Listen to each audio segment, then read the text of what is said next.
What does it mean to be happy? 'Cause it looks like we all don't know. Glass half full or empty. Man, we just putting on a show. Try to look to the heavens to tell us things that we beg to know. Like, what did this all mean? There's no tomorrow. Oh, you know, I try to find a purpose in my life to drive me, to guide me. Oh, doctor, I feel dead inside.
I would do some archbishop.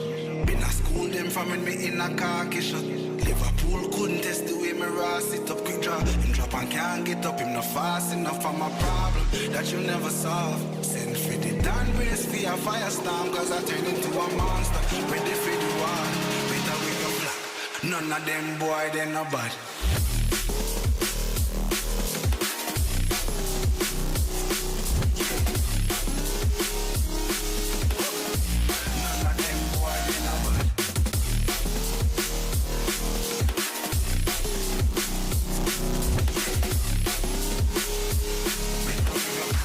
None of them boy, they no bad. Back dancing, I would do some archbishop. Them no bad. School them from me in a carkish. Them no bad. School could do with me rossi.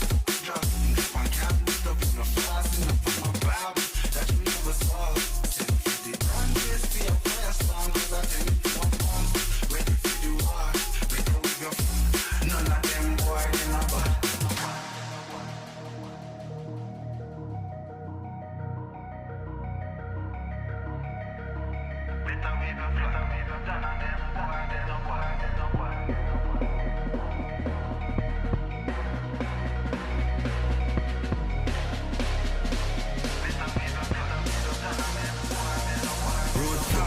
When me walk, left a mark, young gog on a regular. We say them hardly ready. Them a new type of artillery. We a boss, I know Tom and Jerry. Out the blue I hit you with an airstrike. They not bad like my air nights. It's a real sight, yeah.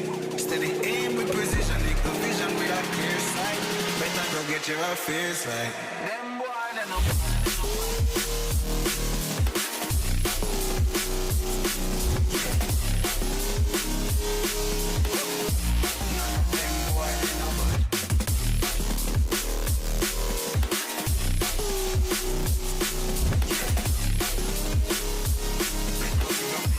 none of them boy, they no bad. Road back, live with my block.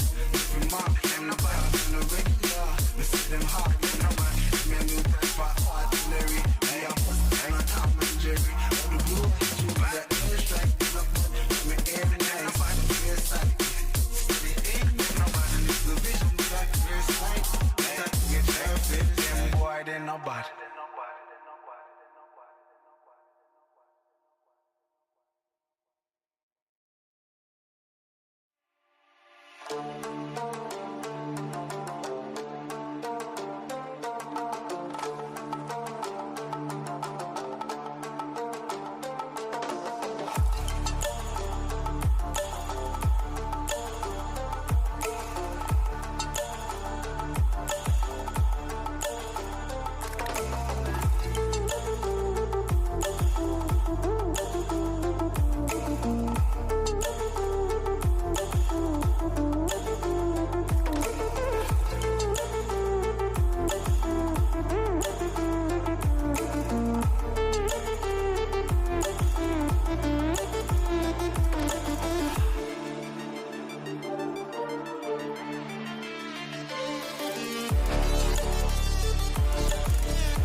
Ladies, gentlemen, and the rest of you gamers, good morning and welcome to the Veeam-Sport Weekend Cup of 2024. As I am here to accompany you in this grand tournament of 4 teams that have gathered from the Veeam company to clash in Sumner's Rift, of course. My name is Adonis Rev Stepchenko. I'll be your host and caster for this weekend. And I'll hope we're going to have a grand time, a lot of fun, as the teams are slowly but surely getting ready. So let's first start and introduce you to the format. We're going to be having a two bracket best of three. So if any teams lose out, there's going to be a losers bracket as well. Here it is, as you can see. And we're going to be starting with the games as we see. So Rule 34, Urgot. As the team members keep suggesting, please do not Google that name. We are going to be clashing versus the Lagging Legends. Then we're going to be seeing A is for backup versus the Data Defenses of Demacia. And to close out the day, we're going to be seeing at the losers bracket match as well. So the two losers of today's we're going to be clashing to see who will remain for the in the tournament for the second day as well. Now, all of those matches are going to be best of threes. The times suggested there are just the suggested times, so you know that the games could get slower, they could get chaotic, or maybe there are going to be some blowouts of 2-0 as well.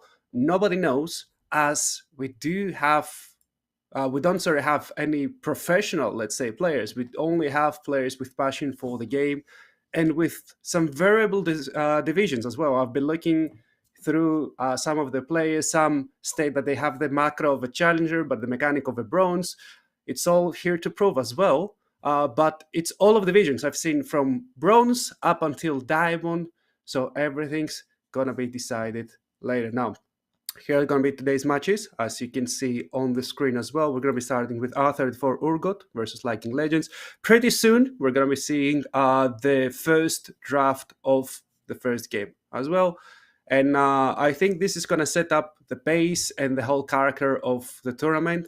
As I'm pretty excited. I don't know what to see. All of those amateur tournaments can bring anything they want to the table, and we can see some teams copying the best teams. Maybe we're going to see some Worlds 2024 drafts, or maybe we're going to see some full-on solo queue effects with picks that are just there to punish and annoy their opponents. I will be very, very happy to see some Timo, some Dravens, anything that will show the confidence that these players have, that maybe, hey, I can be better than my opponent. I can just dominate the lane and snowball the game from there on. So it's going to be pretty exciting. Of course, it's all going to be on live patch. So anyone who's been playing a lot of solo queue lately will be having the upper hand more likely than not. So we're just waiting right now. The first draft lol is almost ready to begin. I'm seeing here that there are a few tech issues. But there it is. There are the players as well from the first team. I'm going to start introducing them from the R34 Urgot side. It's going to be Aquana, Borajet, Jevo, Katsi, and Zokamix. And from the Lagging Legend side, it's going to be Bibanu, Eldinari, Kiss in Mordeold, very romantic, if I may say so myself, Rentero AI, and Aqua Sound to round off the teams. And these will be the players that will be fighting. Of course, it's not from, if I'm not mistaken, it's not positioning from top to bot. Aquana is going to be the support of the team. Barjet is going to be the top laner. Jeva is going to be the jungler. Then Katz is going to be the mid laner. And Zokamix, or X Okami X, because I see that there's different capitalization in his in-game name, is going to be the AD carry. The same with the Lagging Legend side. Biban is going to be the support. Then Eldenar is going to be the top laner. Kiss in Mortal, although he has more than name, is going to be the AD carry of the team. Rintero AI is going to be the mid laner, and Aqua Sound to round off is going to be the support. Some very interesting informations about these teams. Now, Aqua Sound has never played ranked, so that's going to be very, very interesting because, you know, normals or ARAMs are a completely different kind of games. There's also try-harding going on, so that doesn't mean that he just plays for fun or plays to lose, but it's going to be very interesting to see if he will even follow the meta while we're going into the first draft as well. Now, also Bibanu, he has stated some very, very strong words. He is the best LoL player in his house. So We'll see how skilled that house is. And on the other side, Aquana used to work as a league coach, so I expect some more league knowledge there. Although she does say that just because she was too bad at playing LoL herself, we're gonna see that as well. And also, Barajet hasn't played LoL for 2 years. Last time he played was the last Veeam tournament, and they're just trying to remember how to build their barracks. Now, bans are going in. Nar, Warwick, and Master Yi banned from the R34 Urgot site. Remember, everyone, do not Google that name. You're not going to find the team. And on the other hand, Viego, Skarner, and Aurora, a lot of jungle bans, 4 jungle bans in the first rotation. There's going to be a lot of focus onto that. So Nocturne insta-locked, and Diana as an answer. Oh, Diana is a very interesting pick right now because it can also unlock a lot of combos. We can see the Diana Yasuo, maybe. So they'll try to do some wombo comboing over there. I would be very privy to seeing the Malphite, although the Momo is locked though. So that's maybe going to be a flex. The Diana could be in the mid lane, or the Mami could be in the support position. But usually, yeah, you are picking it for that. And I want to see if they have unlocked the new build, which I've seen, which is a little bit tankier Diana with the Leandris Torment and the tank item. So you just sustain into the fights, while the Hui is locked for the R34 Urgot. And I see the chat asking Urgot or for them to get banned. And you know what? I agree. You have Urgot in your name. If you don't pick Urgot, that's going to be kind of weird. With the Caitlyn rounding off the first round of picks, that also may mean that Hui could be their flex support, as together with the Caitlyn, they are a very strong poking duo. They do not allow any breathing room to the enemy team.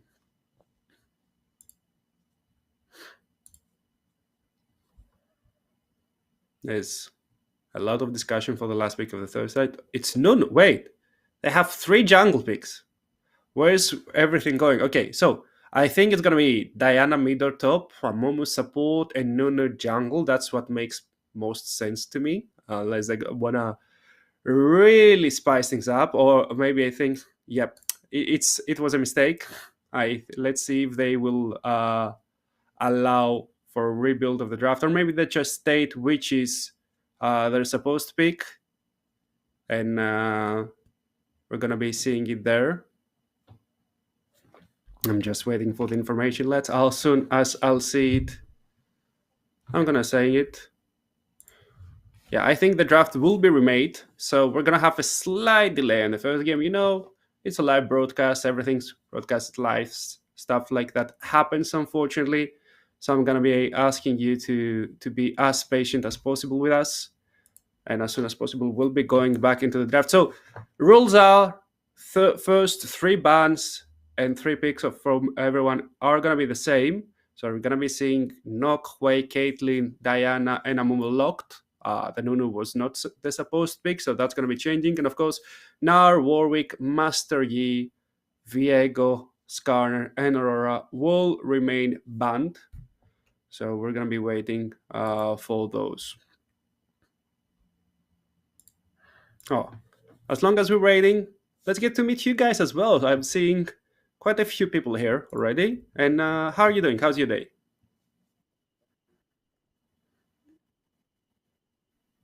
Yeah, I've just gotten full confirmation that the draft will be reset. So whatever you're seeing here right now will not continue. We're just waiting for the new links to go through, and we're waiting for the remake to start.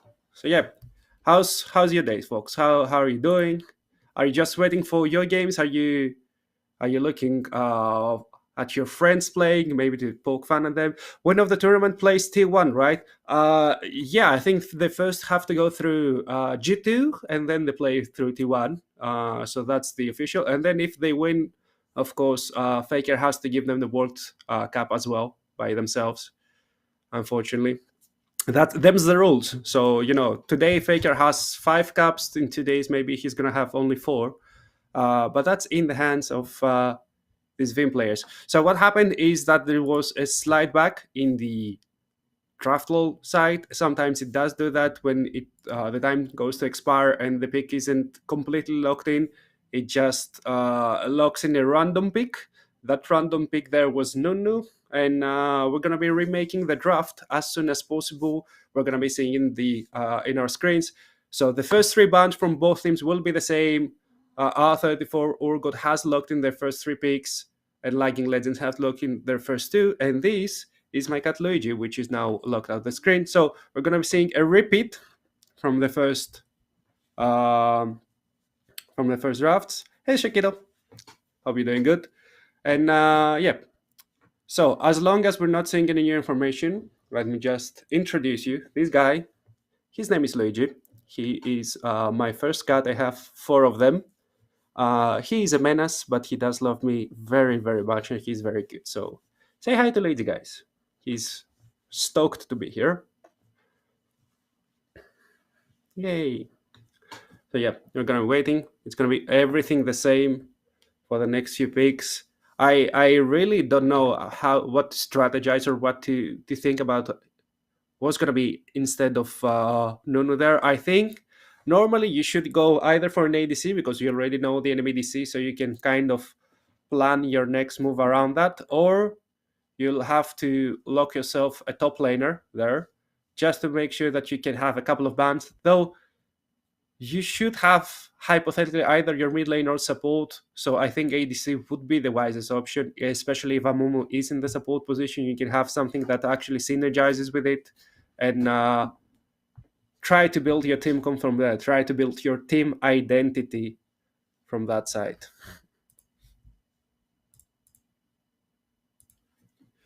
So Diana, and the next going to be a Mumu, and then it's going to be a Hui and Caitlyn.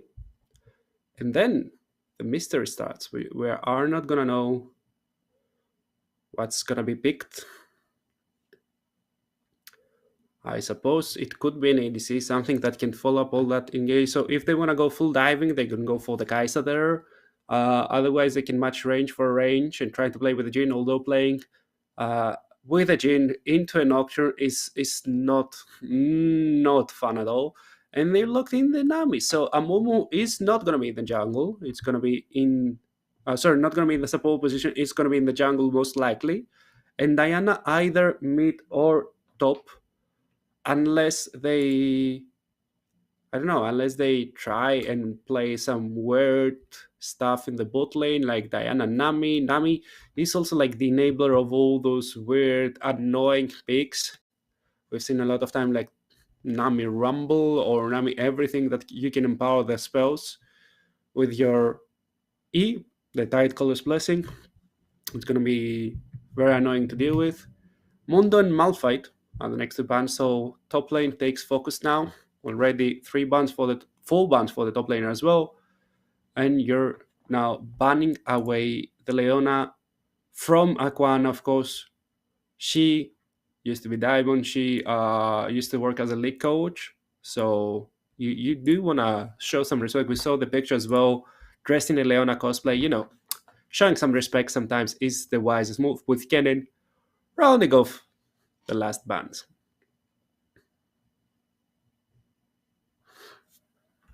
And now, most probably AD carry. No, top lane. They're leaving the... Okay, so that's going to be weird. Either they're leaving the ADC last, or they really have something extremely weird for the ADC. Some concerns for Lagging Legends. They have built way too much AP. The only person dealing any kind of attack damage over there is going to be the Sen with the auto attacks. And then Merc threats are going to have so much value because Diana has that little bit of slowing effect with her ultimate. Amomo, a lot of crowd control. Nami, a lot of crowd control plus slowing. Shen, the taunt. Merc threats and any kind of tenacity will be worth its weight in gold in all of the skirmishes. Of course, it's a little bit more expensive of an item nowadays. It's 1200 gold, whereas it used to be 11. And Rakan as the last pick. So pretty solid team comp, long range and long range engage for the side from the side of R34 Urgot, with Misfortune rounding off for Lightning Legends. If the Noxian is gonna get himself going, it's gonna be a very, very hard game for Misfortune, very immobile. Dynamic can't really peel the knock away because he's going to be playing with the spell sheet as well. Even if you use your tidal wave, then he can just move away from the bubble. But everything can happen. It's still an amateur tournament. Maybe the Misfortune is a hidden pick. Maybe it's going to be extremely strong and it's going to be dominating in the early skirmishes because they're playing double range in the Rakan. Rakan, anytime he tries to engage with his Grand Entrance and misses, it's going to be a hard time for him to recover. He's going to be losing chunks of HP every single time. And most likely not going to be forfeiting the lane. So now we're going to be seeing this draft repeated in the live client as well. We're going to have to wait for the 3-minute delay afterwards because, as I said, we're playing in the live client. There's no tournament realm, no free skins for everyone, and we're going to be jumping straight into the rave. So chat, I'm seeing 45 people already in. I want your prediction. Who won the draft and who will win the game? Those can be two very different things. So I would like to see your answer for both of them as soon as you see it. Who won the draft? Who will win the game? Go.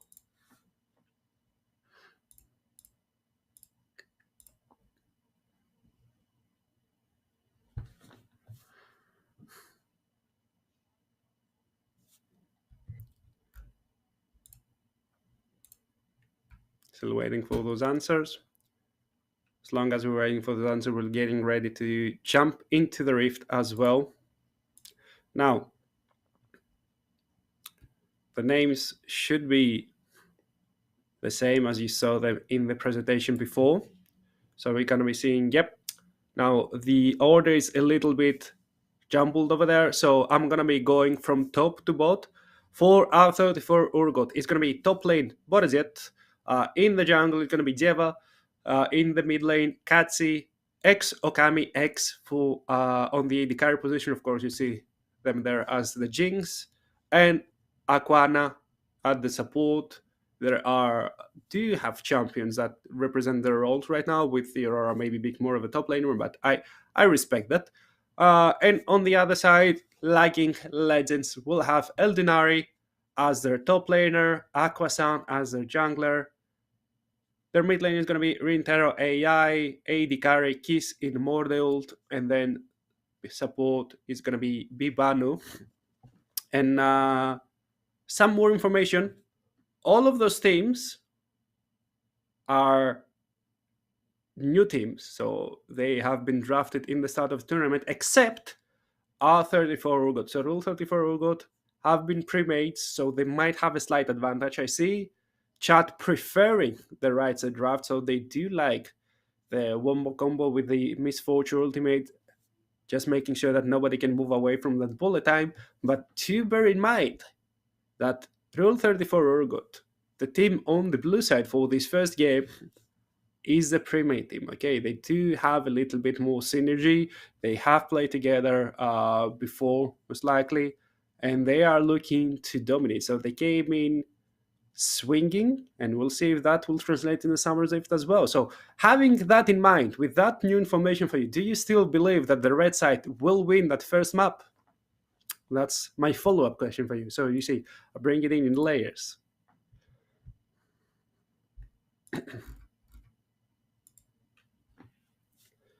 When the draft should have started in the client. As soon as it ends, we're going to be waiting for 3 minutes as well afterwards, trying to see the exact timer to provide to you guys as well. As soon as I have it, I'll let you know. So it shouldn't be too long, but think of maybe 5 minutes max, and we should be in the first game of the day, so that the Veeam Weekend Esport Cup 2024 will officially and fully start. Also, I really like the comment that the next tournament is going to be in AR Orf. That's gonna spice things up. And thinking about random picks, what's your opinion, guys, on Fearless format as well? I don't know if you heard, the LEC is going on Fearless, LCK is going to be on Fearless as well. So if sorry, if anyone doesn't know, Fearless is a format where anything that you have picked, you cannot pick in the next game. So let's say if this tournament would be played in Fearless format, Rule 34 Urgot couldn't pick Nock, Hui, Caitlyn, all of those picks. They couldn't pick it in the next game. And of course, that goes for Lagging Legends as well. So they couldn't make any of the same picks. The 5 picks that they have picked before in the series is going to be fully banned for the rest of the series as well.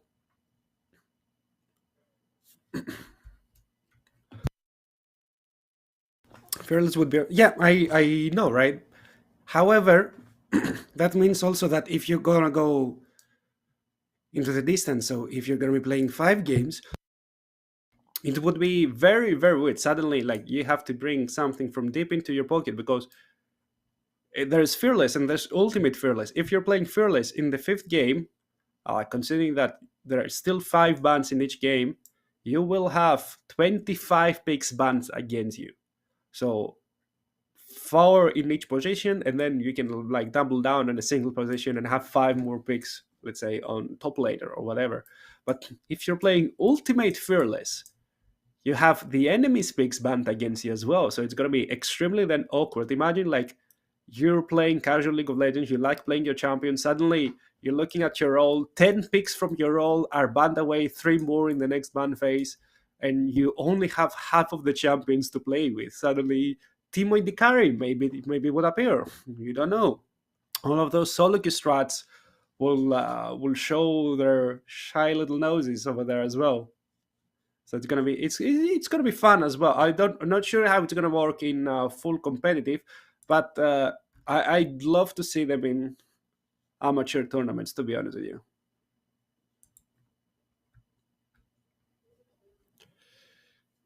Okay, I'm starting here.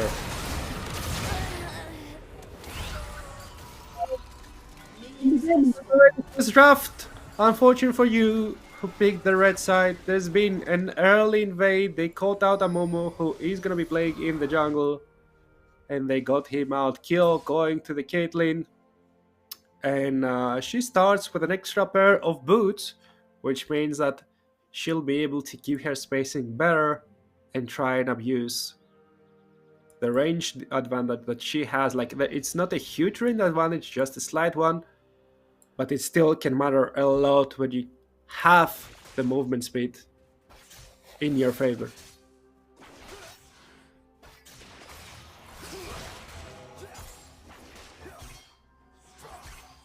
Oh yeah, let's talk about the individual matchup, right? Because in the top lane early game, Shen, many people don't know this, but he is one of the biggest lane bullies that exist. So if you manage to pass the blade through you, you're gonna be having a hard time. You're gonna be receiving max HP damage in his next 3 auto attacks, so he's very strong. However, Tam Kench is an absolute beast in scaling, so he should be the one winning out in a late game, at least in the 1v1 scenario. Now, since we're seeing some trades going on in the bottom lane, early game, hypothetically, Misfortune with Nami should have the upper hand, because they're playing double range and Rakan should never be allowed to engage. However, that extra boots, although people might not consider it a very strong item, can bring the advantage, because you can just control what the space is between you and your own team, and Rakan can, if he just waits for level 3, he has all of the spells in the world in his disposal. Just go in, go out immediately, and the Gleaming Quill can heal them up quite well. Of course, in the mid lane, you can see it for yourself. I really don't have to explain anything. It's range versus melee. Early game, range has all of the advantage. Oh, that Misfortune is gonna get caught. Maybe it's gonna blow some summoners. A lot of damage going over there, but the Nami free hitting as well. So they're getting some very, very nice damage onto the Caitlyn. Of course, no summoners being blown, and Aquana still not having access to that Ignite. That means that they can't really go for the kill shot.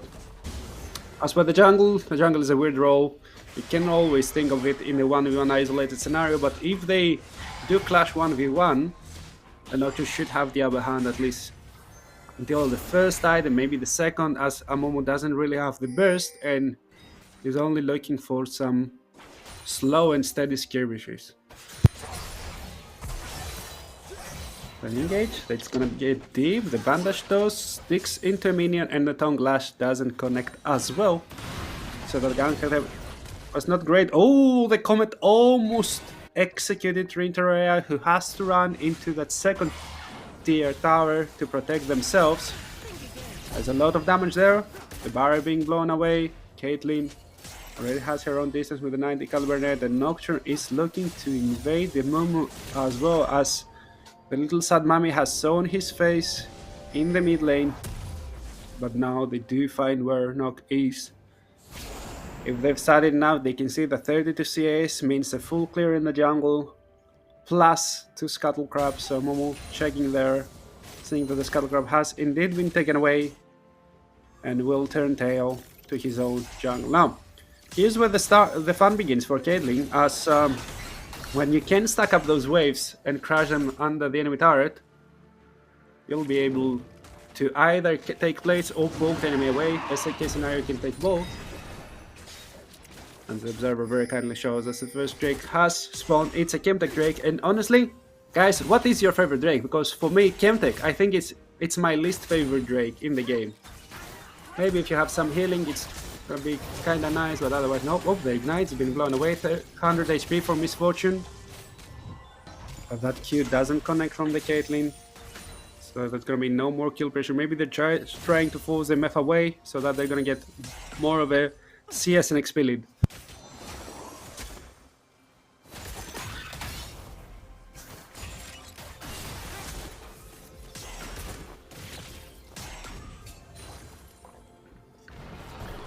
If Diana has reset, Dark Seal, oh, getting stunned away, and Katsi with the snipe, solo bolo in the mid lane, the root connecting means that there's no way for the Diana to escape. Yeah, see, the Chemtech Soul is bad, but the Dragon is good. I mean, it's fine. I feel like it's okay because they removed some of the tenacity in the game, but I am not a big fan of it. I even prefer Cloud Drake over it, which is weird because Cloud Drake, you know, you run a little bit faster and that's all. Speaking of faster, Amomo is faster going to the top side. He's gonna be spotted by the Vision Cone.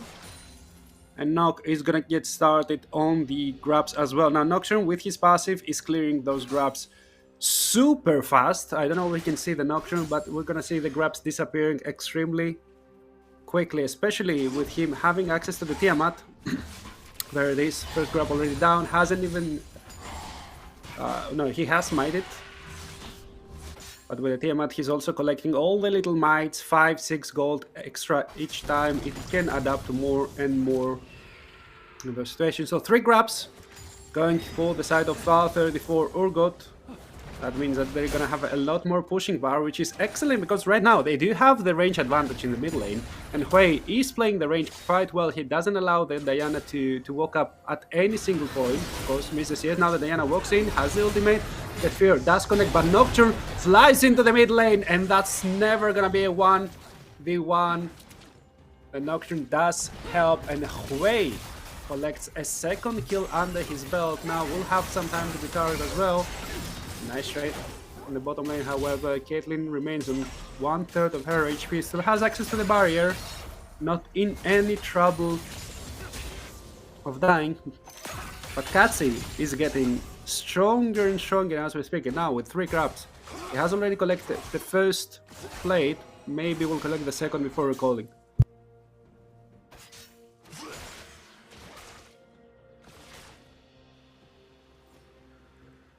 Drake's still there. Lonely Drake doesn't really have any friends there. A moment will go. Nothing. I mean, he has a couple of things to do. He's mostly checking the area, thinking about starting the Drake. Wait, is recalling almost the full Blackfire Torch completed under his belt as well. And look at the CS difference in the mid lane. Katsi. They've been flexing on their opponent. Unfortunately for him, Rinterai has not been surviving. He's gonna wait.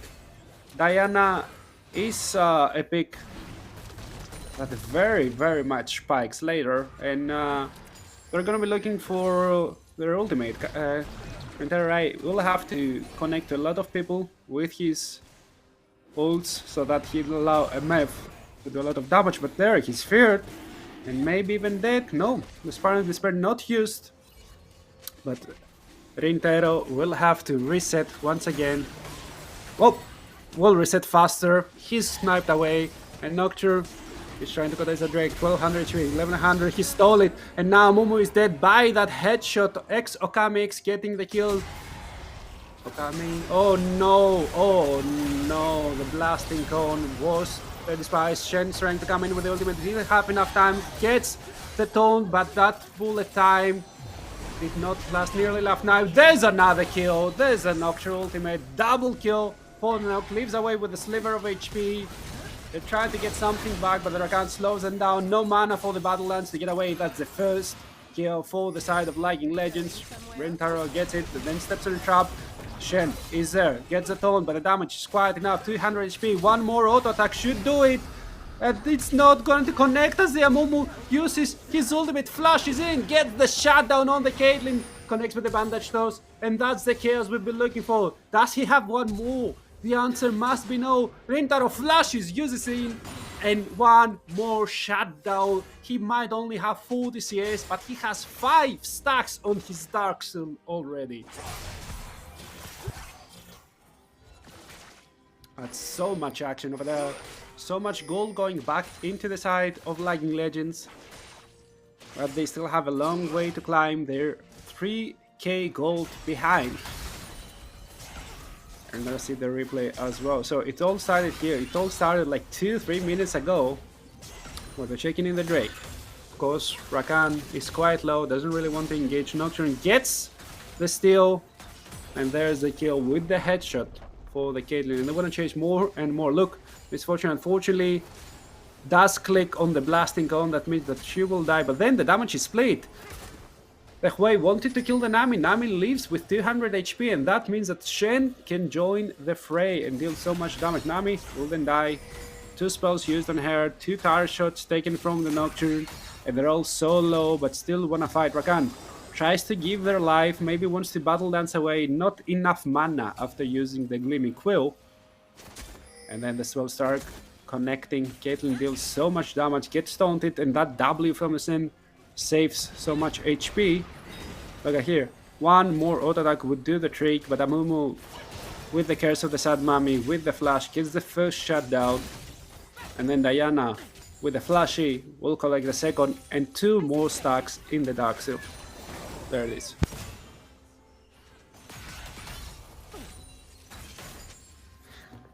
So that was our first teamfight chat, and it was a full minute long. There's so much time to check it. Of course, 3 first grabs still under the belt of R34 Urgot. They're still very strong, and Tami Genshi is getting ganked.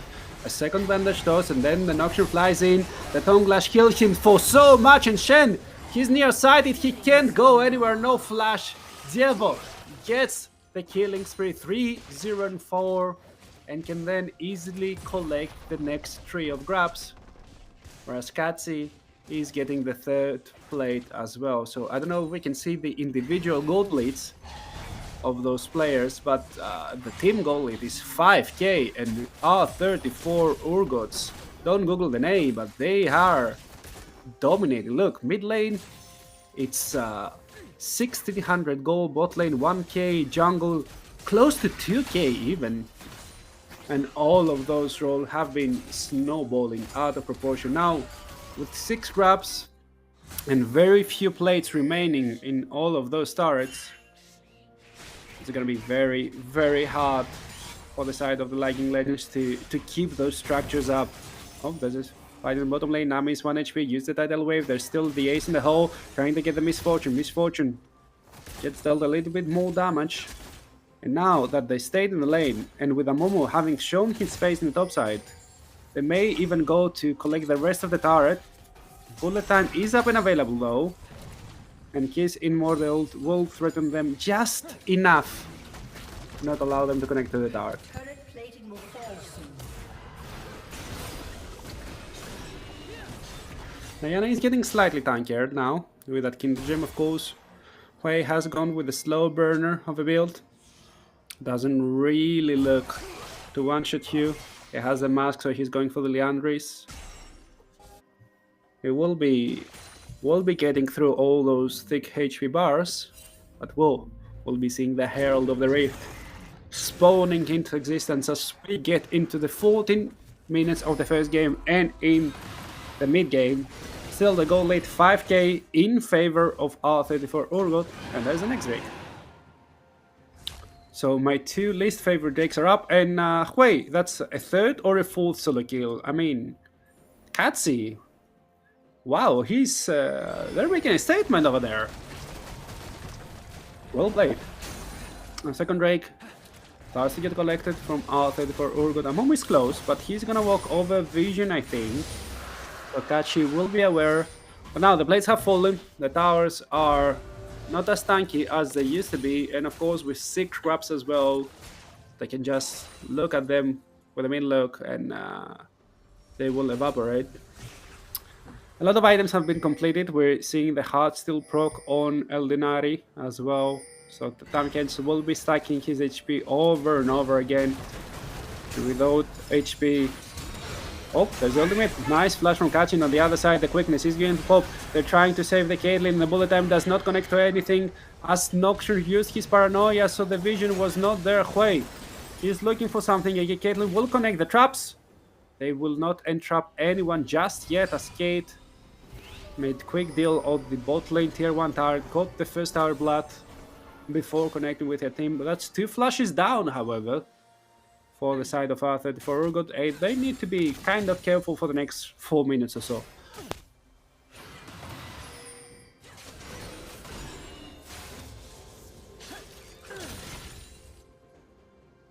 Now Diana doesn't have her ultimate up. That doesn't mean she's not very, very dangerous versus a very squishy champion like Caitlyn. If she ever connects on the hair, she can jump through the 90 caliber net. Can be very, very annoying.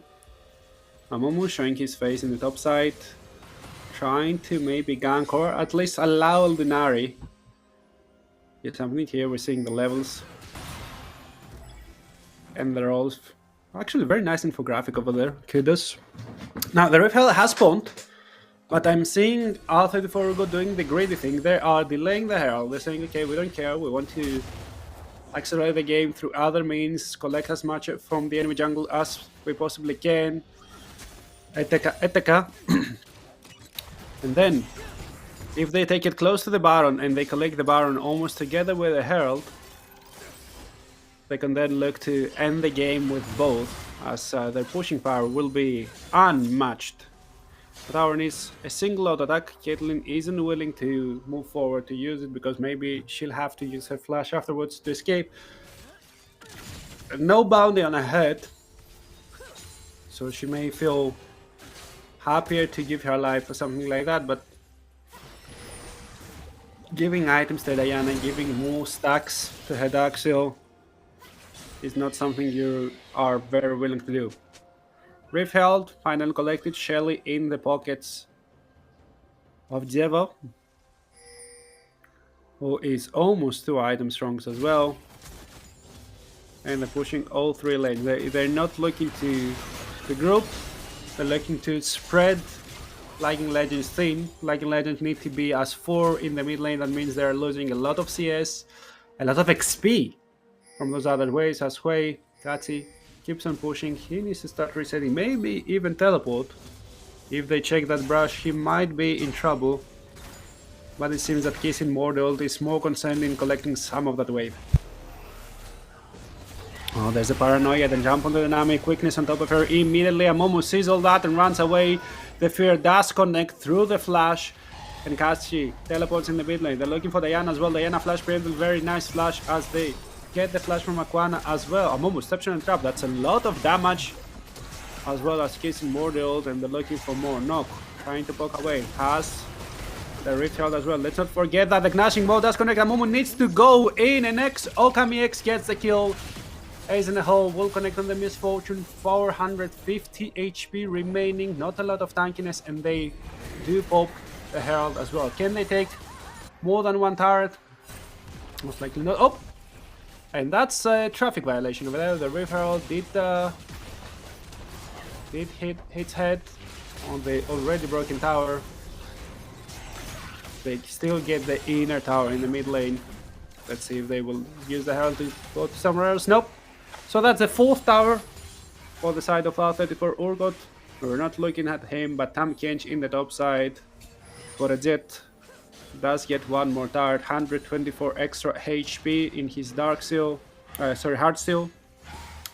And it's looking at a really prime snowball right here for the side of R34 Urgot. I'm pretty sure that Lightning Legends are already strategizing about their next game, about what went wrong and how can they fix all of those things to issue. Oh, there's a spawning despair, but the fear does miss the barrier just enough. Together with the Shen ultimate square, tries to win some time, but there's not enough time in the wall to keep him alive. That's a very nice shutdown going in the pockets of Diana once again. And what time? And the 3rd Drake has spawned, same as the Baron. We saw that little Berber worm running through the river, but now they're trying to engage. They get onto the Misfortune. Misfortune's 1 HP, needs to flash away. No ult in here named Quickness. He's getting popped, but will connect to only 2. Diana ultimate with only 1, and Rakan might give his life, but to what avail? Tam Kench is getting caught. He has not on the account. So many hard steel stacks over there, and option does deal with the Misfortune. Caitlyn free hitting from the other side, and there's nothing you can do. That Abyssal Portal getting one more knockup. Ace in the hole. One more kill. The tower falls. There's nowhere for you to run. You need to turn tail and go into the base. Abyssal Voyage will connect on the Nami. There's a house to stack as well, but the bubble makes sure that you cannot connect. One more. Odadak might do the trick, but he will not deal it in the end of the day. Who cares about the Drake? There's an inhibitor tower by its lonesome over there. And they're looking to at least deal some damage on it.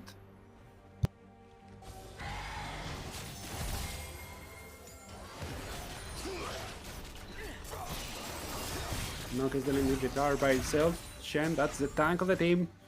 Not a singular item yet completed, unfortunately for him. Hui is already in the top side. They're trying to spread Lagging Legends so thin. Soul Point will be theirs. One more Drake will be theirs. And look at the level disparity as well. So 2 levels in the jungle. Only the ADCs are the same level as I see. Nami is 1 level behind. The Diana is 3 whole levels behind. They're lagging so much in experience, so it's gonna get only harder for them unless they manage to start getting some picks, start getting their wombo combo. Some items are there, so we're seeing the Leandris completed for the Amomo. We're seeing Collector plus a little bit more crit for the Caitlyn. So they still have the option of the wombo combo if they manage to be the first on the in-gate, because so far R34 Urgot have been excellent in initiating the fights.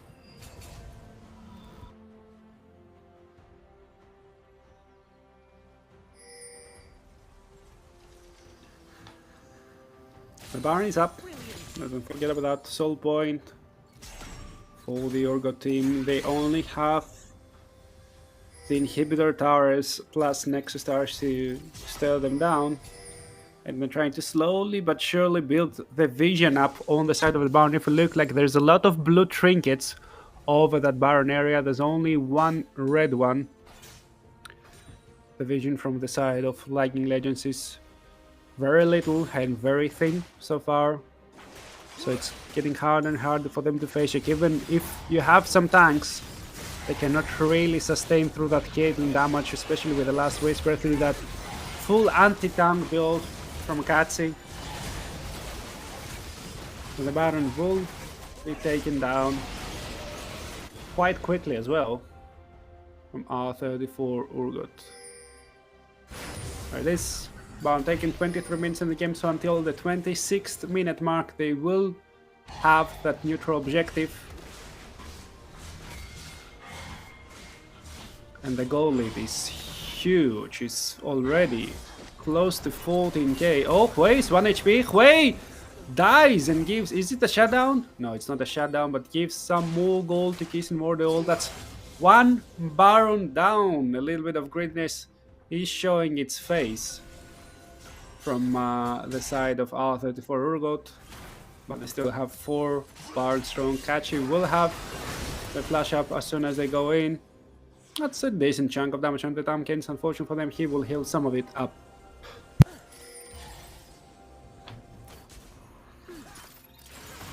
Yeah, nobody's buffing up the mid wave. That means that Viking Legends can clear it quite quickly. They're going for the next. Unfortunately for them, it's quite early into the game, so not every wave has a cannon as of yet. Katsi has spawned. He can teleport. He teleports in the mid lane, and the lane can just keep pushing through there. Bullet time will clear that wave, but that means that's a huge cooldown missing for the next skirmish if it happens, and also Misfortune got poked down a little bit. Oh, they're working in that circle. That's so much damage, almost there. Diana has to flash away. Next wave is being buffed. Nami is telling her reset. There's nothing for them to do. I think that will spell the demise of that inhibitor dart, and Rakan is looking. Quickness in.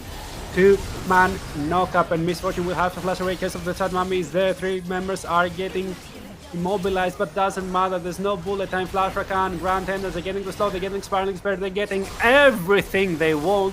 And even if you connect the tome, that just a bullfrog, that just their tank. Tamkench doesn't care. Triple kill, 4x Okami X, and with a 21-5 score and a huge snowball, R34 Urgot are getting the series point after the first game in a convincing fashion as well.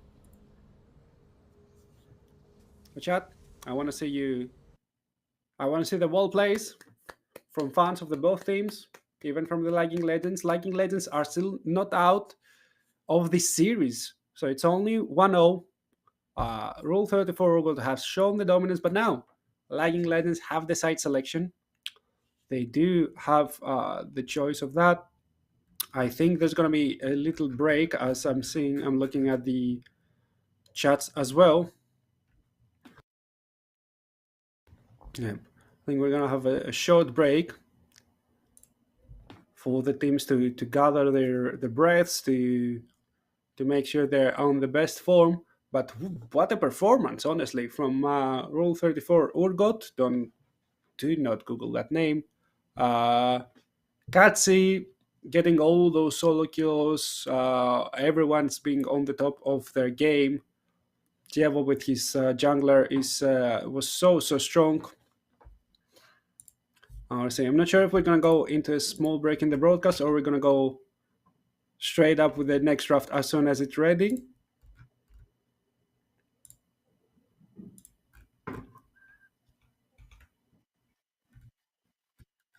Okay. So we're going to have a small break, approximately 3 minutes, and we're going to be straight back with the second game of the day. Nobody leave.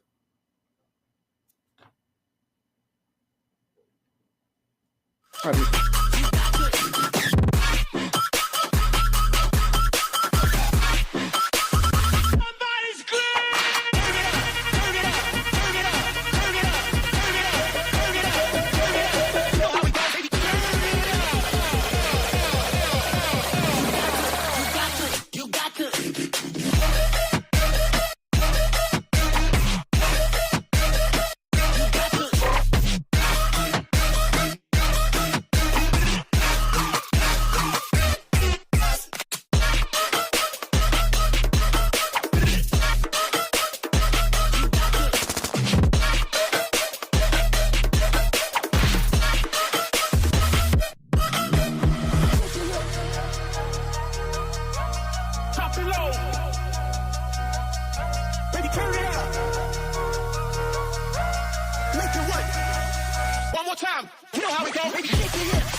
I can feel your energy.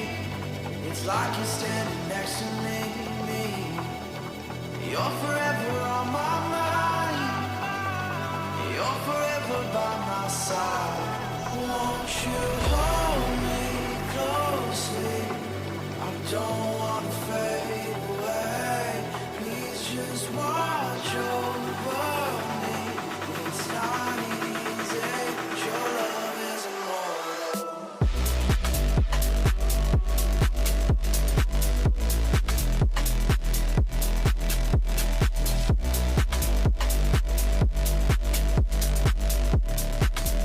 Your love is immortal.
You're part of every breath I take, light that's shining over me.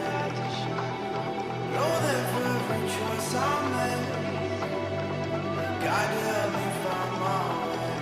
Won't you hold me closely? I don't wanna fade away. Please just watch over me. It's not easy. Your love is immortal. Your love is immortal.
And we're back again after the stomp from Rule 34, Urgot versus the Lagging Legends. Lagging Legends will try to turn the tides backwards into their favor.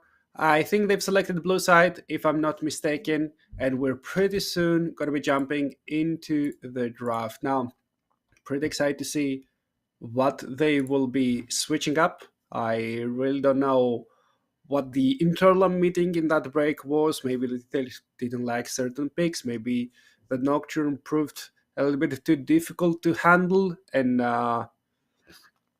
Diego was everywhere where his team needed to be. Maybe just make sure that Katsi doesn't play any of his comfort picks.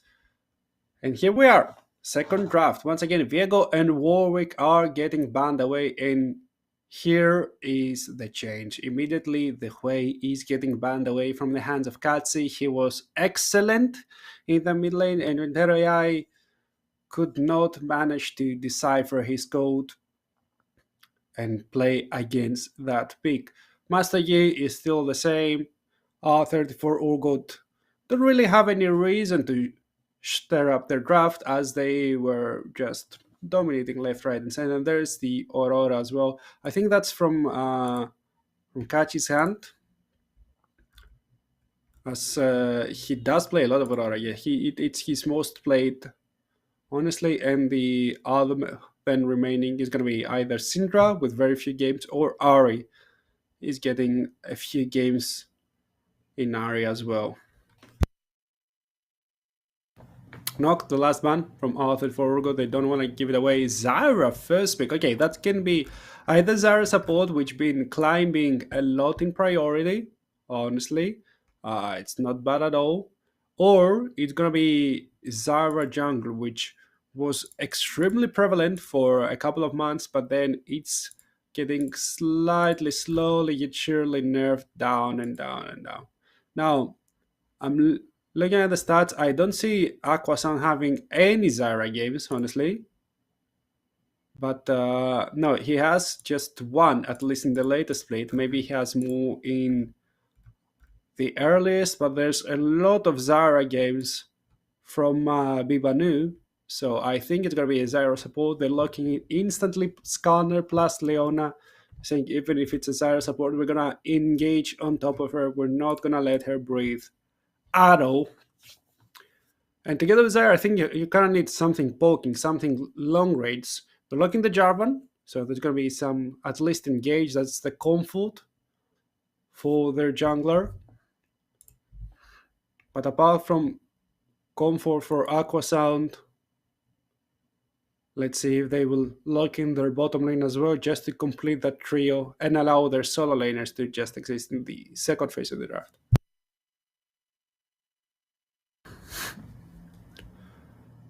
There's a Zerath. I guess I think it should be in the mid lane. But we're still gonna see.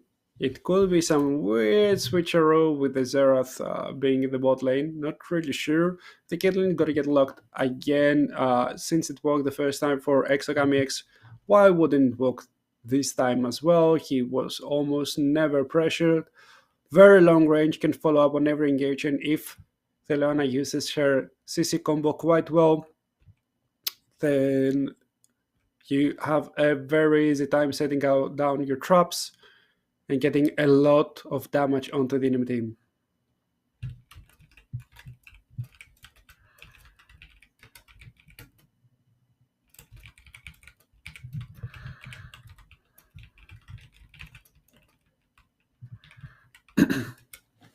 Okay, Tamkench, and now the next two bans, they don't really want to allow that amount of comfort for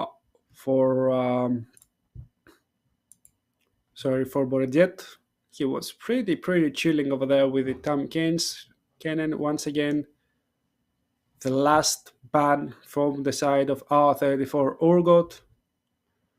And Ari. Okay, so now they've locked in all three of the most played champions from the side of Katsi. Katsi will have to reach a little bit deeper to see if they can find any other pocket picks. Honestly, it would make a lot of sense if they give him counter pick even, as he did look to be the most dominant player of their team, at least in the laning phase in the previous. Nope, just locking in Syndra. Most likely playing versus Earth as well, so you do have a very long range stun, and you will have to just wait for the Skarner as well, as Skarner can find all those angles with his new E, get behind his team, the enemy team, sorry, and make sure that the mobility of the Skarner will get punished. Now, since we're still in draft, I don't think I've said it, but Ambessa is not allowed in this tournament. From what I've seen, she is the newest champion, so they're still keeping her away from the Rift, not to terrorize this tournament though. Graves locked in. Wait, that's Graves. It's either Graves top lane or it's Jarvan top lane. Anyways, it's gonna be kind of weird. I think it's gonna be. No, it's gonna be not Graves.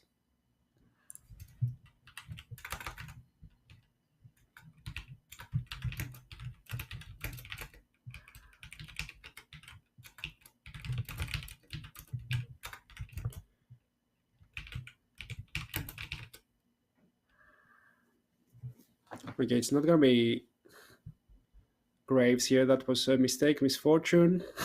And we're waiting for the last pick as well.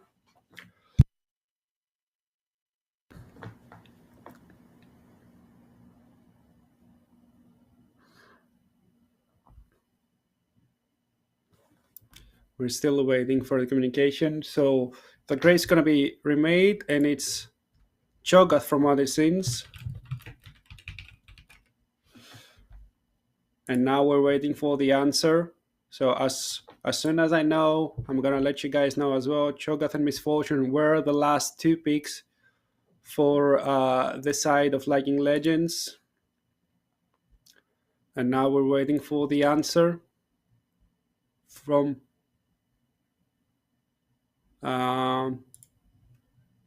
Okay, and it seems that R34 Urgot is picking Mundo as their last pick. So a couple of changes from what you see on the screen, chaps. Graves is Cho'Gath, Thrace is Dr. Mundo. And it works, thankfully. We did avoid a full redraft as we were the last picks as well. No more delays for you. And slowly yet surely, we're going to get ready to get in the second Summoner's Rift map. Now, the first was completely dominating from the side of R34 Rugot. For everyone who missed it, first of all, how dare you? Second of all, welcome! And I hope you have a fun tournament, either watching or playing it. We are in the second game of the first best of three. I need to remind you, it's going to be double elimination. The loser of this best of three is going to play the loser of the second best of three later, as we're going to be seeing three best of threes today. So we're going to see R34 Rugot versus Lagging Legends. Here it is. The second match is going to be A4 Backup versus the Data Defenders of Demacia. And the two unfortunate losers of those two best of threes are going to be facing against each other today for the chance to remain in the tournament for tomorrow. As tomorrow, we're going to be having three best of three, as well. The first is going to be for the first ticket in the final. The second is going to be the last chance as from the lower bracket, and then of course the grand final as well. Three best of threes today, three best of threes tomorrow to crown the great winner of this Veeam tournament. Now, since we do have a little bit of time, let's go through those players as well. Okay, so thankfully there are some about yourselves and other comments of in the docs that they provided me. So I think I'm going to start with the best ones, at least the best ones from my opinion. So the jungler for R34 Urgot, he says, normalize being late to work. 2 hours late approximately. And honestly, I think we can all relate to that. It's a very nice sentiment. Just don't tell that to our bosses, and let's keep this between ourselves. Okay, now let's go into Katsi. Katsi did smurf the first game of the series. We see him here. It's Yaroslav Jakobets, but he says that When he plays as Yone, he tries to escape the gangs by pressing E and flash. And honestly, I praise myself to be a kind of okay gamer, but I've done that more times than I'm willing to say. And let's round it up with Okami, so ex Okami X, who says that they expect two things from this tournament. The first is a lot of sportsmanship, and the second is that his teammates are going to ask him to meet with HR. So, Kostya, feel you as well. Now, on the other side, the lagging legends. We already talked about the best LoL player in the house. That's Pibanu. They played quite well. Now they will play a little bit more aggro, I expect, with that Zyra.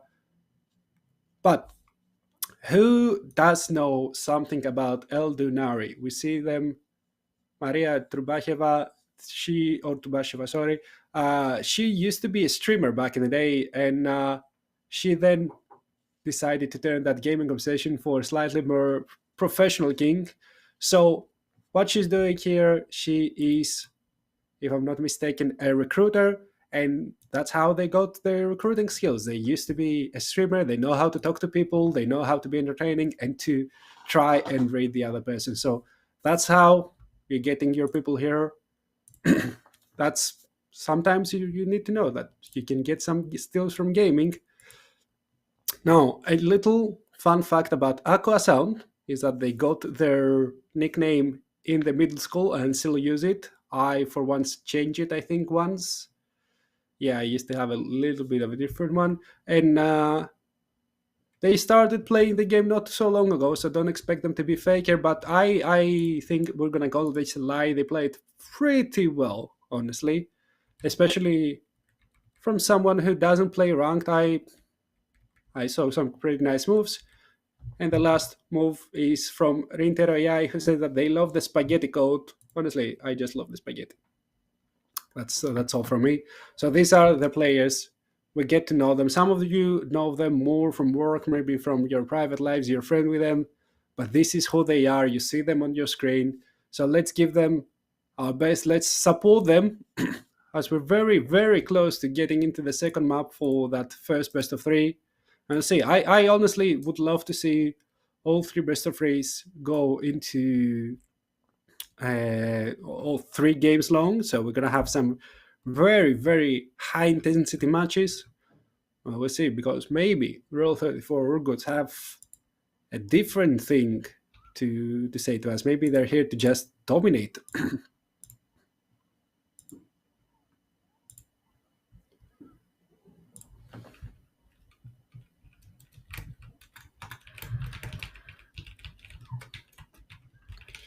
Okay.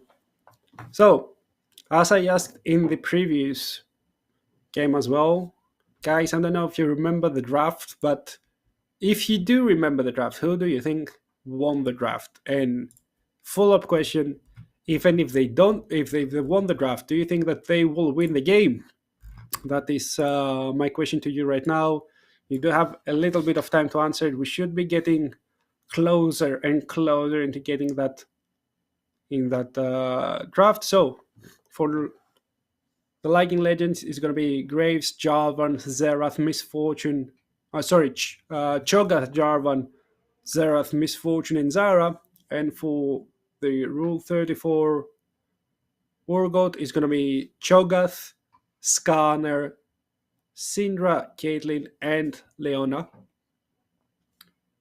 I want to hear your options. Last time, a couple of you said that they loved the red draft a little bit more, but unfortunately for you, the Lagging Legends could not win that game.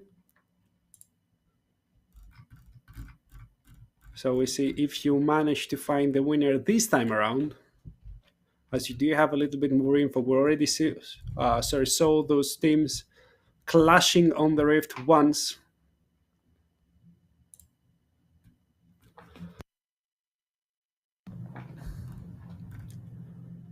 So we see if this time we're going to be seeing a different story, if it's going to be more of the same. But that's going to be pretty soon.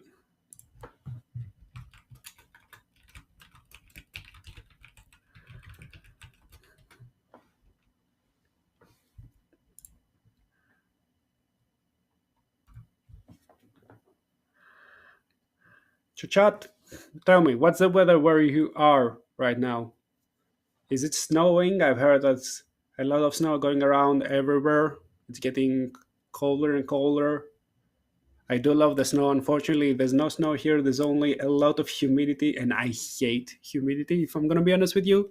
There's so much like random rain. I can't even get my clothes to dry.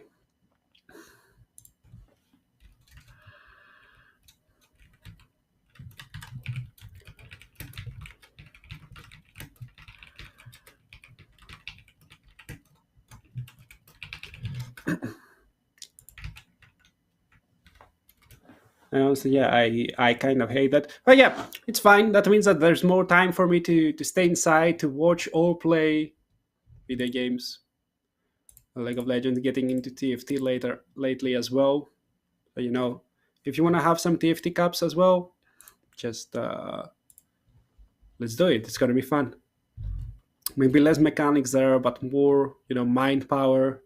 Maybe a little bit more luck as well. You try to get that 3-star, you're not able to do it as well.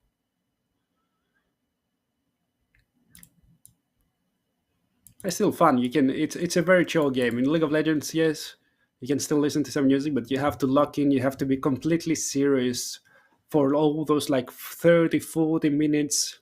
If you just autopilot at any single time, you suddenly find yourself 1, 2, 3 k goal behind, and there's a struggle. TFT, you're just chilling, trying to make myself enjoy those games as well. Pretty fun. Pretty fun. Not gonna lie.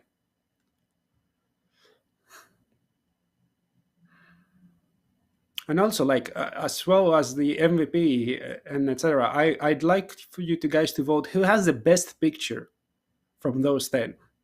Okay, so we're gonna have it like a beauty pageant. Who do you think has the best picture and why? Okay, I think I'm gonna go with Better Jets, but I'm also hearing some Summer's Rift sound. So you gonna let's go the Epic corner. Is this moment for disaster?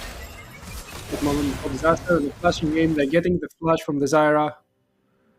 But there are some flashes used and ignite from Aquana, so they're at least losing something as well. I get some a rock on his back, and then everyone goes back into their designated lanes. Now, Leona doesn't play with a Hex Flash, but her missing a flash versus the Zyra missing a flash is always gonna favor the Leona. The moment the Zyra missteps is gonna be very, very hard for her. Katsi showing off his dancing shoes as he dodges that arcane pulse pretty effectively. I'm gonna see slide trading. Now the bot lane I think is gonna be the one with the most action, but okay. For the AI maybe it's gonna be the top because they're gonna be trading close, late trade in center, but the moment they hit level 2, I'm expecting to see Aquana just all in engage. Oh, there it is, level 1. Already engaged with the Zenith Blade. But there's a nice Stranglethorn from Bibanu, who trades some damage back.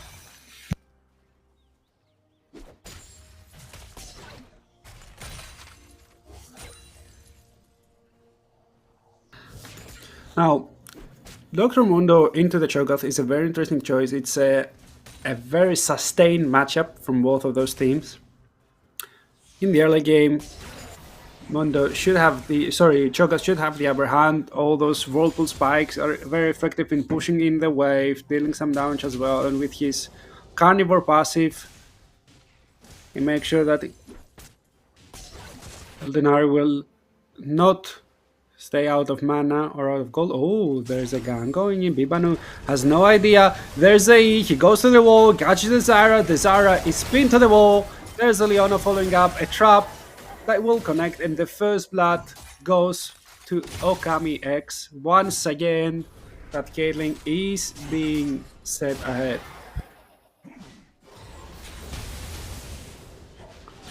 Very nice damage from Kachi as well. I don't think he has enough damage to kill, as the W will not collect, but it's still very nice pressure into a very long range lane. Jarvan is looking to do something in the bottom side. They should know that the scanner is not there. Q is getting ready from the side of Aquana. So Aqua Sound doesn't really want to commit, just will go and complete his full clear.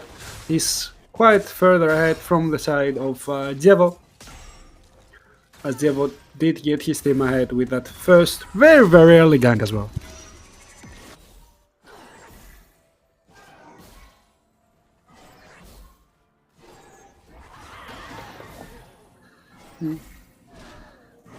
Oh, we did lose it, but Rintaro is 1 HP right now. He will have to reset. Katsi is way healthier. He can even W that CS most likely. Nope, just auto attacking it. Gets the teleport out from Rintaro. He should be able to just walk into the lane quite easy. As Aqua Sound is trying to force an angle. Unfortunately for him, he's kind of late for that.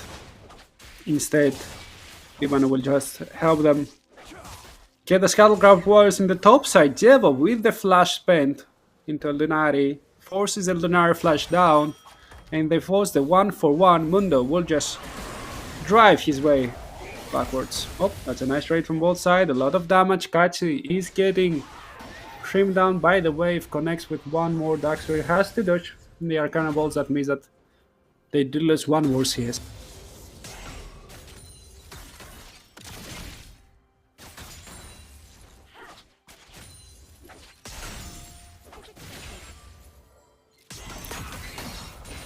Nothing more going on for now.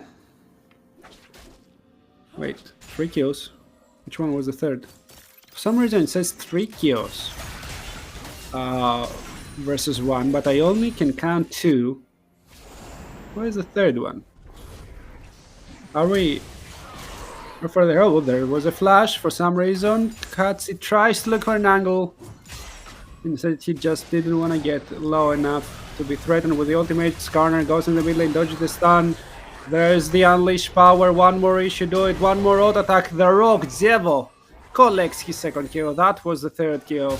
That's a bit of a spoil over there.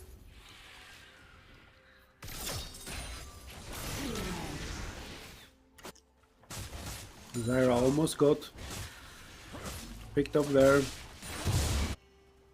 The grabs are started from the side of the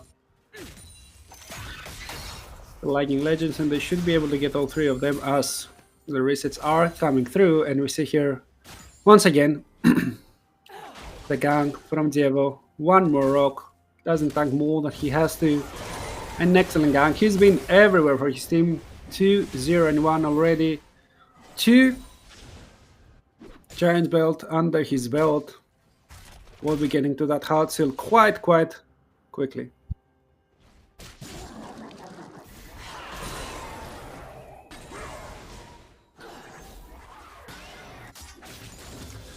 Seeing a little bit of a stats over there.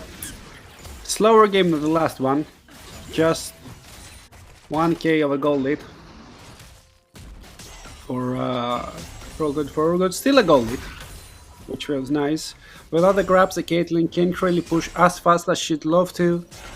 So the blades aren't there, but oh, that's one more kill for Katsi. He uses the unleashed power, managed to get the kill. Rintaro AI without his flash, without the teleport, will just suffer the loss of one extra wave in the mid lane.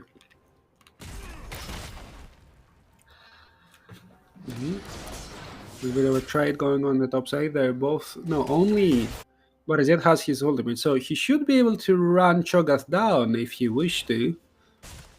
However, maybe he doesn't see the opportunity. His passive is back up, and he's good as golden.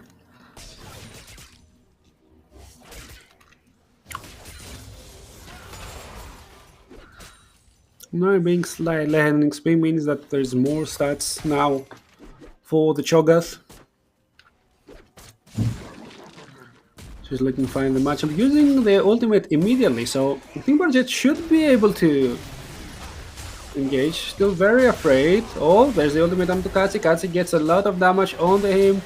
Can he answer? No, that last auto attack will give the kill. unfortunate, I want to say, to Bipanu as only the support, but it's a very aggressive support as well. So Radzira will need to do a bit more carrying with that extra 300 gold.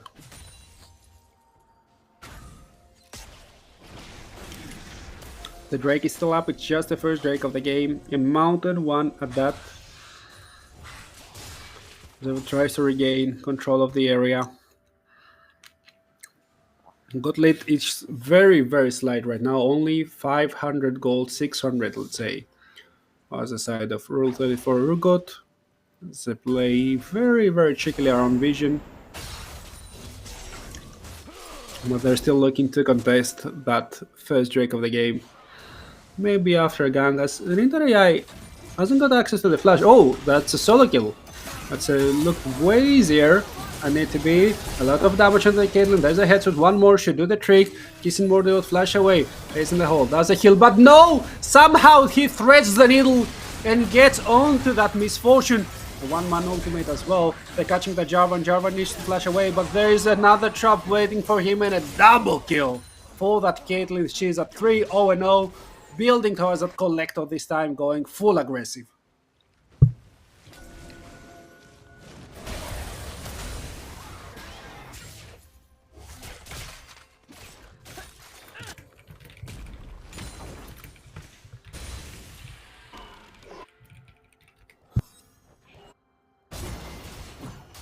Second trio avoids half spawn. There's a couple of pings there from the side of Lagging Legends.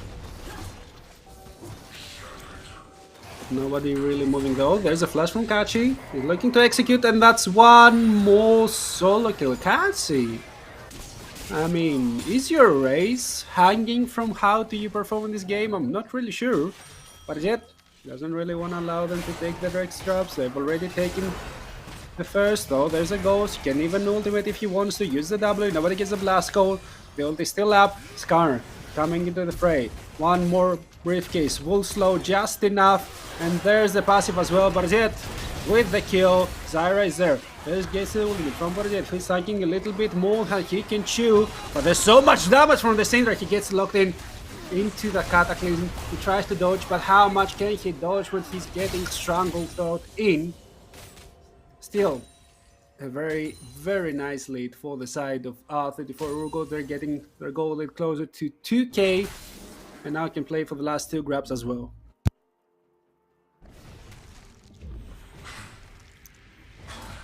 But Jet teleporting in. Katsi extremely strong right now with the Legends Companion already completed. Aquana used the W, so maybe there's no angle for a die, but she does play with an Aftershock. And with Xerath just barely threatening his roam towards the bot side, they do not commit to dive, they just get 2 plays under the belt with the power of the first grab. But this time they're a little bit shakier. There's been some answers going on for the side of the Lightning Legends. Oh, that's a very nice stun, but he walks in a little bit too fast forward, and Skarner is there, pins them to the wall. Look at that damage, flash away. Will he be able to escape? Nope! There's the ultimate, the Impale gets him back, one more Dark Sphere, one more Scatter the Wake, and Rintaroyai will be seeing Grey for the 5th time in this game. Okay, I think our observer says that it's a jungle diff, I don't know. It was a very, very inconspicuous jungle zoom afterwards. But yeah, the goal lead is getting ballooned right now. Rintaroyai, no flash, no teleport. Very, very hard for him to play in that matchup. Syndra is a pick that when she snowballs hard. Let's not forget the scaling mechanics that she has added this year.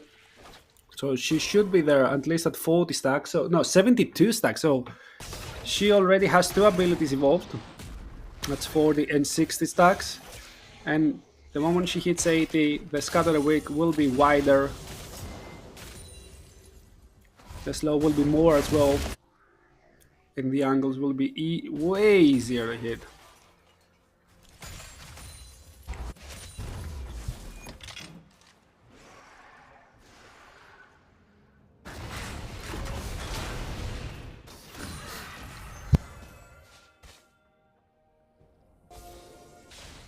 Refield is up, just spawned 10 seconds ago.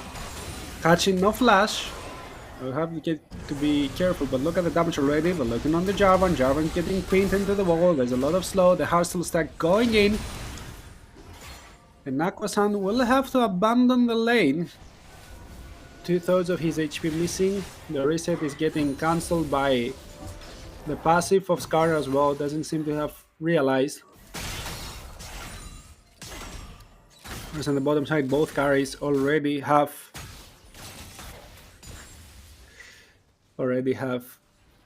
both the collector. I see I see the chatter said that 2 seconds pause whenever caster says R34 Urgot. I bet he knows. All I know is one shouldn't Google it. Never Google that.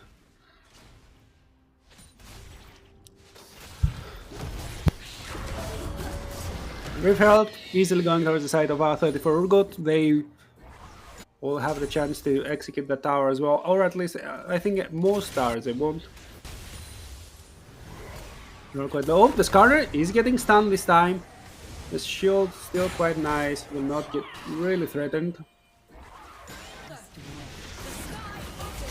Zyra does get ulted, has the flash, will not be able to use it, will not be able to move forever.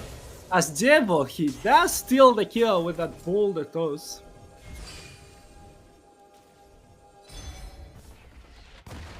Honestly, I do respect the yoink over there. Now the game is getting pried open. The Gauntlet is ballooning. It's already at 4 plus 4.5k. A pretty steep difference to overcome. When we're only 16 minutes in the game, the first tower has dropped in the mid lane. They're looking to dive maybe the bot. Aquana uses the W. He's very tanky. The trap is not good. And now Exocamex will be tanking. Aquana is getting the aggro back, and they are donating a kill. Kissing more the ult. Very nice outplay over there. Did not step into the trap. Used his barrier very, very effectively. Now the Drake is not such an easy task.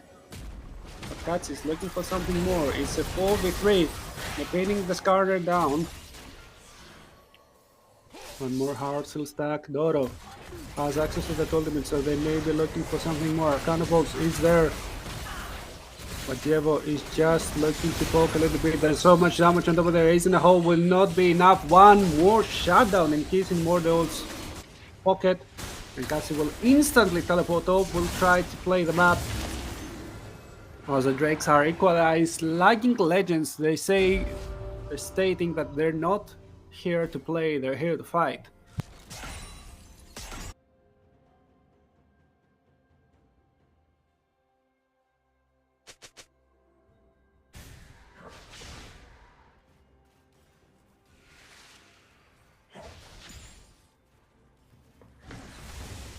Game been slowing down a little bit, but Jet is now closer to his team. Maybe we'll be looking for those fights. The second tower might drop. Wait, Aquana is looking for a lot over there. That Q will not connect, and the Ace in the hole still not available. So a lot of cooldown spent for effectively nothing, as Rinter AI just walks it off.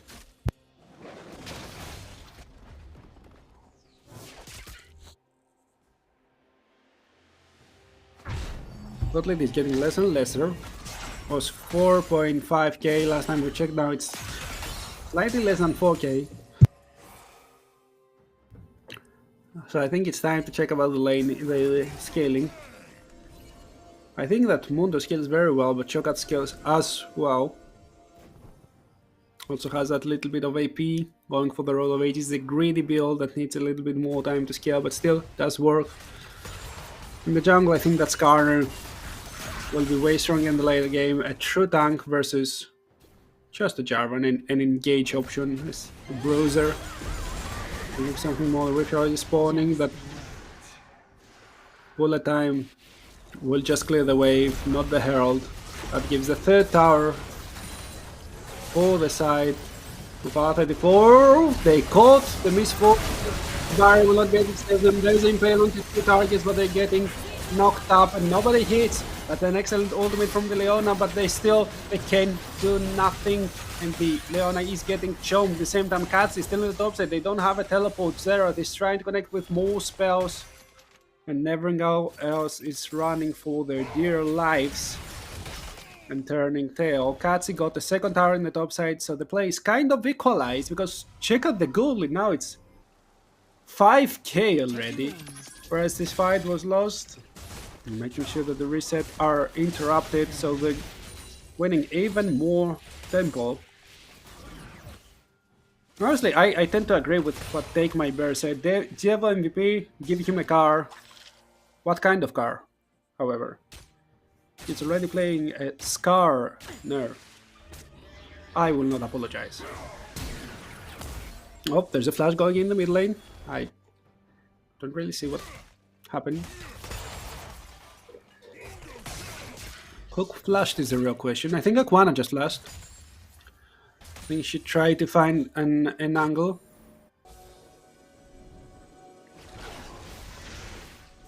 They're making sure that their vision is as safe as possible. Oh, that's a lot of damage onto Katsi. Katsi has the flash. Oh, that was not the flash that Javan wanted. Aqua Sound did a little bit of a face plant. Katsi will keep his flash intact. And there's so much vision in lagging legend side of the jungle. Katsi can look for that solo bolo if this immortal does walk up. Very, very dangerous for that misfortune to collect anything more but that wave. Whereas Jevo is pretty chilling, very close to 2 items strong, and ending despair should be completed pretty shortly, and then I'm not sure who will be able to ever kill him in a skirmish, as he'll be healing up time and time again. Just wait.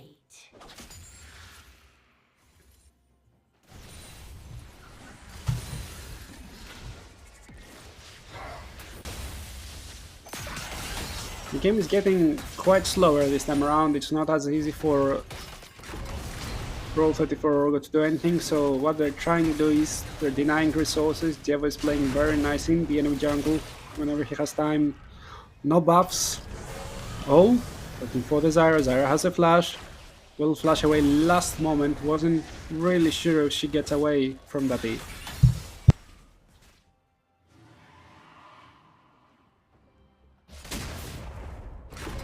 "22 minutes in. Last game, that was a Baron takedown. This time it's gonna be just the third Drake of the game. Second Drake for any side that managed to collect it. In that area, he's getting pinned, and that's so much crown control. Syndra will collect the kill, and Skarner looks for something more. Slows everybody down, gets away from the Rapture, and does contest the enemy vision in their own side of the map. Rindaria tried to do the steal, but didn't use their ultimate and got punished heavily for that. It's quite some damage on the Cho'Gath. There is Jevo, just rifts away. Just there to try and punish. Whereas Katsi, slowly yet surely, he's always split pushing. He's level 40. I think that's a little technical pause because sometimes when there's a pause in game, that's how it shows in the replays. And we're back. Yeah, there's a 3-level difference in the mid lane. Katsi, they're flexing. They're flexing. They're playing for the race. They're playing for that extra vacation day, I think.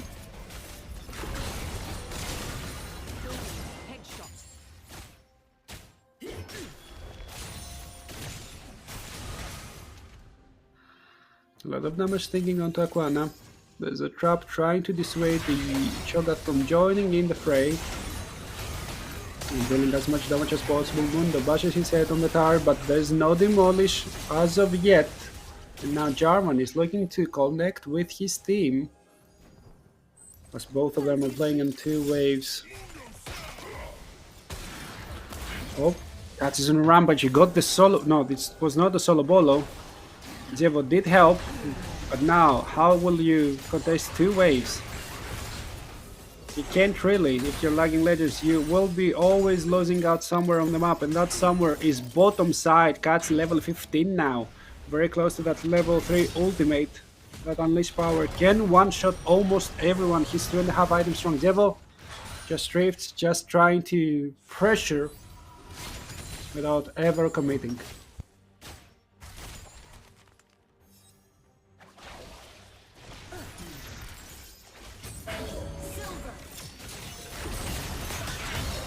Dara is getting poked down, but yet will use the demolish proc and get it. Aquana very low, but not low enough to execute. And now, with 6 towers to 0, Rule 34 Urgot are looking to reset, spend that hard-earned gold, and then maybe contest the Baron. 3 items for Katsi.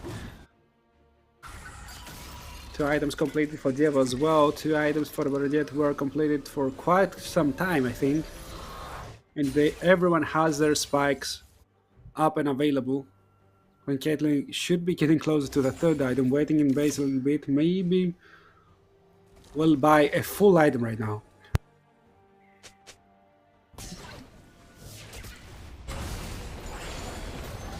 There is a last whisper, just half an item. He's very strong. That's it.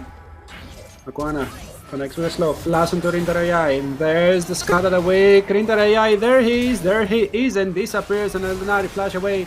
But the slow is already connected. They get under him. The heart still proc. The unleashed power. The death. Barajet gets the 2nd kill of the day.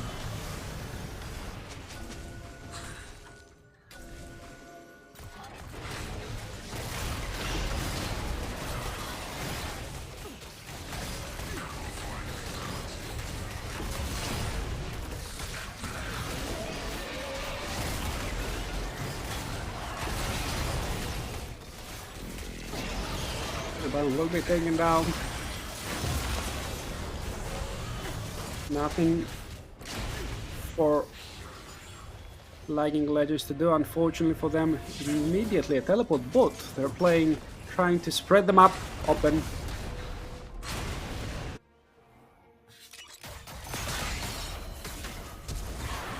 Oh, flash and kills more low. He gets a double stun. One is already dead. The next needs to flash away. Rintaro will survive to tell the tale, but now there's still 4 members strong. And R34 Urgot are looking to pressure 2 lanes again simultaneously.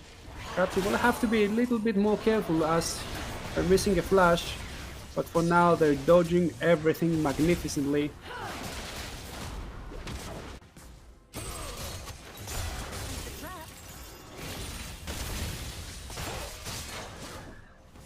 Slowly surely getting the damage on the towers. There's a demolish. Leona getting poked down, but the W will keep her quite safe. Mundo should be dealing with the tower quite soon, but kissing Mordel is there. The tower is down. Mordel will just open the ultimate and try to sustain through everything, but that's not enough. Kissing Mordel gets the kill on Bordet, but now there's only 3 people in the mid lane. The tower drops as well, and the ultimate will connect with the slow, but Kissing Mordel almost executes Okami, but that almost doesn't matter. In the end, he dies from the Zara burn. But still, the inhibitor is under heavy fire. It's a 3v4 scenario. Rintaro tries to connect with the team. Cho'Gath dies. Jarvan dies as well. One more Heartless stack. One more kill for Dievo, who's been dominating all game long. Katsi dodges one, gets hit by the 2nd, the 3rd, the 4th would connect, but there's the 5th. It strikes through the shutdown for Rintaro AI.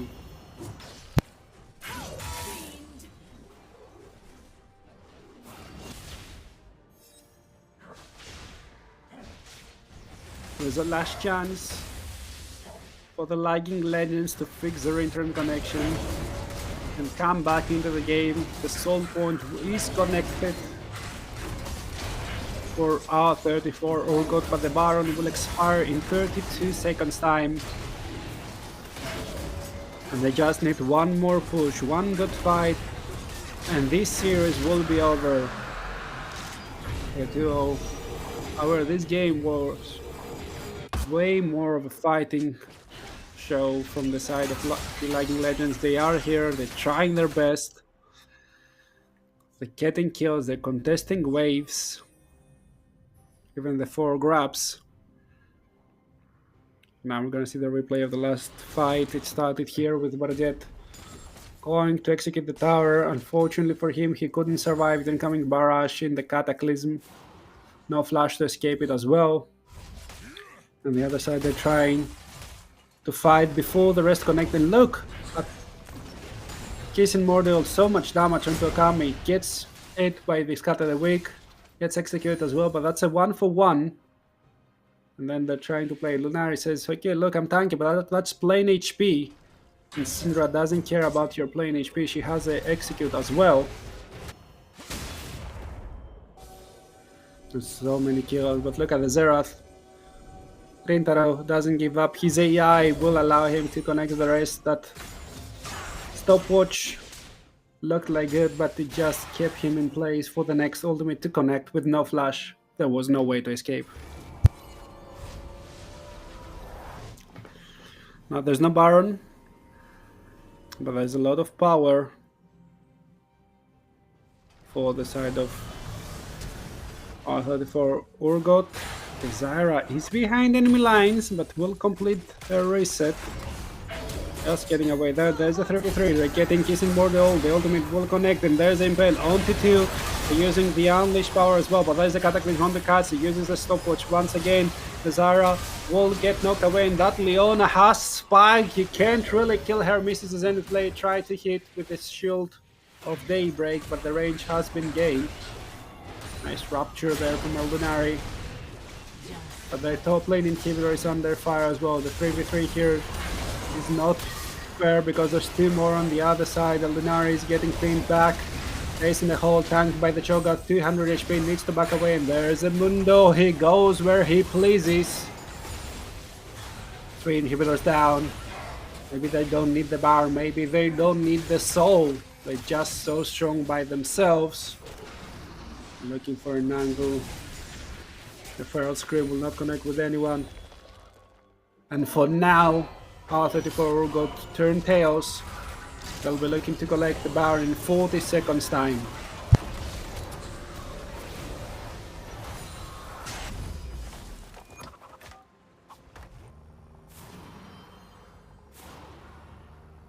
Wonder sits in his golden car, running into the lane. Those 2 tanks are close to unkillable. All of those HP bars, we're seeing at Mundo having 1, 2, 3, 4, close to 5k HP.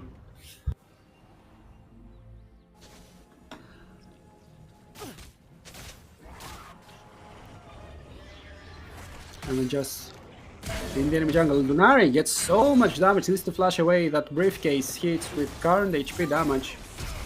Exotami plays the trap, they're trying to flash in, they're getting a Lunari, and Lunari is just dead. Who cares about the Baron? They're caring about the game. Double kill for Katsi.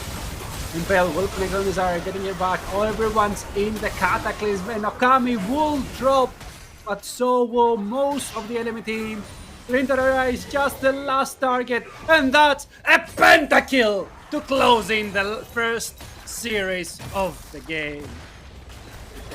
Katsi, what a performance, 17, 3, and 6.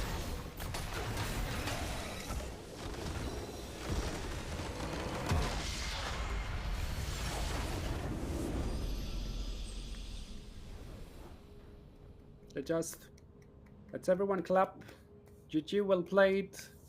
There's the side of R34, go GG. They're going into the next phase. There's not the last we're gonna see from the Lagging Legends. We're gonna see them play again today in the 3rd best of 3 of the day. But today, right now, Rule 34 Urgot had an emphatic first series.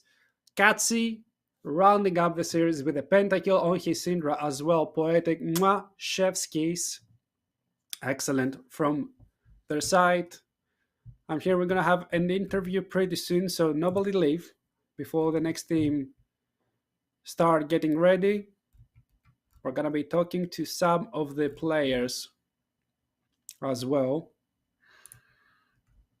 if I'm not mistaken, we're gonna be talking to Kissing More the Old and maybe Aquana, but we'll see. I don't wanna rush things too fast. But yeah, DJ well played. Rule 34 got came in swinging for the Veeam Weekend Esports Cup 2024.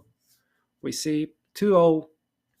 They go into the next phase. Lagging Legends will be waiting for their opponents to play their first best of three.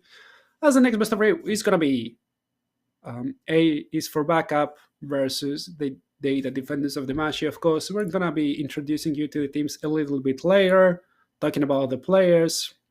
We're going to be having a grand time as well over there.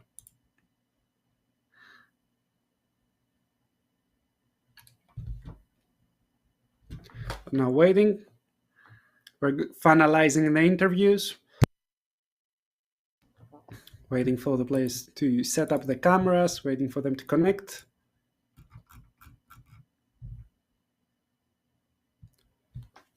Just bear with us.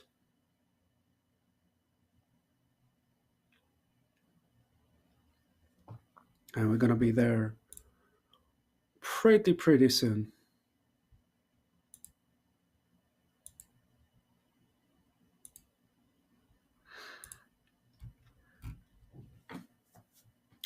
Till then, there's Luigi again. If you want to say anything to him. And since it's been like a week or two, Chad, have you watched Arcane? What's your opinion on Arcane? Honestly, I loved it. So it's 7 perfect. Oh, I see here Aquana or Alexandra, Hey, however you hey, want to be called. Hello, how are you feeling? both First of all, ways fine. congratulations. That was a very convincing victory. We tried. Well, I've heard that your team has been a thing for quite some time. So your premates, have you been practicing for the cup, or have you been just having fun? Well, I could say both. Actually, the main idea is that most of my team haven't played since last tournament, which was in 2021. So we basically had to Mhm. learn the game from scratch, and we had to understand what is going on, what are the void grabs, why everything is one-shotting me, and so on. So we decided that we should start a bit earlier to keep up with the current changes, and that is why we had some sort of practice before that. So you used to be a coach, as I've seen. Was that a bit of a more of a burden for you, or did it like make you feel freer because you did have an experience on making other players understand the game? Did you feel that it was easier, or did it put you like in a more of a captain role? I would say that I'm more than like I'm sort of a teammate more. I organize things and I discuss things. We plan draft, we plan what we're training and so on. But mostly I'm the player because again we haven't been playing for quite a while, and my mind was mostly occupied by the idea how I should play and what I should Mhm. do as a player and as a captain, something like that. Well, at least you played excellently in the first two games that we've seen you. You came in swinging.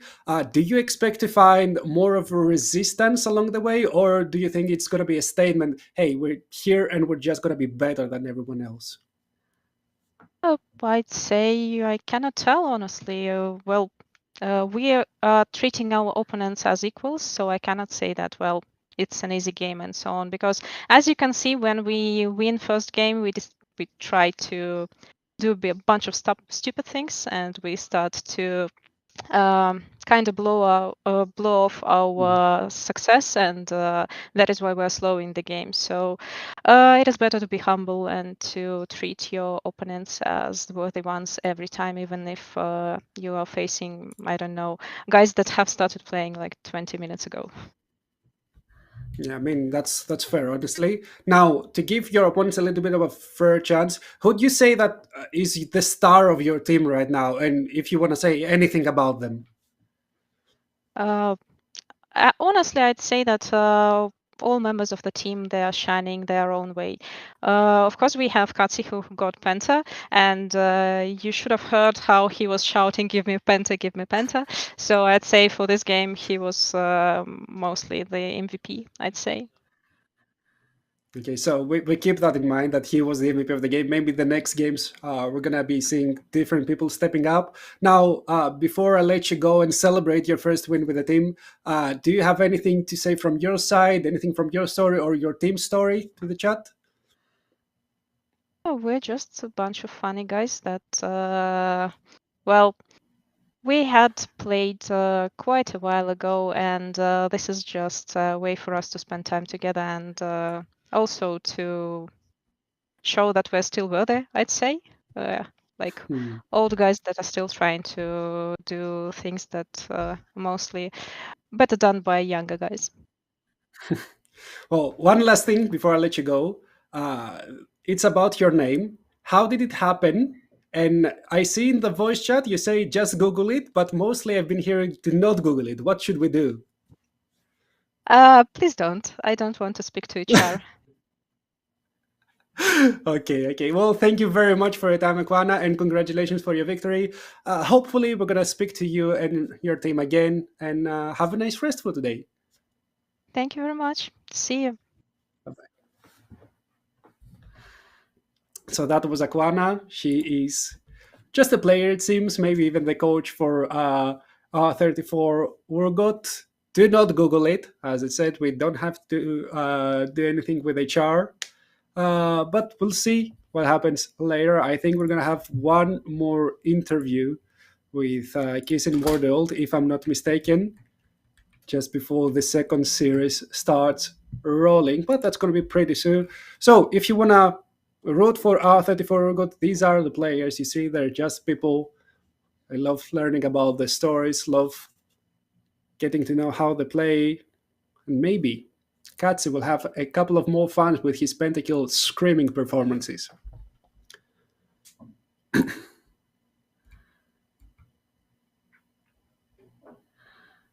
So right now we're waiting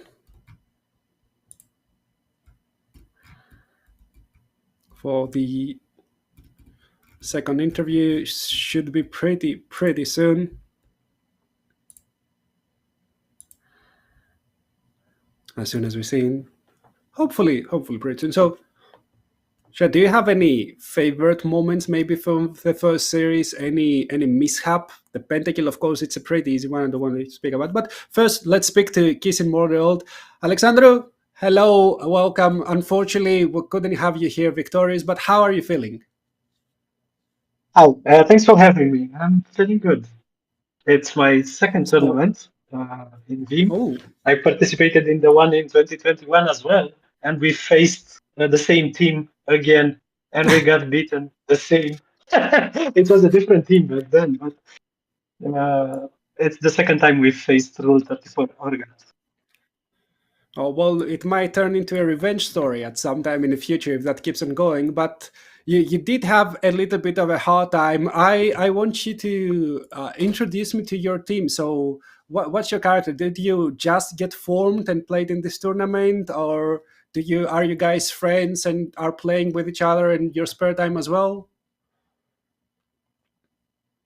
No, No. actually, we've never met before, and Oh. we just got put together by the tournament, and we started playing together afterwards. We've practiced quite a lot, and we're Mhm. based in different cities across Europe. So we started practicing every night after work, and when we got like an hour or two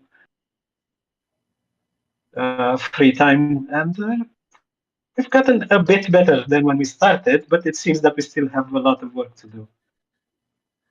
Well, I did see some stuff that some macro decisions that were quite good. So I do think that you do have a little bit more to show. So I want you to fill me and any fans that your team might have gathered from this first series with confidence.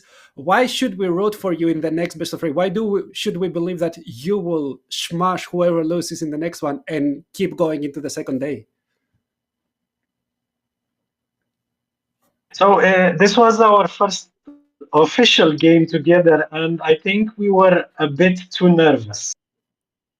I've done it before, but my teammates have never played like an official match before. I'm pretty sure that now we got the hang of it and we'll do a lot better in this game today.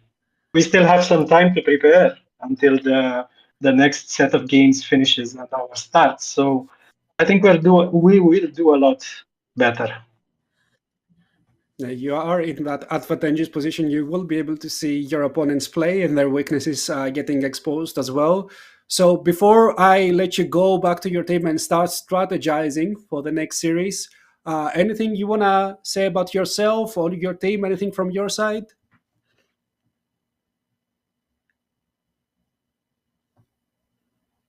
I don't know. It was our first game, and you should take it easy with the judging.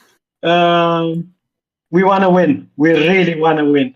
We're very competitive, and we want to win. We'll definitely do better.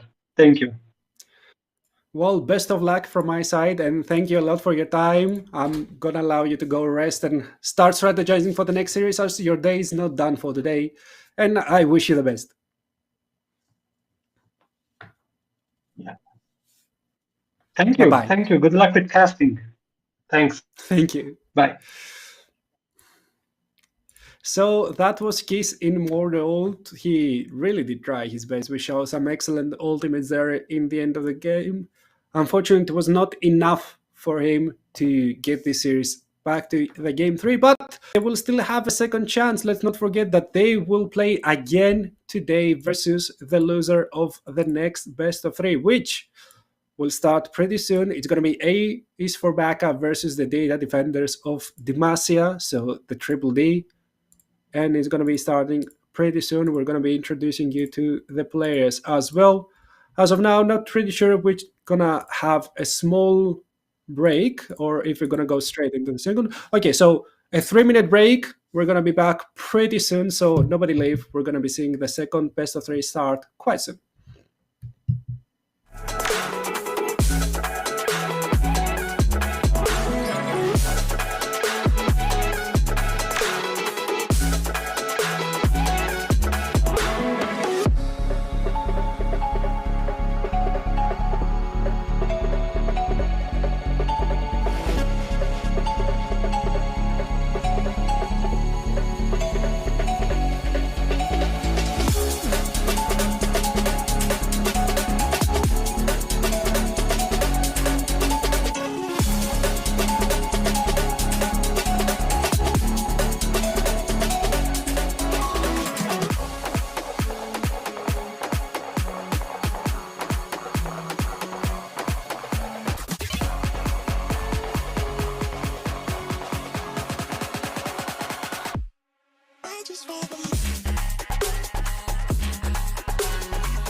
Baby, this is do or die. Feel it in my veins tonight. Emotional suicide. You know it's an eye for eye. I didn't wanna walk the plank. But the Mariona, it came like the thunder. I was on my way to going under. Swimming in the banya, I was covered in a tidal wave, But I'm a fighter, trying to take me down, I'm going higher. Baby, you've been playing with some fire. You've been playing with fire.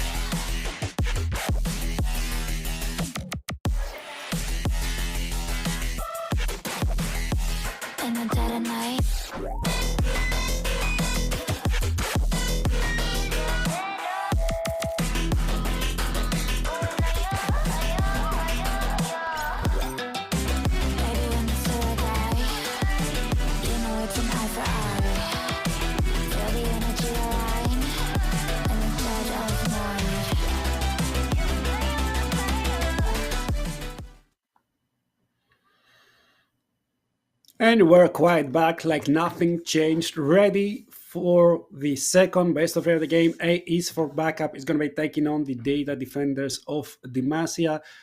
If I'm not mistaken, the A's for backup team is going to be having the blue side, and we're going to be seeing the draft pretty soon. So it's not going to be late at all. Sorry.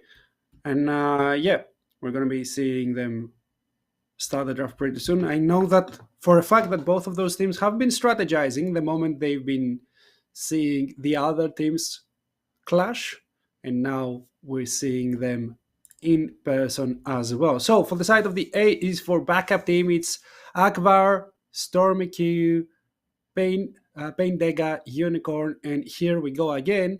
And for the triple D side, it's going to be Nefi, Little Nasia, Wernes, Martinek, and Nitnelav.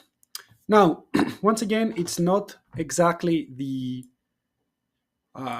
role order, so it's not top to bot. So let's start again. Akbar is the AD carry for the A is for backup team. Then Stormy Q is their top laner, Pendega is their support, Unicorn is going to be their mid laner, and here we go again is their jungle. And for the side of the data defenders of Demacia, Nefi is their mid laner, Little Nasia is their AD carry, Warnes is their support, Martinek is their mid laner, and Nidnalav is their top laner. These are the squads. We're going to be getting into the draft pretty soon, so I'm going to be talking about them a little bit later. And as the draft starts, they are banning away Evelyn immediately from the hands of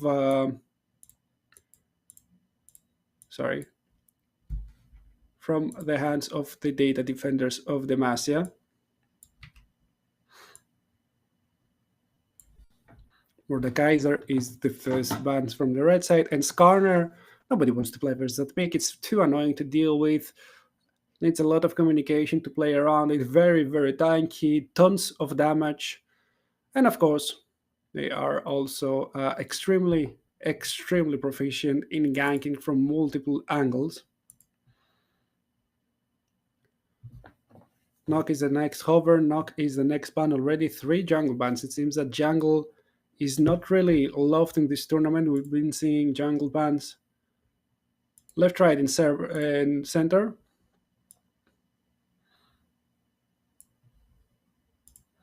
And Zaya is going to be the last one. With Zaya out, I expect to see a lot more of an engage option from the side of Ace for backup. Maybe a Vi, maybe something sort of the old Sejuani, Jalvan.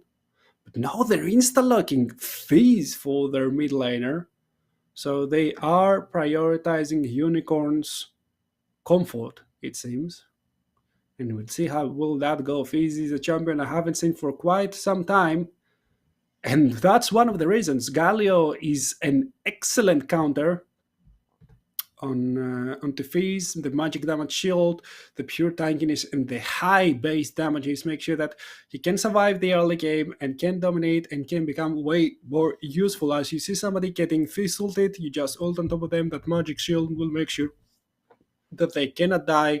And if Fizz chooses to follow up on his ultimate, then you can just knock them up. Malphite getting locked in immediately.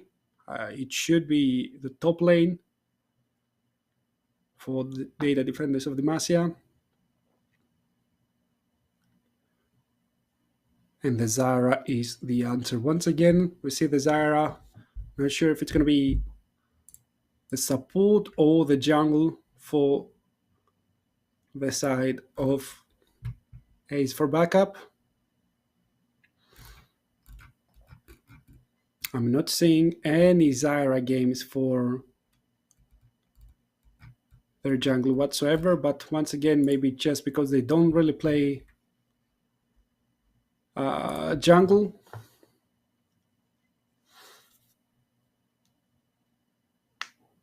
And Seraphine getting locked in. The Jinx is not gonna have a fun time. There's a huge wombo combo right now being set up for the data defenses of the Demacia. As if the Malphite ever connects with the ultimate on the Jinx Zyra duo, then you can easily follow up with the Galio, easily follow up with the ultimate from Seraphine.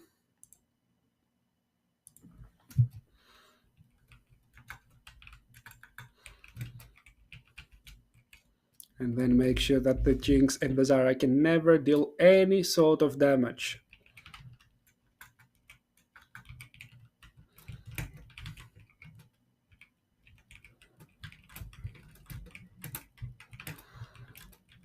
Master Yi and Caitlyn are the next two bans. A lot of ADC bans as well. Three ADC bans so far. And they're banning away the Mundo as well. Very good anti-tank. Would have a lot of good time. There's not a lot of true damage so far, like anti-tank damage from inside the defense of the match. I do enjoy that ban. And Kindred is the last ban of the first game.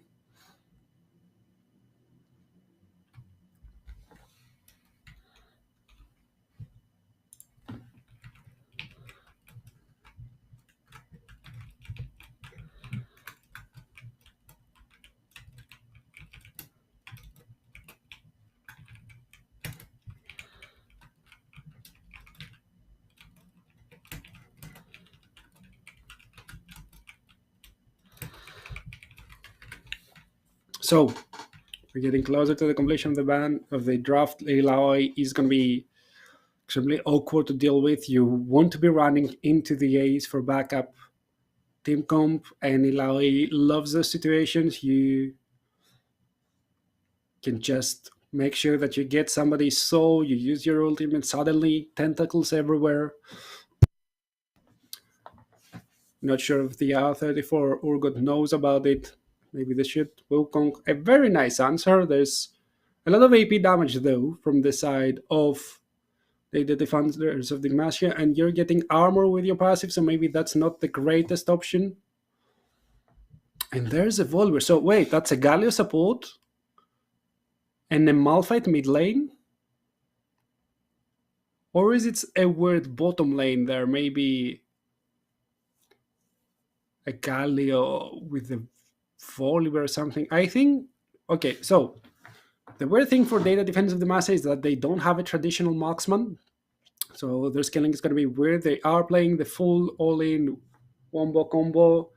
Very, very little AD as well.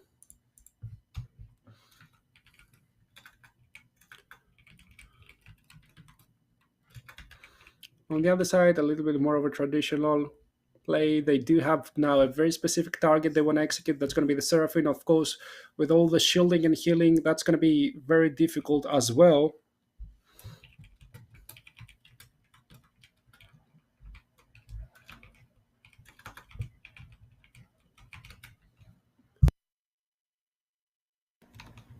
But the Jinx, if she managed to get ramping up, she will be able to most likely take off the game.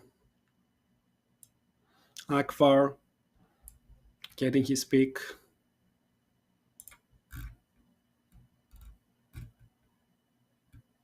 He's been practicing the Jinx as well, from what I see.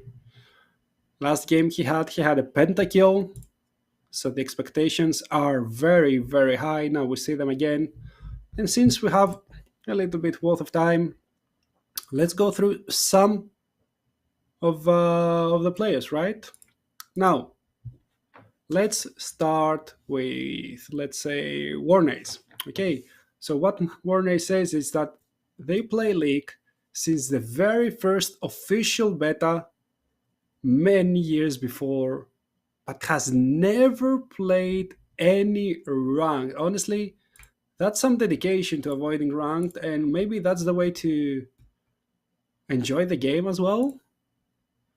I'm looking, I did look through the accounts. They've been unranked forever, from what I see. No ranked ever at all, at least from this account. Maybe they've been practicing on the secret account and not showing, and their account does exist from season 1. So that's extremely impressive.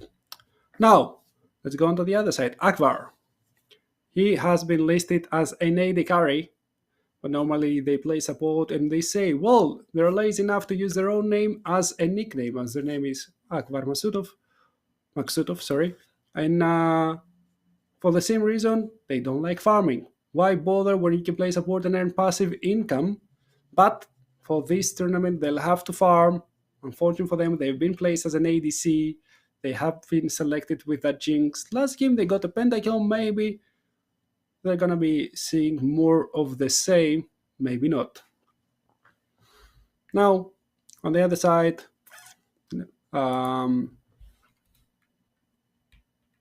Nefi, they used to be Master. Now they're just Emerald, but Master is still very impressive, especially on the EOS server.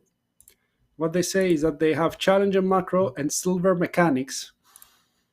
Let's see if they do remember a little bit of that macro, or if it's completely slipped through their muscles. Still remains to be seen. They have the chance to prove themselves in this in this tournament. I'm going to be leaving the rest for the next draft as well. And I'm going to be asking you one of the same questions as well. First of all, who won the draft in the previous draft? If you need any reminder, just let me know. I'm going to be I'm going to be reminding you that.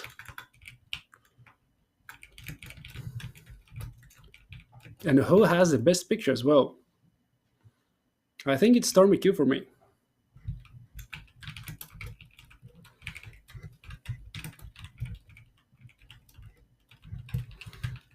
I do love like the energy, the pose. It's all great over there.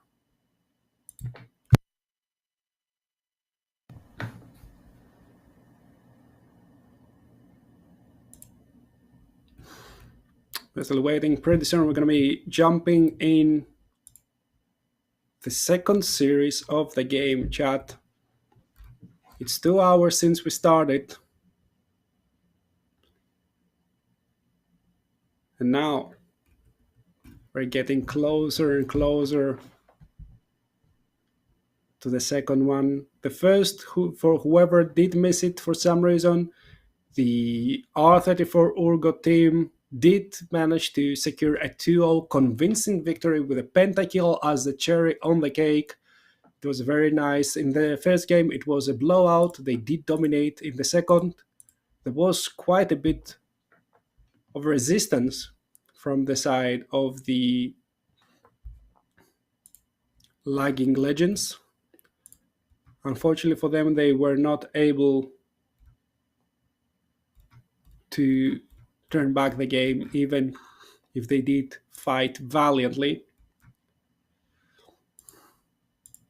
I will say they still have one more chance. They will be playing, the lagging legends will be playing their elimination best of 3 later on after this best of 3, as the loser of this best of 3 is going to be facing the loser of the first best of 3 for a chance to remain in this tournament and play in the second day of the Veeam Weekend Esports Cup 2024. This is what we're watching. If you don't know, it's in the title as well.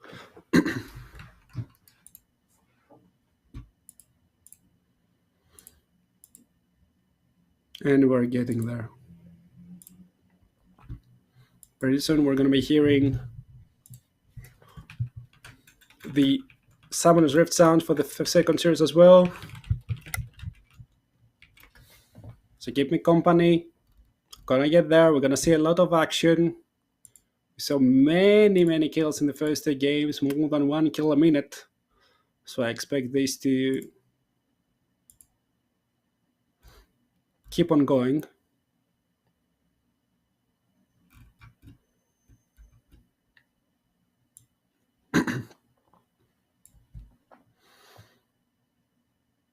And we'll see who will manage to get the first step in that series as well.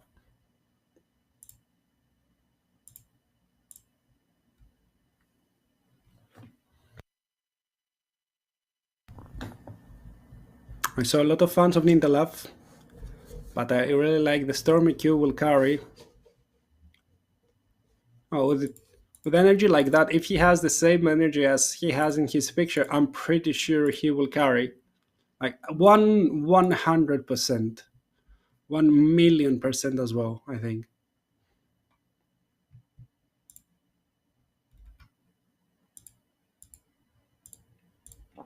We'll see.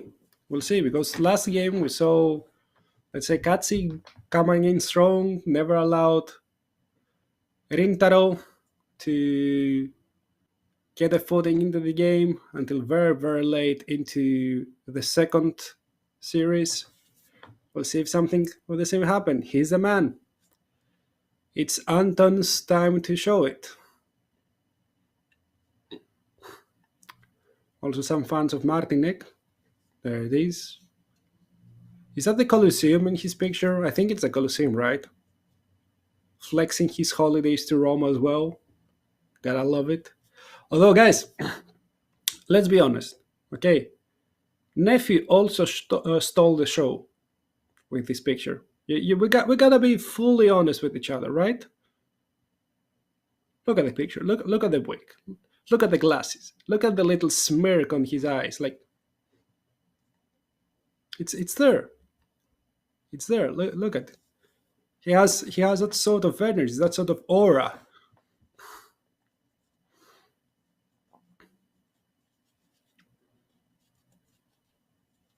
I would trust this man to carry me.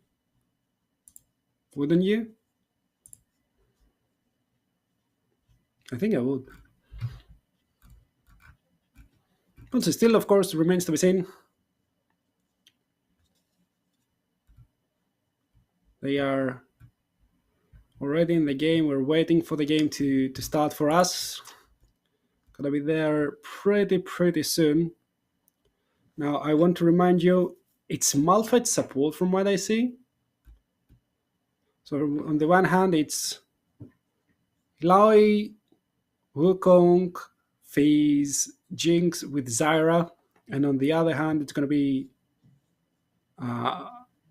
Volibear, Javan, Galio, and then Seraphine with Malphite. Malphite support, it's something I want to see. Honestly, Warner is playing with that. I see they've tried it before as well. Maybe it has worked in the past, but here is a chance for them to prove it.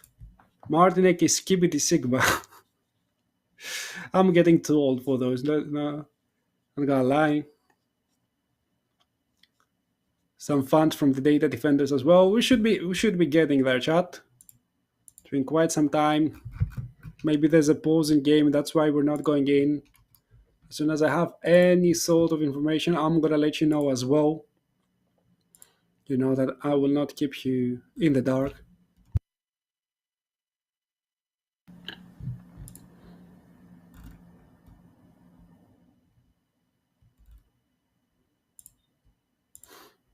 So yeah, still waiting. So how's your day? Do you have any extra plans apart from watching or playing this tournament? Anything extremely interesting you will do in this weekend?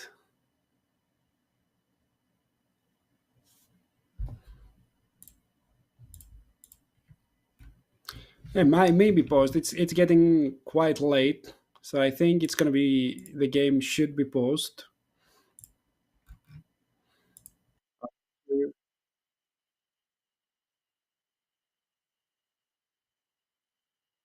Okay, so I've just been informed there are some small technical issues. Unfortunately, it does tend to happen. It is a live broadcast, so We're going to be solving them, and as soon as they are solved, we'll be jumping right into the Summer's Rift. So everybody, stay seated, get yourselves in the game, and we're going to be there. Until then, I don't know.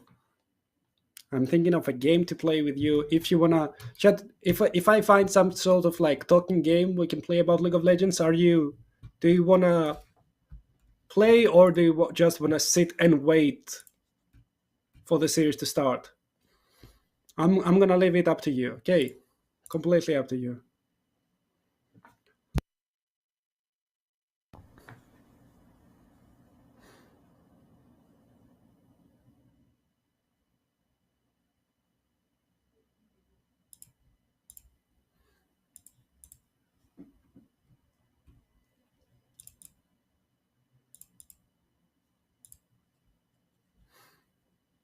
Who do you think is gonna win? Well, honestly, not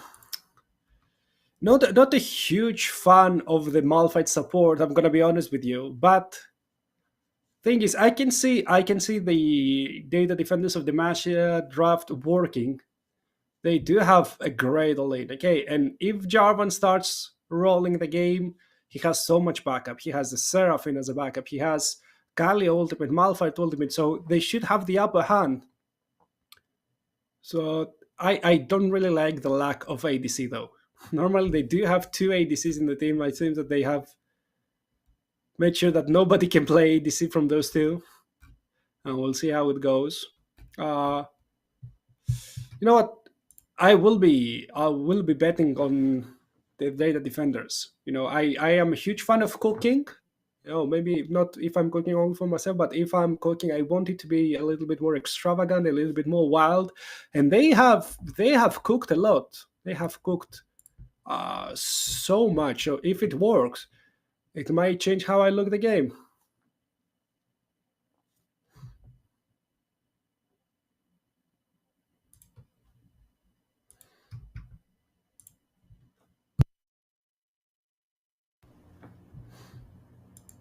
So we're gonna see.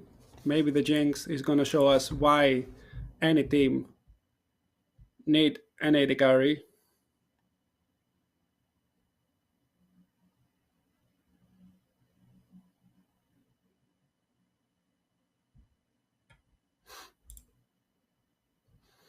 Who do you think is gonna win? There's also an action. I'm not here alone. We're all here together.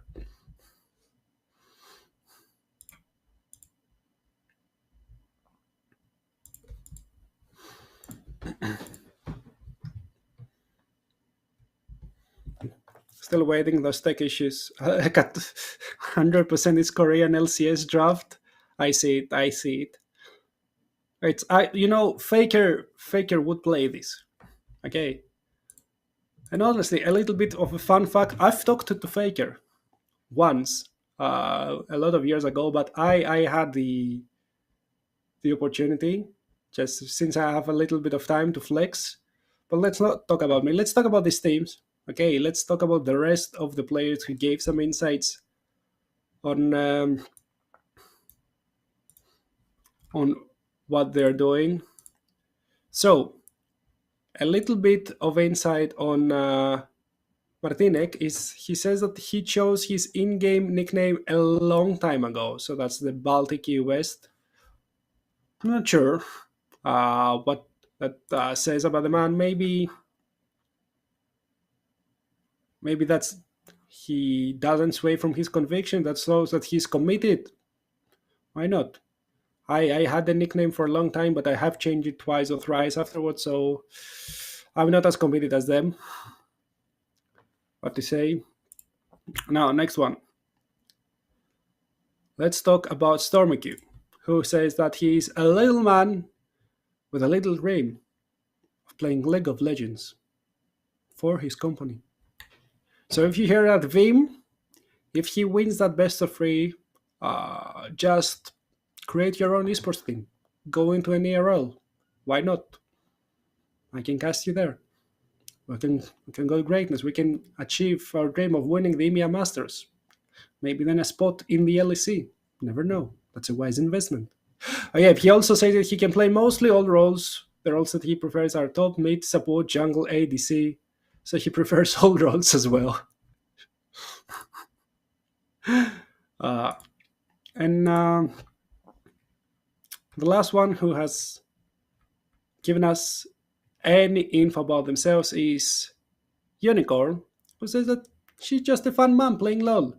And what she can say about her skills is, hey, it ain't much, but it's on a sport.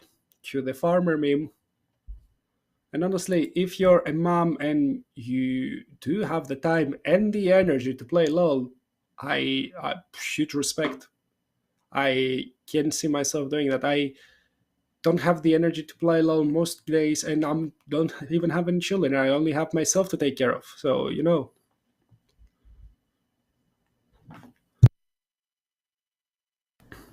bragging rights are indeed the price. Imagine like you're walking through the office for the next year, and somebody saying, "Hey, I don't know, Anton, you didn't fill out that form," and you're like, "Yes, but I did beat you in that LOL tournament, so you can wait like an hour or two because I'm busy." That's instantly like you're getting all the aura. Please don't do that. Please don't blame on me if anything goes wrong with the company. I'm not giving any proper advice. I'm sorry. Just trying to poke a little bit of fun over there. Do I find Martinek handsome? I mean, I don't swing that way, but he has the pose as well. So like he has his chin up. He's looking at you with all the coolness in his eyes. I think all of them are handsome or pretty, because handsome, it's for me. I know. I also find my cat handsome. I don't know what that tells you, but he's a very very cool boy. At some point, maybe you're gonna see the rest of my cats as well. But I do have my air conditioning open in the living room, so they mostly staying there. Just that Luigi loves me too much to stay away from me, so he sleeps in the same room as I do.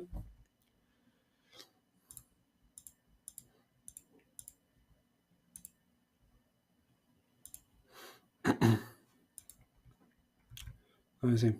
Still waiting, chat. The moment I'm gonna have any updates, I'm gonna bring them back to you. Unfortunately, I'm really sorry about all the delay. We're doing all the best we can. It seems that there are some maybe lagging issues. I'm not sure if anything is gonna be remade.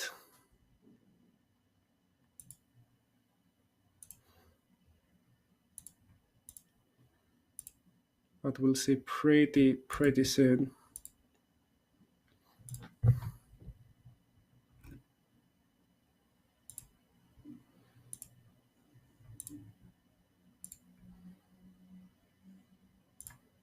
But if you have any more options, don't be afraid. Shoot.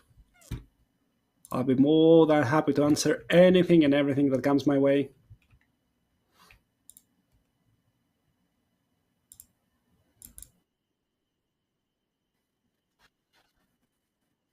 Okay, so unfortunately, the tech issues are taking a bit longer than we'd like to resolve themselves. So we're gonna go into a short break. As soon as they're resolved, we're gonna be right back with the second series of the day. And I do apologize for all the delays. Stay here.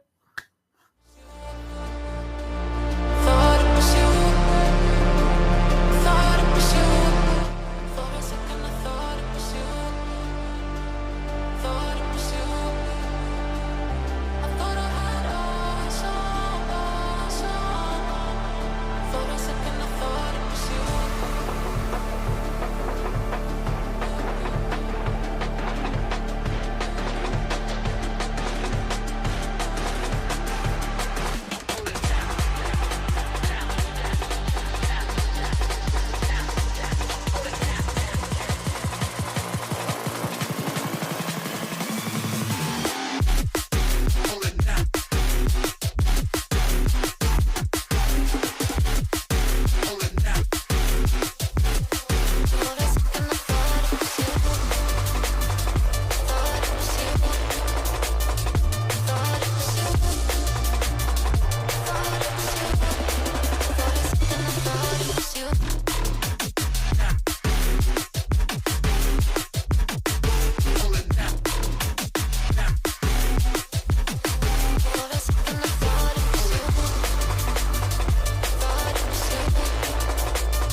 And we're back. The delay of the live server is almost over. We had some big technical issues. We had to remake the whole game, and we will be soon running into the summer reserve. Let's remind you that these beautiful faces will be the ones clashing right now. It's going to be A is for backup versus the data defenders of Demacia, and the drafts are a weird one. So from the side A is for backup, there it is.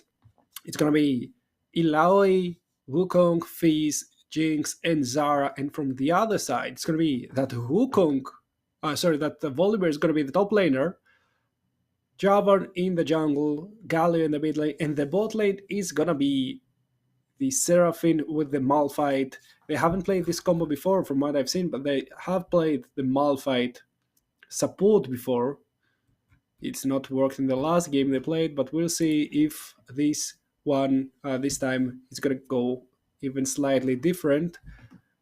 We're gonna be very shortly into the Summer's Rift. Once again, I want to apologize for all the delays, guys. I know it's not gonna be easy for you just sitting there waiting for the friends. It's supposed to be full content, but it's a live tournament. We're playing on live servers. Unfortunately, we have to run the show as it comes to us. So, chat, I see you've been a little bit more active. I want your predictions. Okay, I saw a lot of people saying that either Martinek will be carrying everything, or that Stormy Q is going to be carrying everything. So we are on two different sides. Do we believe in the overcooking draft from the data defenders of Demacia, or the normal, proper, traditional draft from the side of A is for backup will be the one running away with the victory? What do we believe? I want to see your opinions as well over there in the chat.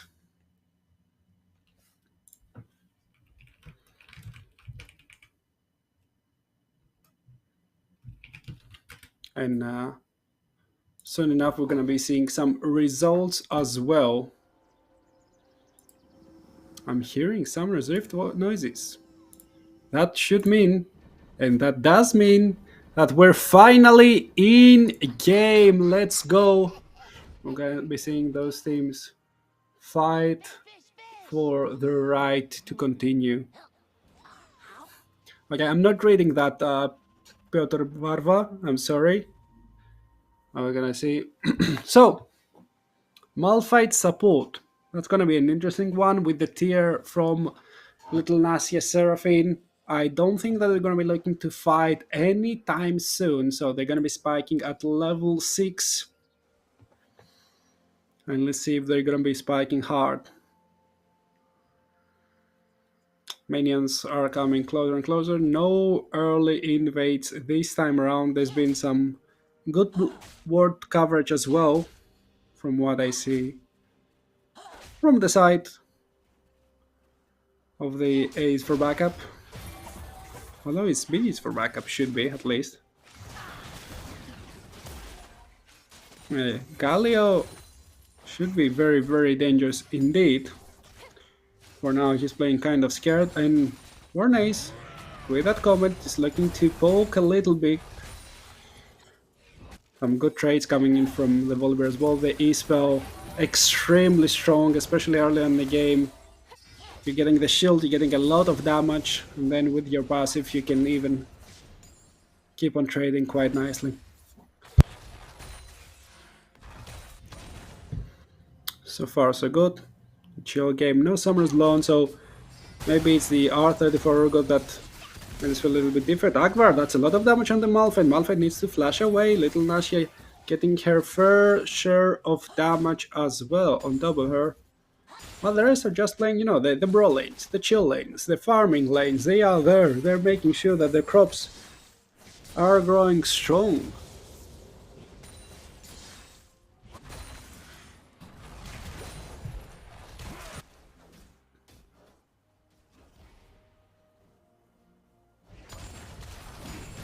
The junglers on opposite side. Jarvan a little bit further ahead on his clear path. Wukong slightly slower in the early game, as a little bit more AoE went to clear the blue side first with only singular camps. Little Nasi is getting poked out, losing a couple of those here. Should be fairly close to the Jinx after she collects that wave that crashed down in the bot lane. Oh, that's an unlucky state there for the face. The wave hasn't crashed, but it's still getting attacked by the turret. That means he will lose a couple of those. Galio plays with the Doran shield, so plays with the extra defensive side. Doesn't want to trade a lot. Well, we see those excellent pictures as well from both of those teams. First reset, shooter resets coming from the Jinx and the Zara side. Both of them have bought their boots, or as I like to call them, socks, since they're only the boots one. Trying to make sure that they will always have the first say in terms of spacing and will be able to control how the lane goes from there on.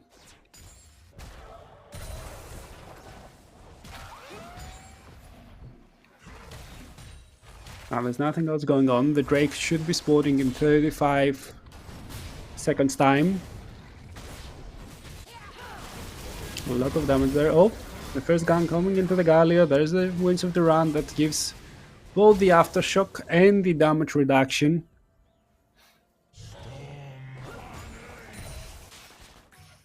For Akbar. Sorry, not for Akbar, for Martinek. That's my bad. Akbar is here in the bottom side. I was just looking at them. So nothing else going on. Very chill. First Drake.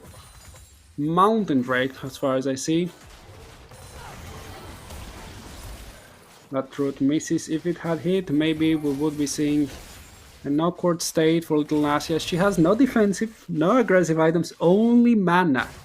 She's playing for full mana, she's playing for full spell sustain, and she's up in CS, so she managed to cover the distance quite well. Hasn't used the teleport as well. And Akbar trying to poke out, not able to. Ilnashi gets poked out right now, gets ignite, 300 HP, needs to flash away, but on the other hand, Warnace is dishing so much damage with that Malphite and his ignite, running into the brush, making sure that the Fog of War is his ally.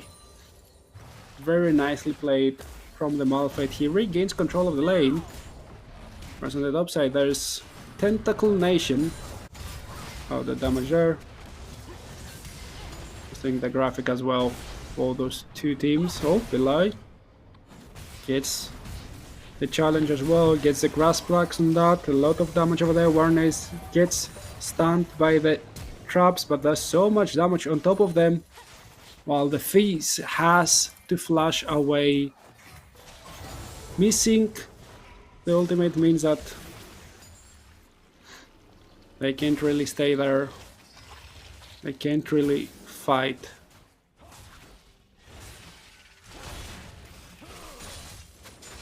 And Stormy is kind of losing the nerves war. Where's Martinek? He's looking at the Jarvan.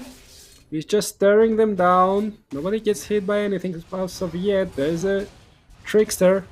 Oh, there's a Taunt, but that's not enough to get anything more from that playful Trickster.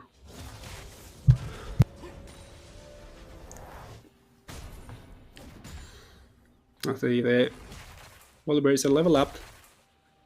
Lagging a little bit on the HP department, still has that W to heal up with the second use on anything. Trying to shove everything in before maybe resetting. It's a cannon wave, so it's a prime time for him to reset as well. There's no real gold in anywhere, but maybe the jungle, where somehow Jarvan is quite far ahead from the Wukong.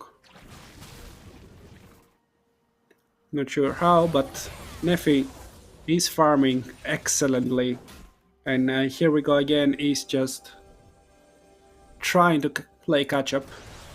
Now looking at the top side, Loy doesn't have a lot of mana. There's the ultimate immediately. Loy will flash away. Oh no, Neffy. He missed the combo, flashes in, he uses the Cataclysm, will be able to get the first blood anyways. He said it, challenger macro, silver mechanics, maybe that's true. But on the other hand, there's a bit of a cheeky lane gang. Maybe they saw him though. Stormy could try to get into the bottom lane, wasn't able to do anything more. Lau will not even teleport. And that's the end of that play. First blood goes for the Volibear. And of course that's excellent for Little Love. Now that's quite a lot of damage on the Malphite. So has only bought an aggressive item, will need to flash away immediately, and now Little Nashia, he answers back with that lost chapter. The damage is been spiking, not using the Encore as of yet. They're waiting for Malphite to hit level 6 as well. So nothing else spent. Volibear teleports back in the top lane. Illaoi still has access to that teleport, so that may be helping her move into the map, or at least accept a bad trade and not FF the lane later on.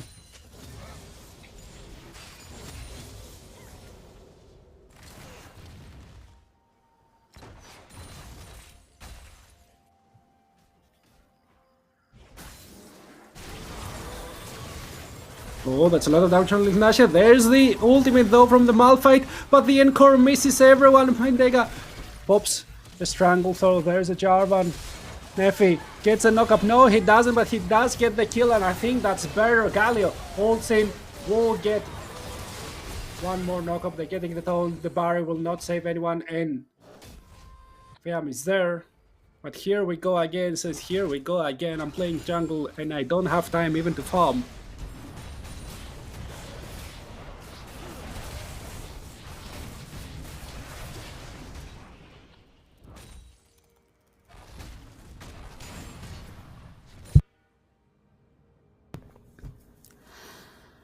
Nice start from the Triple E team. They're getting Neffy up. He's been farming up well. 15 CS up. 2 kills under his name. 100% kill participation for him. And the rest of the team are just doing what they need to. Midnight Love is there, out farming in Illaoi, being ahead. Oh, there's a charm. Justice Punch, Winds of War, a lot of damage. And it seems that the team comp, even if they're missing their batons, they are able to just outplay their opponent. Now, second tree of grabs. Only the Fizz is there to challenge so far, and there's not much that Stormy can actually do. That route misses. On the other hand, I think that 6 grabs going to the side of the Triple T combo. And we should be wary for the bot side, as Warnace will have his ultimate quite shortly, and the Seraphine won't be long to follow. Midnight still has ultimate, doesn't use it yet, can try and turn, and Neffy is still missing that flags and drags combos, or trying to dodge all of those tentacles before they do tentacles. Oh, Warnace has ultimate now. Little Nashia has her ultimate as well, and they're looking maybe to dive in the bottom side. There's the ultimate, very nice ultimate to try and buffer all of that damage. And there's a Illaoi ultimate as well. She gets the kill under the turret, but will trade the 1-for-1. Nothing you can do there. You're trapped in the Cataclysm.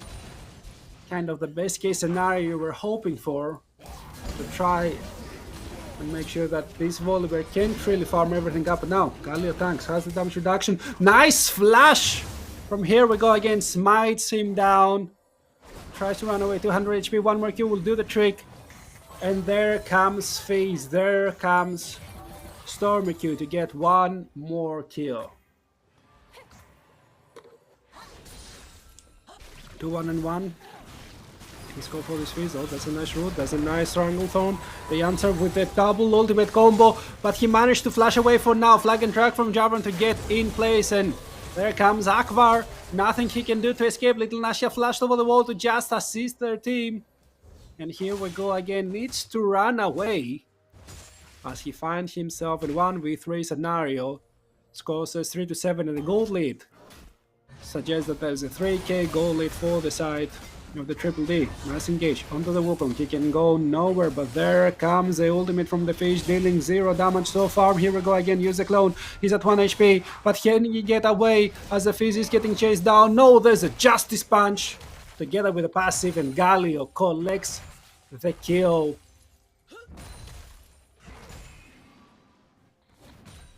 An excellent play from Martinek to make sure that they will secure the kill. And honestly, Neffy, 8 out of 8 kill participation. There's nothing going on in the Rift without him knowing it and getting himself active. Now, top laners, both of them will have ultimate within the next couple of seconds, so maybe we'll see a little bit more of a skirmish there. Whereas the second Drake will go towards the side of Triple D. They do secure this. And look at Neffy, he's already in the bot side. He's trying to bait. Warney is kind of far away. Doesn't have access to the ultimate. They say, look at this very, very overextended Seraphine. For sure you can do something. I must be top. No! I am here. I'm catching you, waiting for the flash. Doesn't get rooted. Now he gets rooted. 200 HP from Akbar. They're trying to get his flash. No, trying to donate the kill. Won't be able to. Neffy gets the 5th kill under his name. As the flag and drag if he wants to keep some distance now. Flash from Warner is trying to get the flash as well, but there's just a blast cone that will escort Bentega away. He's still looking. Flag and drag. That's what time it hits with the Cataclysm. One more kill. 6, 0, and form. This Jarvan is everywhere, and this Jarvan is everything. Still looking to dive. They still have 2 ultimates over there, so they can commit. But the tower is more important. The Rift Shield is just getting started from the side of Wukong as Warnes has dodged. They're waiting. Oh, now Fizz may be under trouble. They can connect on him, but they do not pull the trigger. Same time, here we go again, is on the Rift Shield. Not sure how much HP is there. It's only half HP. So he could get contested, but he won't.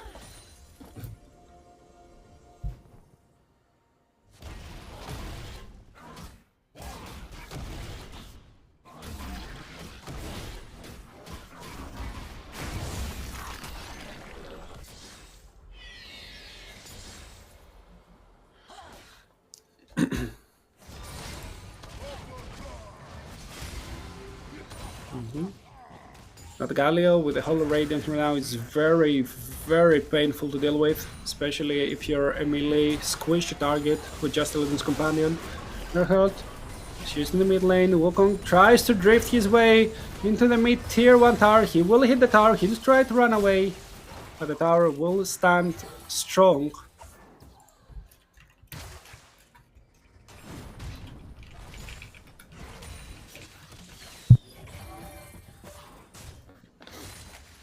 And now the game slows down again. Neffy tries to engage. They get one man in the charm, and there's the unstoppable force as well. Full HP to 0, 2 kills, and Warnes is the only one falling from the tower damage. But that means that with the 6 wraps helping them, with all those might spawning, the second tower will drop very, very soon. By very soon I mean immediately. This gets upgraded, but there's Ilaoi. They're all running on top of her. There's no ultimates to help them. The ultimate will never come into fruition. And Baltic, he's still looking to find something more. He's still looking to engage. And Wukong can still use a clone, so he's fine. And Oliver's still not using. Nintnelab doesn't use his ultimate to disable the tower. They don't want to overchase. They don't want to overcommit.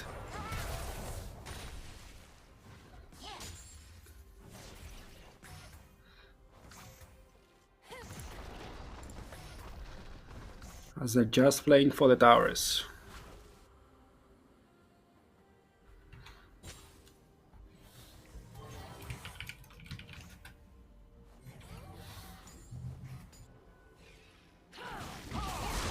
Neffy, Wolsane can flag and drag out, but there's so much damage on him. That's the Sudden, that's 1000 gold for the Fizz. And they're looking to get the revenge. Jinx Rocket flying wide. Fizz is so playful, so trickstery. Can the Malphite ult? No, there's no ultimate there. And maybe And will die as well. There's the callback. There's the kill. The 1-for-1. The 1-for-3. Actually, as they're giving back so much. There's the side of Ace for backup. Go away. A huge shutdown that the Jaguar was carrying, and now the Thieves must feel very, very happy.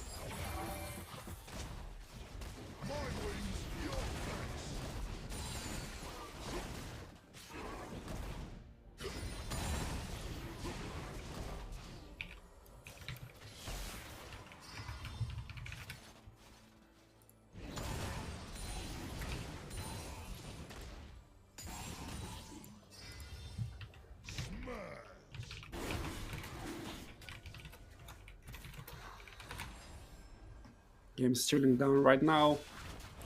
Triple D must be feeling slightly awkward. They've given away quite a big goal turnaround. Almost 2k. That's Ace for backup, but still, when they have their ultimates they can play. Fizz ultimate, hitting the Malphite. He's not tank at all and he's almost dead. Almost scratch that. Fizz trying to run away. Bring the Jarvan with him. There's a Justice Punch. They're getting him. There's 1 HP. Volber will make sure that the job is done. Most likely than not. No! He will not be able to find it, but Nefi finds Akbar. And here comes Galio. The Jarvan ultimate secures the deal. Wukong tries to fight his way back. But he's getting beaten down. But Nefi later, there's a Stranglethorn. Tries to try and dissuade them. And it's a 2-for-1. If I'm not mistaken. No, it's a 1-for-1, but plus the Drake for Triple D, and they were there as for us. Little Nasia is already in the top side.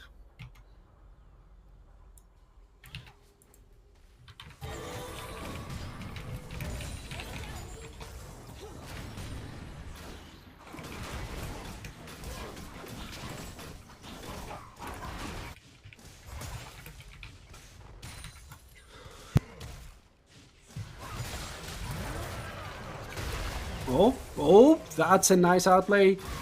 Volibear thought he was invincible. He had the tank items, not enough. No magic resist at all present in his build. But he's quite strong. 2 items strong already. Looking for more, looking for that ultimate. It will not connect. So Nefi tries to turn back, gets a knockup, but gets rooted as well. There's the Malphite, there's the Unstoppable Force, and there's the Encore as well, singing and charming the Zyra back.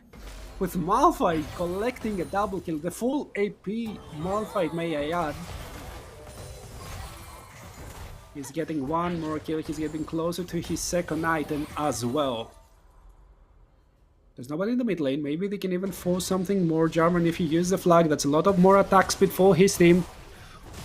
We'll try and get the inner turret, and now everyone else is kind of lost them up. They're trying to gather themselves, they're trying to respond on those waves, but the goal, it has ballooned once again. It's 6k, and we're 22 minutes in. We've seen the start of turnaround, but it was not enough. And Triple D, they spread the map thin, and they managed to get very, very quickly 2 extra towers.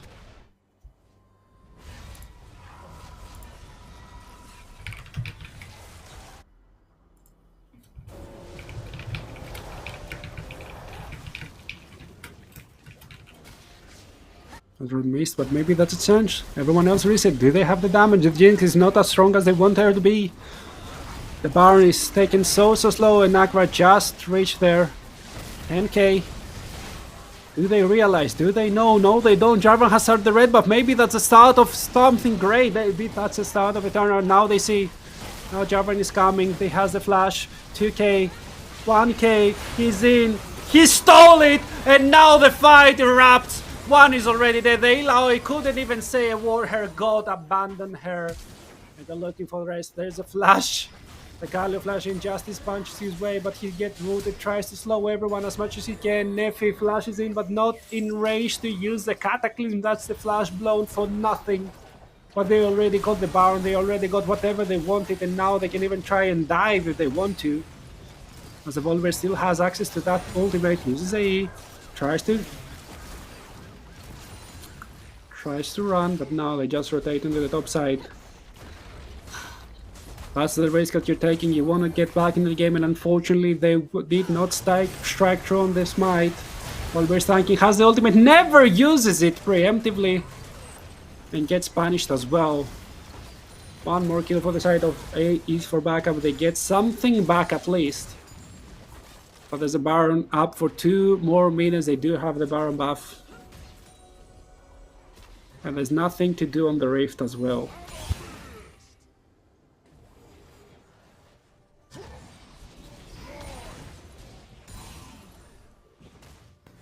I see that replay there.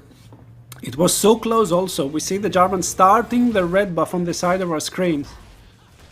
But thankfully him, Galio checks what's going on there. They get the blast going, they get in time, and they smite through. Encore misses everyone, but there's already 1 and 2 people dying.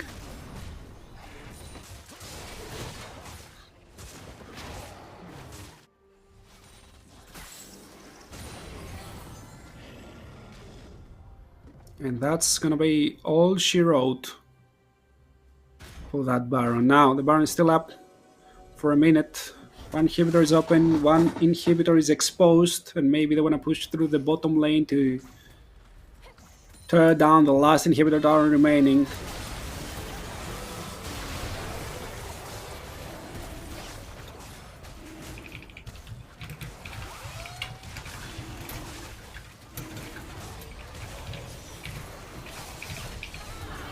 Oh, a lot of damage on the Fizz. Fizz needs to run away. The Encore is getting flashed away from the Galio.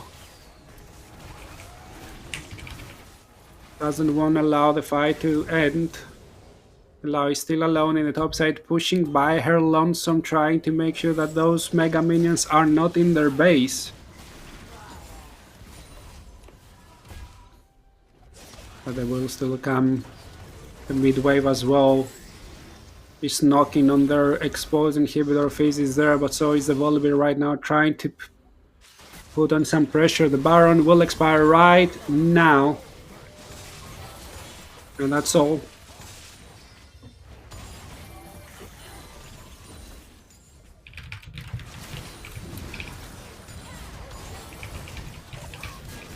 Wukong tries with a Cyclone, gets 2-man knockup, nobody is able to follow, they're all quite far away. He flashes in, gets a double knockup on the Little Nasia. Little Nasia gets the road on him, and then the Zhonya's 1 is dead, the 2 will follow. Malphite will not allow the Jinx to play the game.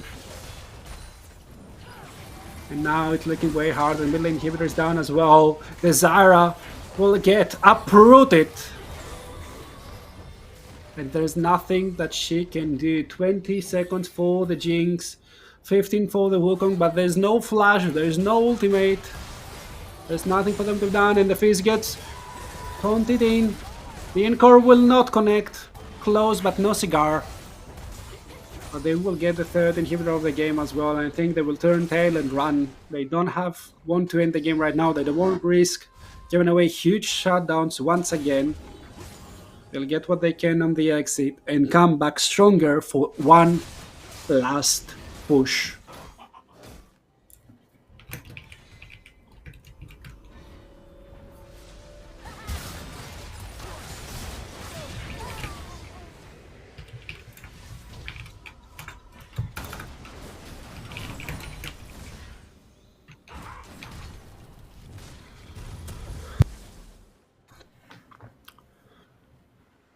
Not much more than Ace for backup can do right now, honestly.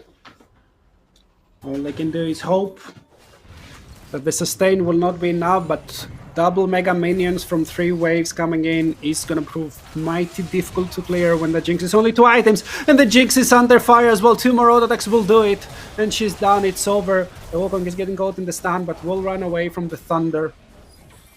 Chloe. Mr. Fatty Unicorn. The Unicorn tries to do something, but there's not much you can do with only 1 home when the enemies think so much. Oliver can even ult whatever he wants. He can ult and try to disable the towers. He can look for the dive. The Fizz ult is getting flashed, and there's the ultimate. Disables 2 towers immediately. Tries to get in. The triple, the quadra-man Encore, and the Illaoi tries valiantly, but that's not enough when your towers are dropping 28 minutes in. and the Triple D team will get the first win of the series.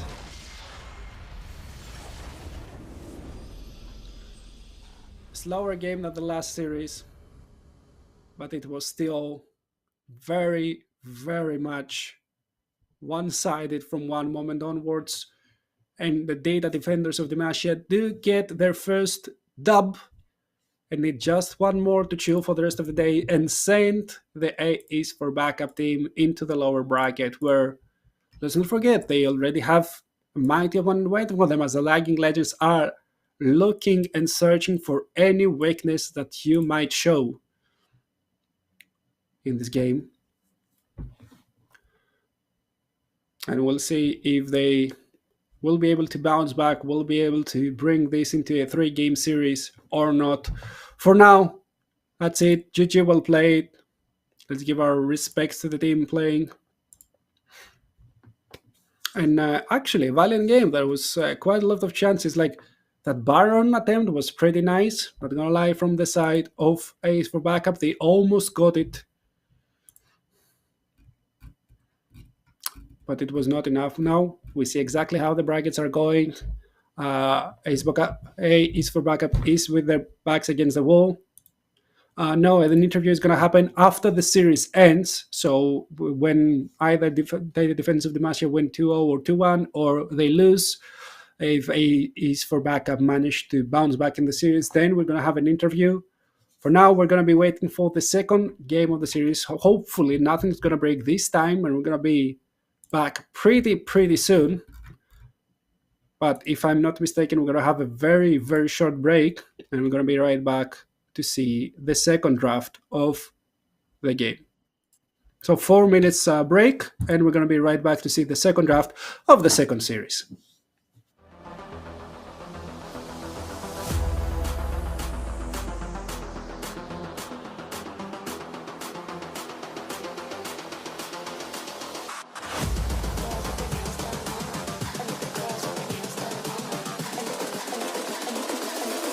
Girls with their nails done now.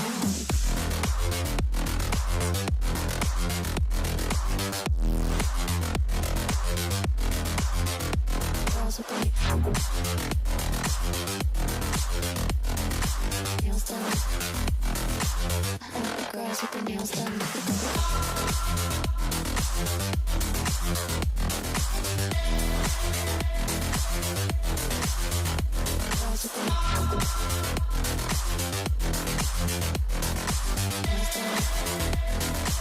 I like the girls with their nails done. Girls with their nails done. Girls with their nails done now.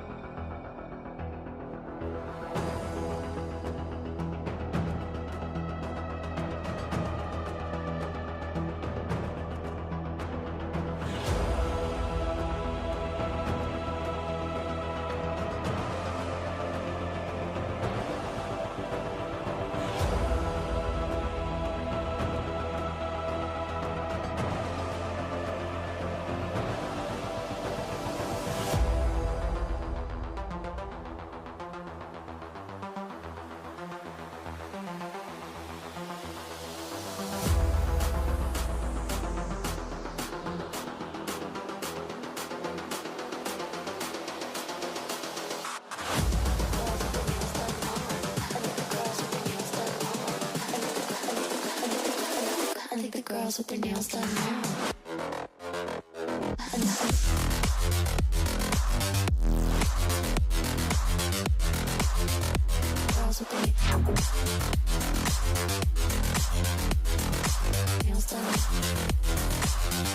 Girls with their nails done.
is the future.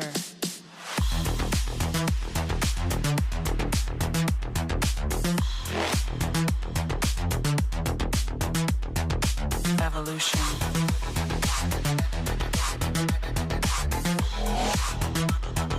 This is the future.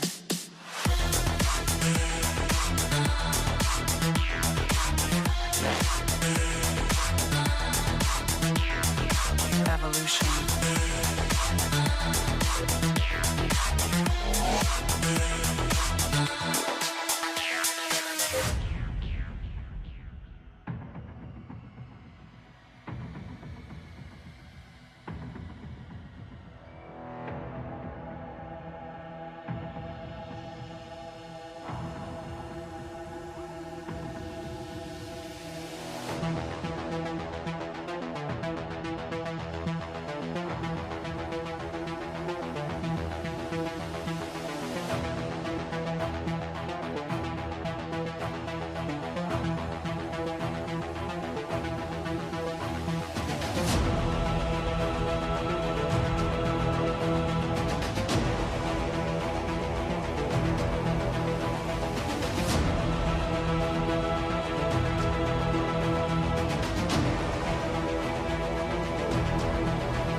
This is the future. Human error.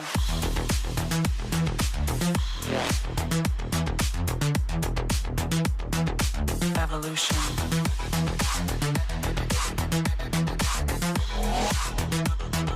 This is the future.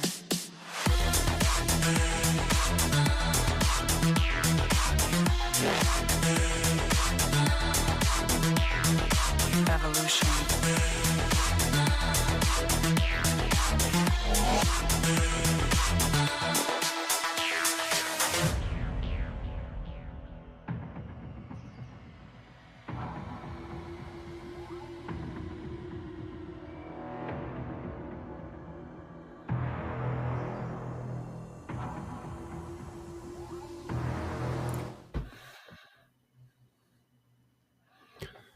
And we're back, almost getting ready to get into the second draft of the second series as well. For whoever missed it, we saw the Data Defenders of Demacia had a little bit of a trouble there in the mid game, but managed to secure the first dub versus the AEs for backup, who did suffer a bit, did kind of pressure a little bit in the early game, did almost manage to sneak away a very, very sneaky Baron, but at the end of the day, it was not enough to get that first victory, as Nefi was everywhere and he was doing everything. I think he ended the game with very close to 100% kill participation over there, and the Malphite Tools did actually manage to secure the victory. Now, second draft, I see same sides with AEs for backup remaining on the blue side.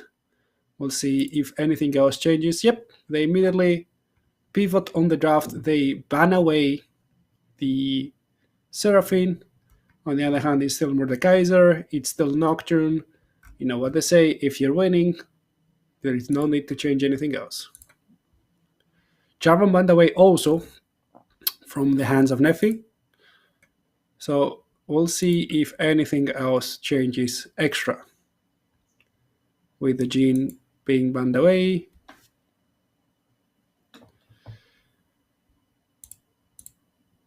Nothing else changes. We're looking to see which is going to be the first pick, if they're going to be once again prioritizing the fees as they did in the first draft for Stormy Q. He did deal a lot of damage. He did collect a couple of shutdowns there. At the end, it wasn't enough. With Zaya being open, and the Zaya insta-locked for, I want to say, Akbar. Yes, Akbar was their ADC. So let's see what's the answer going to be. It's going to get kind of harder now to play inside engage. Zaya, has that disengage option of the Featherstorm, also the Blade Colors, is a very good option when you run into her to try and deal so much damage on the enemy team. The Jinx, of course, an answer which will outrange her. It works kind of the same way as the Ezreal. Of course, the Ezreal maybe in the mid game strikes a little bit harder. He has a very good 2-item power spike, but now they do have a proper ADC. I want to see if they will follow it up with it now that the Further Storm is an option. It's not just an immobile AD carry. They have some options to try and answer, but the Kindred was open. It was the last ban in the last game versus Nefi, and now they are picking it up. A very, very hard scaling pick. It will try to do its best to just full carry from the early game. If she managed to get a couple of stacks, the magic first number is 4, and there every 3 stacks she will get her ability upgraded. All of her abilities actually upgraded. It's going to become stronger and stronger. Plus, she does stack more and more range, so it's going to be harder and harder for you to deal with her while she dishes damage from a mile away. With Zarya being picked up as the last pick for Ace for backup for the pair side, they once again double down on the Zarya support. Quite a lot of presence in the early game. Did not manage to be as useful later on as the Malphite would just look at her and engaged immediately.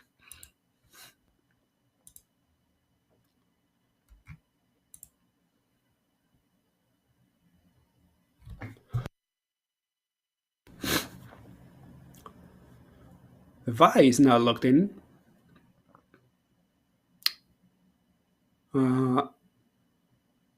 We'll see. Maybe I think there's going to be a remake in the draft. From what I read in the chat, yeah, there's going to be a remake in the draft. There was a mistake. They wanted to ban the Zaya, but unfortunately, it seems they misclicked or something. So we're going to be seeing the draft once again without the Zaya. That means that everything else will have to change as well. That's kind of unfortunate. But I think the rest of the bans will remain the same. So it's going to be Skarner, Seraphine Jarvan, and then maybe, I guess, Mordekaiser, Nocturne, and the Jin. Sorry, in the Zaya then, instead of the Jin, I guess. That's my honest guess. Right now, we're going to see if it will remain the same or not.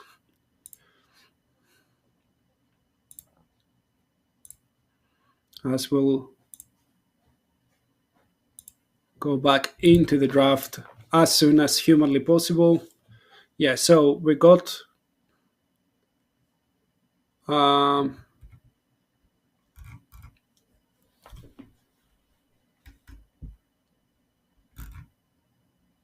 got a confirmation that the same bans will happen. Maybe with the difference of Zaya. We're waiting for it to start. We're going to be there pretty soon. There it is. And the draft starts maybe a little bit faster this time. The Skarner is getting away. Mordekaiser, I guess, is away. Then the Seraphine. Then the Nocturne. And then the Jarvan. And I guess there is the Zaya. Oh, it's the Jin again. So I'm not sure what went wrong there.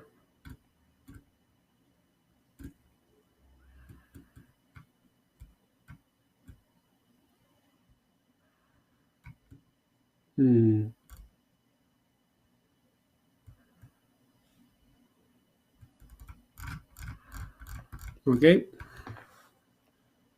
Order is locked. That could be both top and jungle. Let's not forget that Jarvan was already banned away from Nefi. So that's his comfort pick as it seems. What will you follow it with though?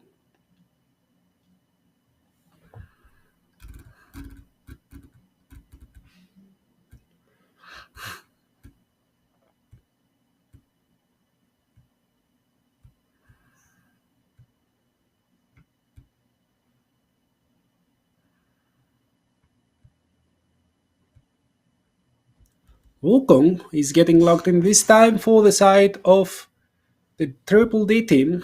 Very nice option, very good in the meta right now. Let's see if he will pilot it any better, as the Jin Zhao is the answer. Very nice to disengage. You get all that extra AoE as well, where the enemy team cannot actually deal damage from far away, and if you run in, you're getting exactly where Zyra wants you. So we'll see if it's going to be there. Zaya is now the pick from the data defenders of Demacia.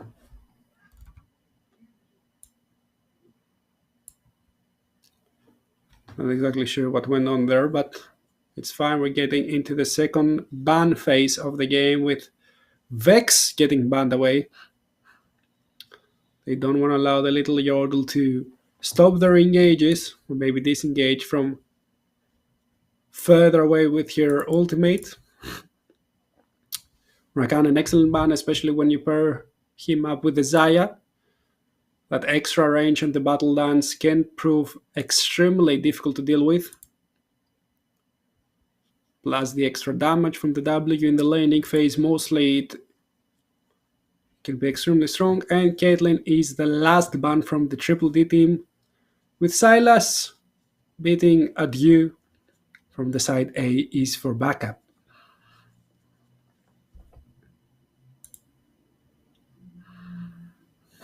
Now we're waiting for the 4 last picks before we run into the delay. That's Brad.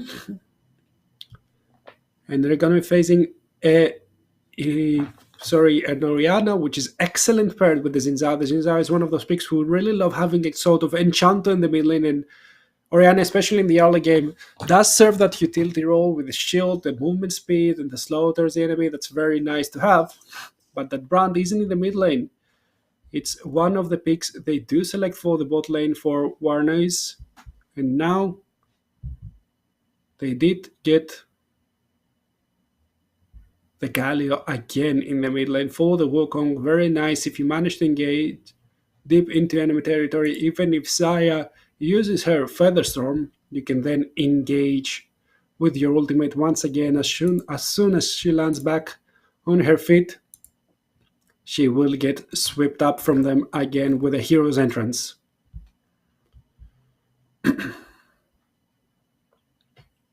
So now we've seen the drafts for the second game of the second series, chat. We already know kind of the team dynamics, at least with the first draft, with the Jarvan, with the Seraphine.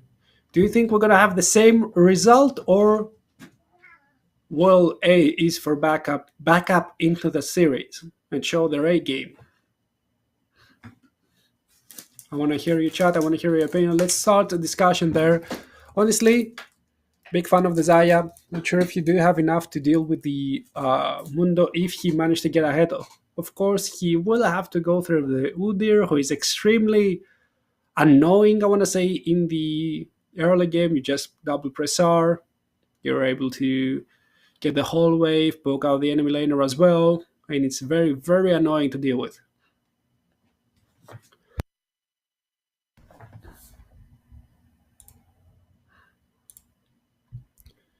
Here are the 10 players as well. We already talked about them. Unfortunately, we don't have any more info. We will ask more about themselves in the interview when we have those. But that's still not here. So we're going to say, already talked about the Nephis picture, Martinez picture, Stormy's picture. Apart from them, A has a better draft. I can see they do have a lot of range to play with. They do have a proper front line and then a way to engage. What they don't really have is a sort of reliable hard crowd control, from what I see. Like Wukong is a little bit more reliable in the ways that he can actually get where he wants and knock you up. Then the Galio can follow up, or at least they can play front to back with a little bit of a better crowd control. Plus, Wukong really likes building cleaver, and this can work wonders versus picks like a Mundo, because then your AD carry doesn't have to buy Last Whisper immediately. You can wait, you can buy the triple crit items which you want in in Zaya, which is the Essence River, Navori, Flicker Blade, and then the Infinity Edge, which gives you so much more damage. So I do love the more options of having more crowd control. However, if they're just waiting for the enemy team to engage on top of them, they should have like quite a good time with the Zyra, with the Mundo, with the Xin Zhao, just disengaging and waiting for their chance to get back into the fray and try and punish the enemy team.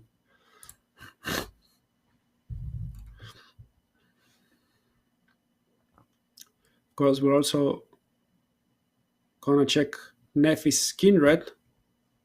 Oh no, sorry, they did not lock in Kindred this time. No, my bad. They're gonna check Nefi's Wukong to see if he will find the angles that on the other side. Here we go again. Wasn't able to find. Let's not forget that Wukong is in a very nice state right now in the current meta, in the live patch. So I'm always eager to see what players can do actually with him if it's really given. Maybe not the perfect scenario to play Wukong in, but you know, Wukong is a very versatile champion. You can play him defensively with the Cyclones. You can play him as a trickster to try and annoy the enemy team. You can play him full offensively, full AD build, and we'll be looking for the build as well. I think that right now Trinity Force into the Thunder Sky is the strongest, but of course every player and every jungler have their own playstyle, they have their own preferences. And we see which ones are there for Nefi.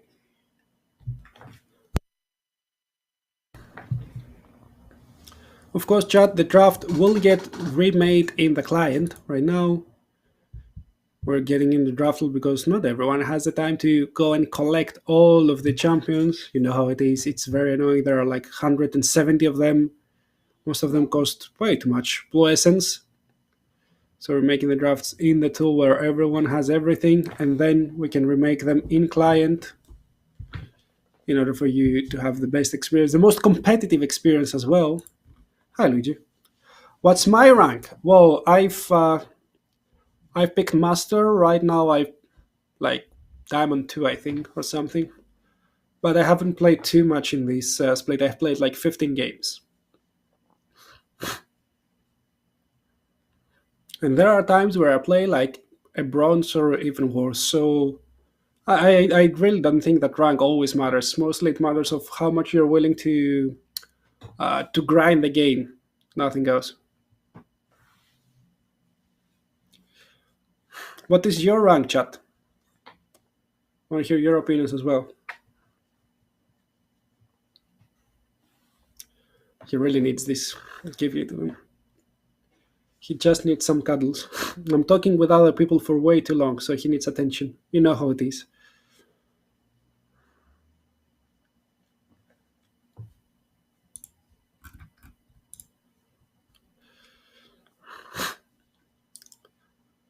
Game should be starting pretty shortly, unless we have some sort of issues, which I really hope we don't. We have everything smooth sailing from now on, and yes, we do, as I'm hearing Summoner's Rift. I mean, the cats are amazing. His name is Luigi. He loves you all. Right, Luigi? Yeah. Yes, she's my first cat, as we don't have any action magic yet. She's my first cat. I have 4 of them. This one is Luigi. I also have Bulbasaur, Piroshki, and Lasagna. These are my 4 cats. That's all.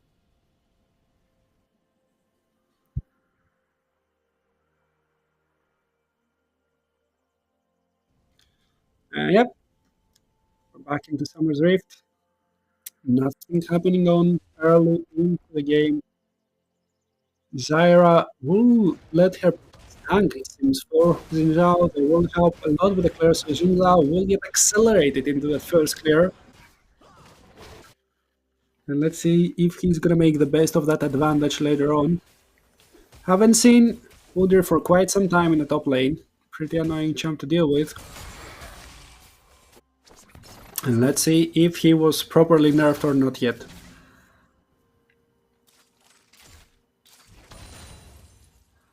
A lot more agency right now. Oh, they've also had the lane swap, so I see that Unicorn is playing mid lane this time. And they sent Stormy Q in the top side with the Undoya Piroshki, and he also looks like a Piroshki because he's orange and white and fat. So very, very fitting name, I must say.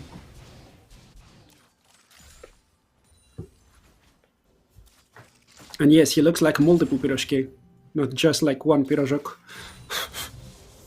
But yeah. No, back in the game. I already see some potions being used, some trades going down. Not much to write home about, as both of those junglers are pathing towards the top side. Nobody will interact with bot as of yet, although they both have mages for their support, so I would expect a lot more volatility over there. They're both going top, and they're both kind of on the same camp. Even Nefi is slightly faster on the clear. In a weird, since he didn't get any kind of leash, but of course the grab is way easier to do than the grab. So there's a ghost being popped, as the Elder almost got the first blood over there. A lot of damage. Zara getting blazed, no stun connecting. There's the make it train, hitting on both, getting a lot of gold back from the first strike, but nothing more. Yeah, well, as I was saying, Nipnelav is being very, very annoying in the top side. There is the first skirmish. Nefi gets the scuttle, tries to chase Zinza away. Wins the ward, just sending a message. And everyone else will run back.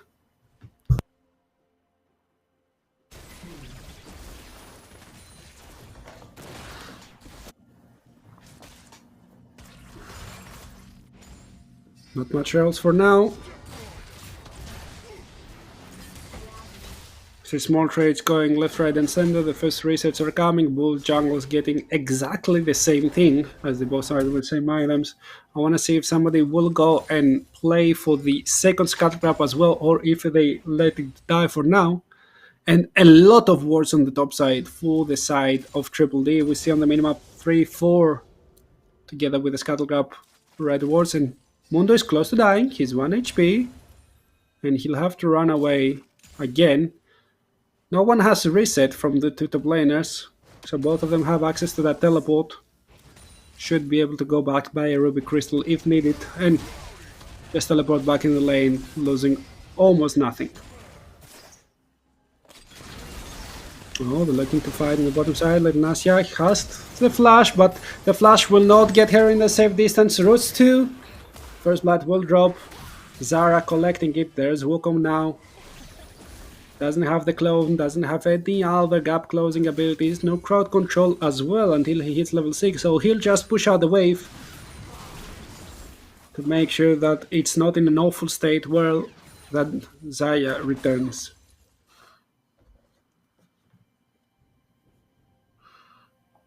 Still pretty bad state, honestly, so Wukong will have to stay. He'll kind of losing tempo in his own jungle, but he's gaining a lot of XP and a lot of gold, which of course it's not like he found it out of nowhere. He got it out from Zaya's pockets. It's a teleport. Mundo teleports bot. They're trying to make a play, or they're trying to at least dissuade the dive, as Nefi was still there. Together with the Galio, Nefi has to flash away, and Galio is stuck with the Justice Punch, will get the passive from the Mundo, gets away in the end of the day. I want to say that's a kind of a net positive for Triple D, because although they got the flash from Nefi, look at what the other gains in the top side. They lost nothing in the mid wave, and simultaneously Nipnelav is there in the top side. He's getting now plates for free. And they got a lot of time from the enemy jungler as well.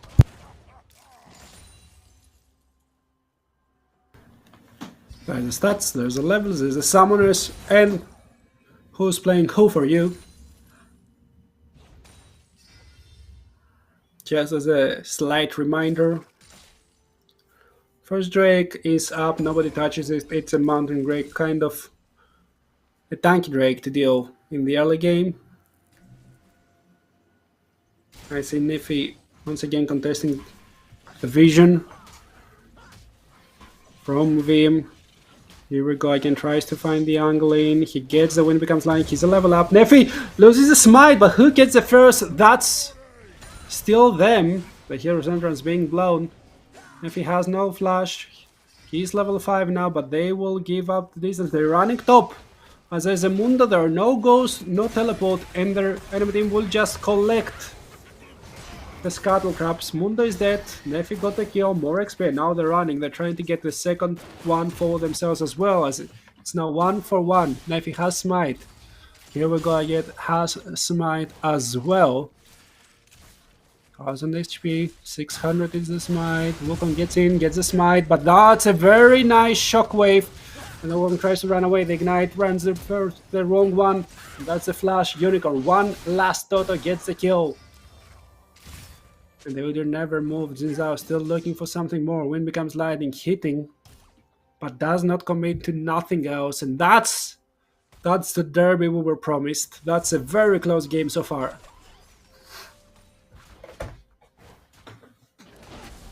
Also, Zaya died the second time. Might I say? Zara collected that kill as well.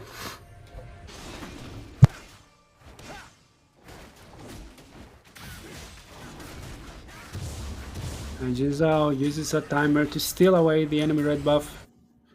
We'll reset now. Has a was by, but I'm not sure if Neffy knows or does want to contest.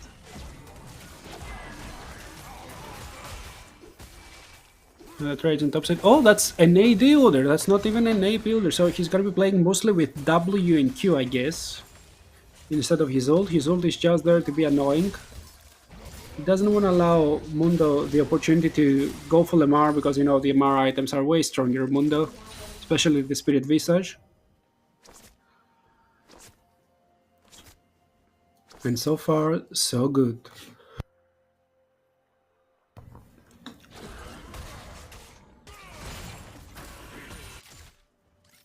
Small trade is the name of the game.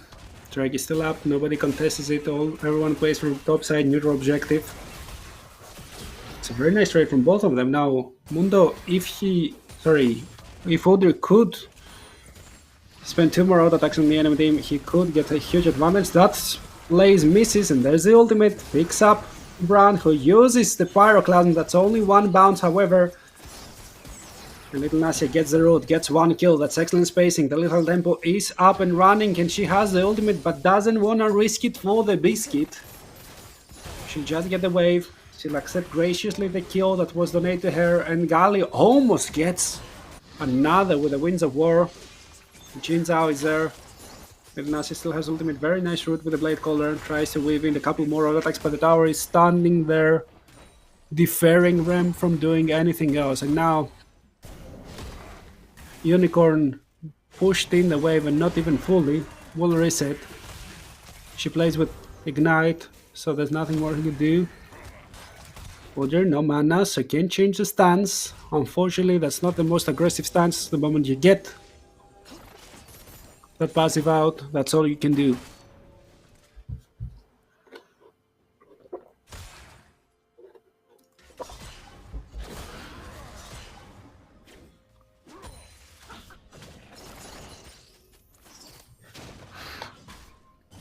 Game is chilling down. Probably have a slight advantage, nothing to write home about. Nasia with that kill, and the Cal has risen above Agvar in gold. We see there's a 500 gold lead there, together with that wave should be closer to 600-800. But that's also far from there. Top lane, 500 gold, nothing to write home about. Jungle dead even, and the 300 gold lead in the mid lane for Unicorn. gives no particular edge so far. The Orianna needs a lot of time to scale away, needs 2 to 3 items to be a real threat as any backlane. Until then, she's just an enchanter for the Jin Zhao. It's gonna be very, very difficult to deal with, but also, I don't think it's gonna be the end of the world for Triple D. Very interesting purchase as well from Unicorn. She has gone for the Soxus. Oh, there's a double ultimate combo, and he's dead. Nowhere to go. Warnace overextends to deal some damage. That damage was nowhere near enough where he got melted.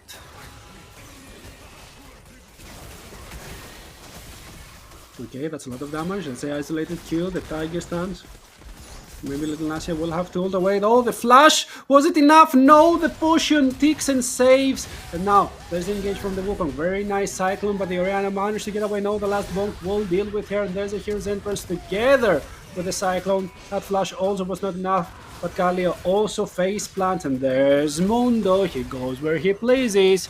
Nobody runs to help that little loader. And he gets one kill, the Ghost gets popped, they get the plate, and now they want to get something more. Rudy runs with the boar stance. There's a Cry of Phoenix, there's a slow, and then the third kill for the side of the Triple D. That's a fighting game. 5 kills to 6, 2 grabs to 2. Now Triple D will get the last 2 grabs remaining, as it seems. Oh, that route does not connect. But the slow from the plants does. Warnace scuttles away. Slowly yet surely.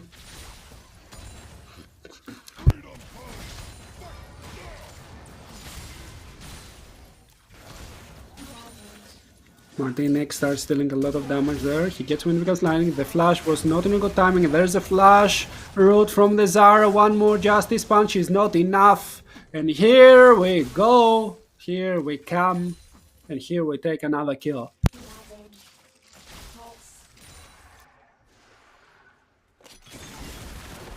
Oh, there's a trade going. Zyra is almost there. Little Nasia has no ultimate. The Little Nasia has no color on her screen, but Warner tries to get something more. Double bounce on the plant, and there's the passive on the Zara, but he doesn't commit. He allows the EMF to go back into the lane, and now the Zyra does the loop-de-loop, trying to get something more, trying to get herself even more ahead. She's very close to the Leanders. The flash was kind of early, and now the root does connect. Agvar uses the bullet time and does just with the edge managed to secure another kill, but here comes the Udyr trying to get all those kills. Dodge away from the Zyra root. Will start running with the bow stand. He's unstoppable, but not fast enough. The teleport was spent, and now he's even in trouble, as it seems. In trouble as it is. Unicorn is. She'll need to flash away. Gets the Cyclone from the Wukong, but she spends her flash to get it. Ace for backup are back in the game.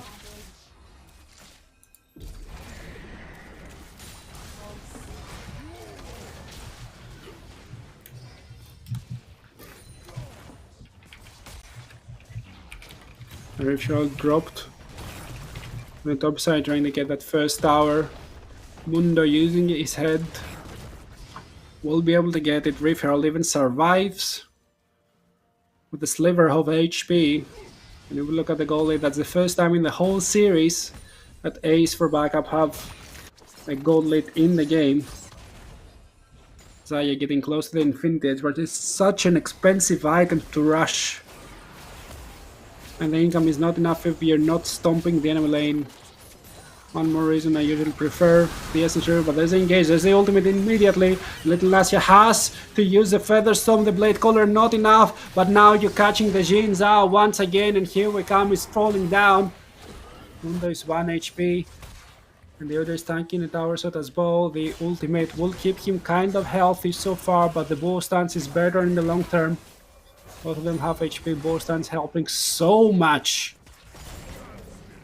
As he's looking for more, he's passing through. He's one to go and proxy. And the second Drake of the game will go. There's a side of Triple D. Galio threatens but does not commit.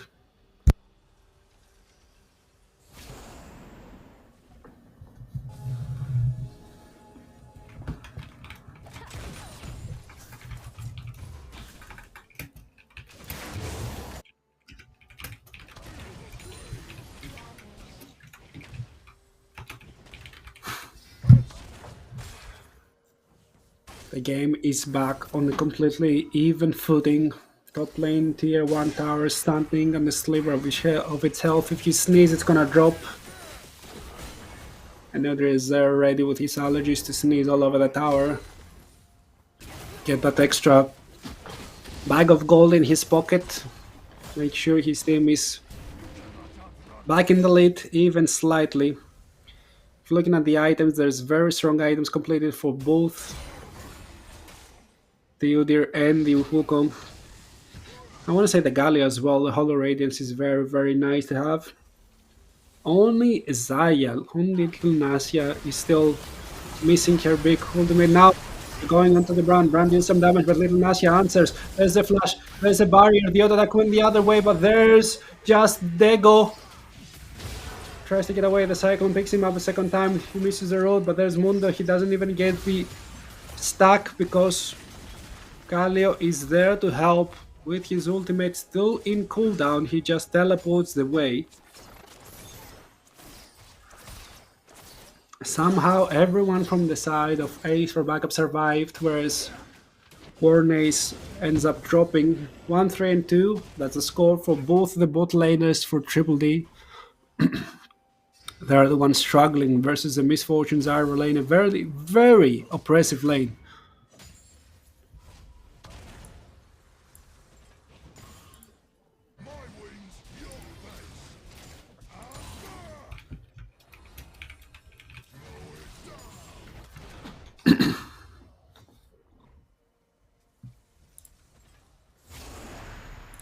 The game slows down a little bit. There's no Drake for now. It's gonna be up in 2.5 minutes. Round still 1 minute up. Here are the players, here are their levels. And the summoners they've selected. Oh, there was a flash somewhere. That here is Zyra ultimate. And that's all it seems. And I also hear a go. So let's go back into the action. And see what is the Udyr chasing over there. He seemed to be chasing away Misfortune, but Misfortune managed to get away. Zyra just flashed, no ultimate there. But still, Harsil procced from Mundo, get some more HP there with the grasp of the Undying, and slowly yet surely he's trimming down Galio's HP bar. That side lane looks very hard for the Galio to deal with. At least unless he gets any backup anytime soon.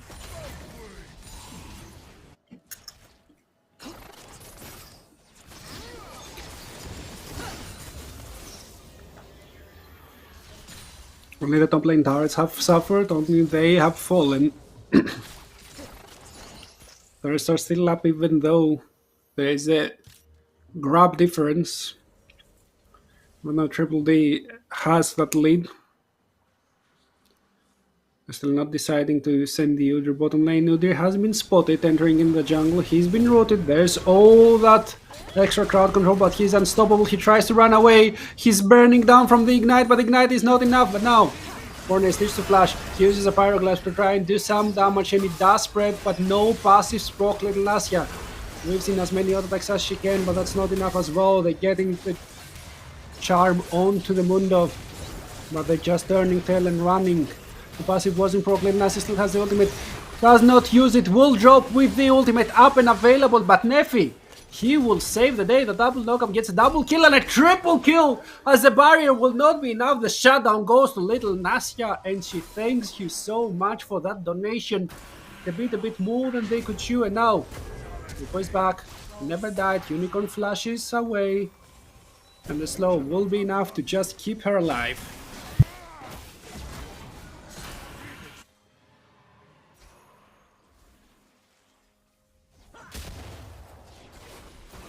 That fight was so good for the side of Ace for backup, just until the very end, where somehow Neffy and the Udyr managed to salvage it. Nidnilaf, it all started on him. He got a couple of ultimates on him. He got the Ignite. He managed to survive. His team suffered, but then he also got the flash. Oh, that smite still will not happen. And now here we come again. We'll try and get something back for his effort. Almost kills Warnace, but almost is not enough. Ends up dropping to the Wukong. 8 kill participation, and Wukong now 20 seconds or so away from having his ultimate up. Oh! That was a solo ball, and it seems we found the counter to Mundo. Somehow, Theodore is managing to deal with him pretty fine.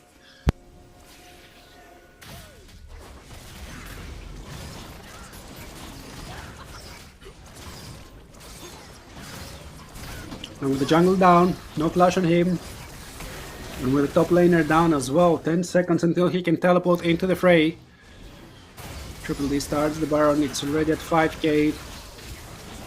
Somehow, slowly but surely, the Zaya is close to 2 items strong. Very close to that Essence River, so they're getting the tower, but there's a teleport. But that might be to his demise. The ultimate from Zyra does knock up almost everyone, but that's not enough. There's the splash, there's the Cyclone, they're getting everyone up into the sky. The bouncy castle we all wish for as a kid in our parties is happening there, and it's not what they wanted. Mid and driver traps immediately, and they're trying to do more than that. They're trying to get even more the teleport from the Galio. He's there to try and tank the tower. Doesn't drop nearly fast enough, and now Udyr recalls as well. Not sure if they will just recall or Udyr will TP. The Zaya will dodge away from the wind without lightning, and they're fine. They're Dante. They were just a little bit of over eager to push with that teleport.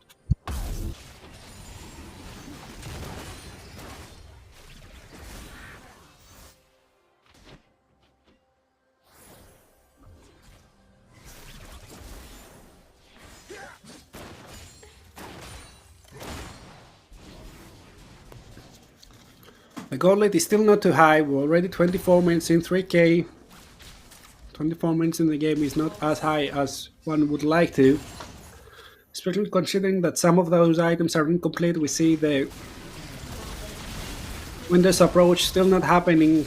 Not close to the Fimbulwinter. He still needs 250 stacks to complete the tank tier item.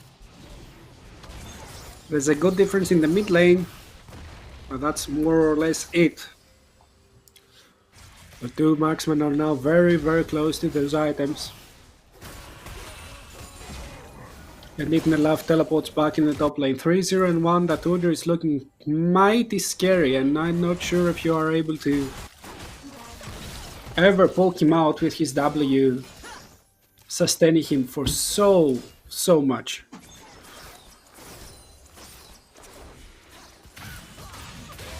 Oh, Akbar is getting caught. There's a barrier. Here we go again. There's no one to connect. Warnace wants more of that and finds the connection. There's another knockup from the Wukong, but that ultimate saves him for a couple of seconds before he drops down. Excellent engage from Warnace. Now Little Nasty gets ignited, needs to run away. The Mundo opens his ultimate. Still has his passive up, I'm afraid, and he can't do anything. The Galio tries to save his team, but his team is just melting. And Martin and Galio might be mogging on the enemy team, but the enemy team is mogging on his team. So now is 1v4. He will end up dropping at the Baron. It still has 15 seconds, but they can't really push any lane as they have given away most of them.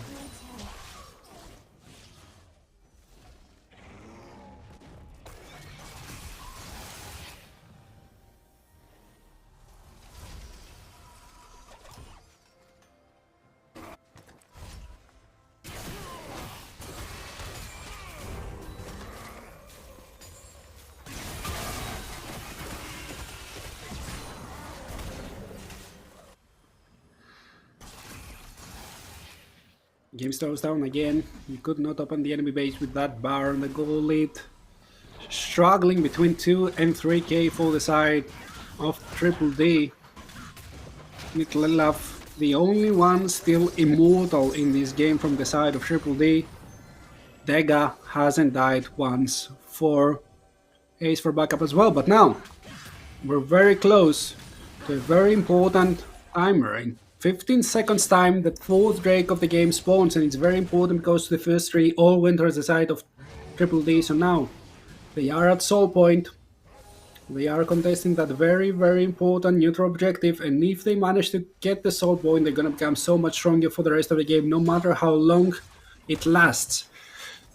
Of course, Netlilaf has not teleport, has slightly pushed in top lane, and is running down to assist the enemy team, so they're looking to contest it. They're not looking to get something on the other side of the map, no. They just want to become stronger. The Hullbreaker is completed, he's 3 items strong, but Mundo is looking very strong as well. He's getting burned down. Deadly Love doing so much damage, but has to run away. The knockup is there, and 4-man knockup from Nefi. He managed to get Orianna once again, but the bullet time is very, very strong. The equalizer will never come. So the shockwave will never come from the side of Unicorn as she dies on the animation.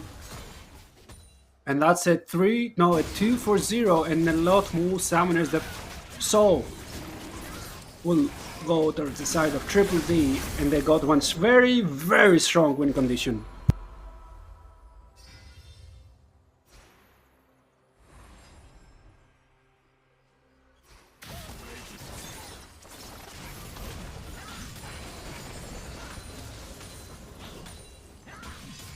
Baron will be up in 45 seconds time, but they don't care. Just want to use this man advantage to get as much gold as possible in their own pockets.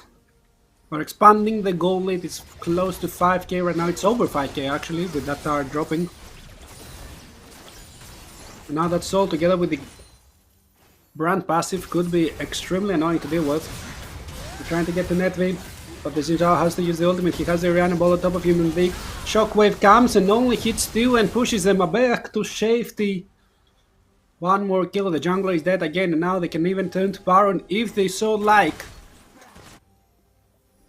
I see only one reset going through for now. Warnace has to run away. So maybe the rest should be kind of careful. As Martinek will leave that last chicken alone and will start his own reset.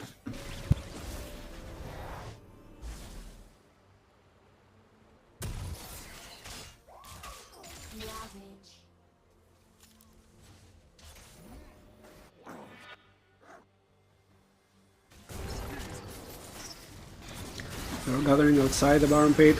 Nefi tries to engage, they even lost the Scuttle Crab, they don't even care, they wanna kill the Zyra, and Dega dies for the first time in this game, and that might be what Triple D needed to end this game. They might not even get the Baron. No, they're turning tail, they're running towards the Baron. Killing the enemy support once is what may unlock the game fully.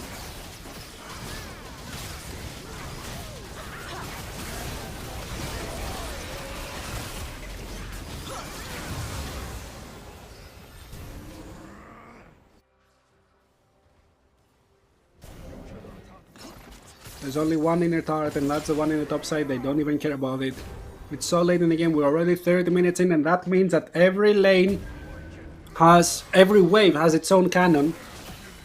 They're getting super upgraded by the Baron buff. It's getting so much easier for them to pry open those inhibitors. One is already down, and they still have 2.5 minutes worth of Baron time, with Martinek already pushing the top side.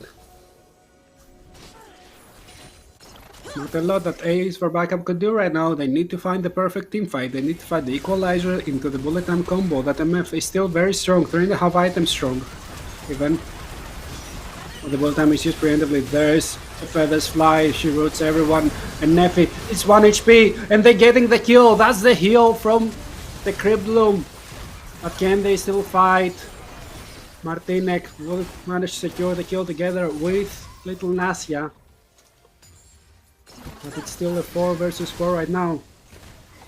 If that W would have hit, it would spell the end of Unicorn, but they are resetting as it seems.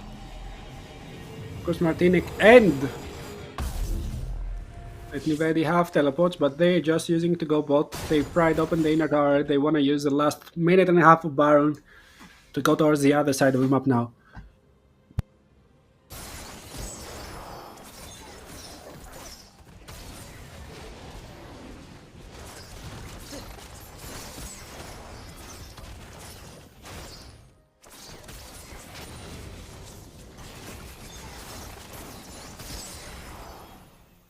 Little Nasia has skipped the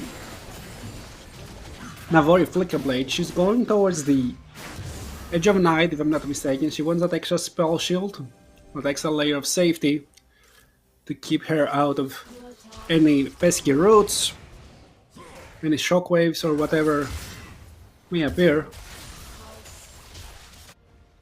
But what will appear is the Elder Drake in minute half. The Baron still has 40 seconds of buff to offer and no waves are being pushed right now. The top lane is already being pushed in, but there's nobody buffing the rest of the waves. He's unstoppable because he's already rooted. Loses 1/3 of his HP and now Munder tries to find something but only finds pain. So far Little Nasia, very nice spacing, gets the ghost away.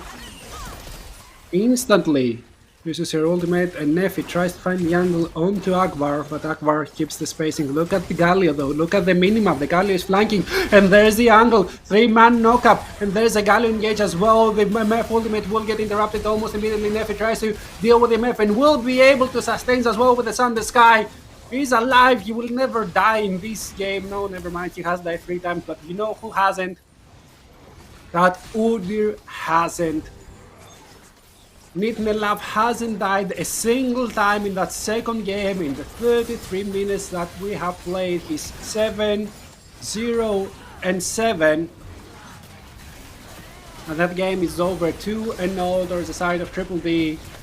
Ace for backup fought valiantly. They needed 33.5 minutes to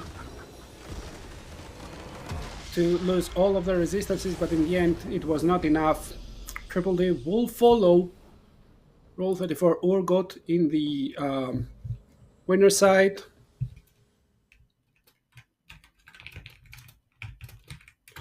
And unfortunately for them, Ace for backup will have to find their own backup, if they have one in the next best of 3, as they will have to fight for survival. They'll have to fight for the right to exist in the next game, in the next day of the Veeam Weekend Esports Club, as they versus the Lagging Legends will have to play in an elimination best of 3. Now, nobody leave. We're still here. We are gonna have an interview or two pretty shortly, but you have to wait a couple of minutes for that. We're gonna have to find who's gonna be the one getting interviewed. We have to get them here to set up their cameras, all of their equipment, etc.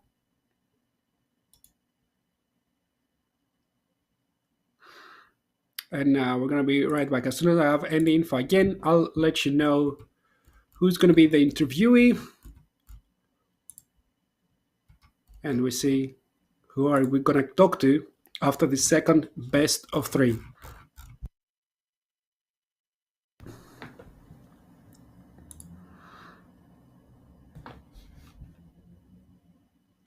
Okay, so if that from the Triple D team, we're gonna be talking with Little Nasia, from what I see.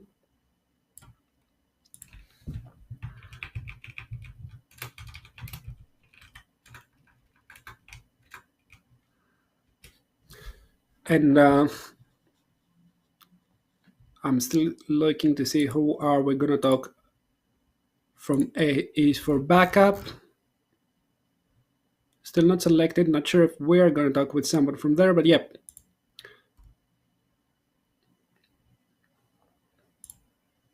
Little Nasia will be who we're gonna talk to.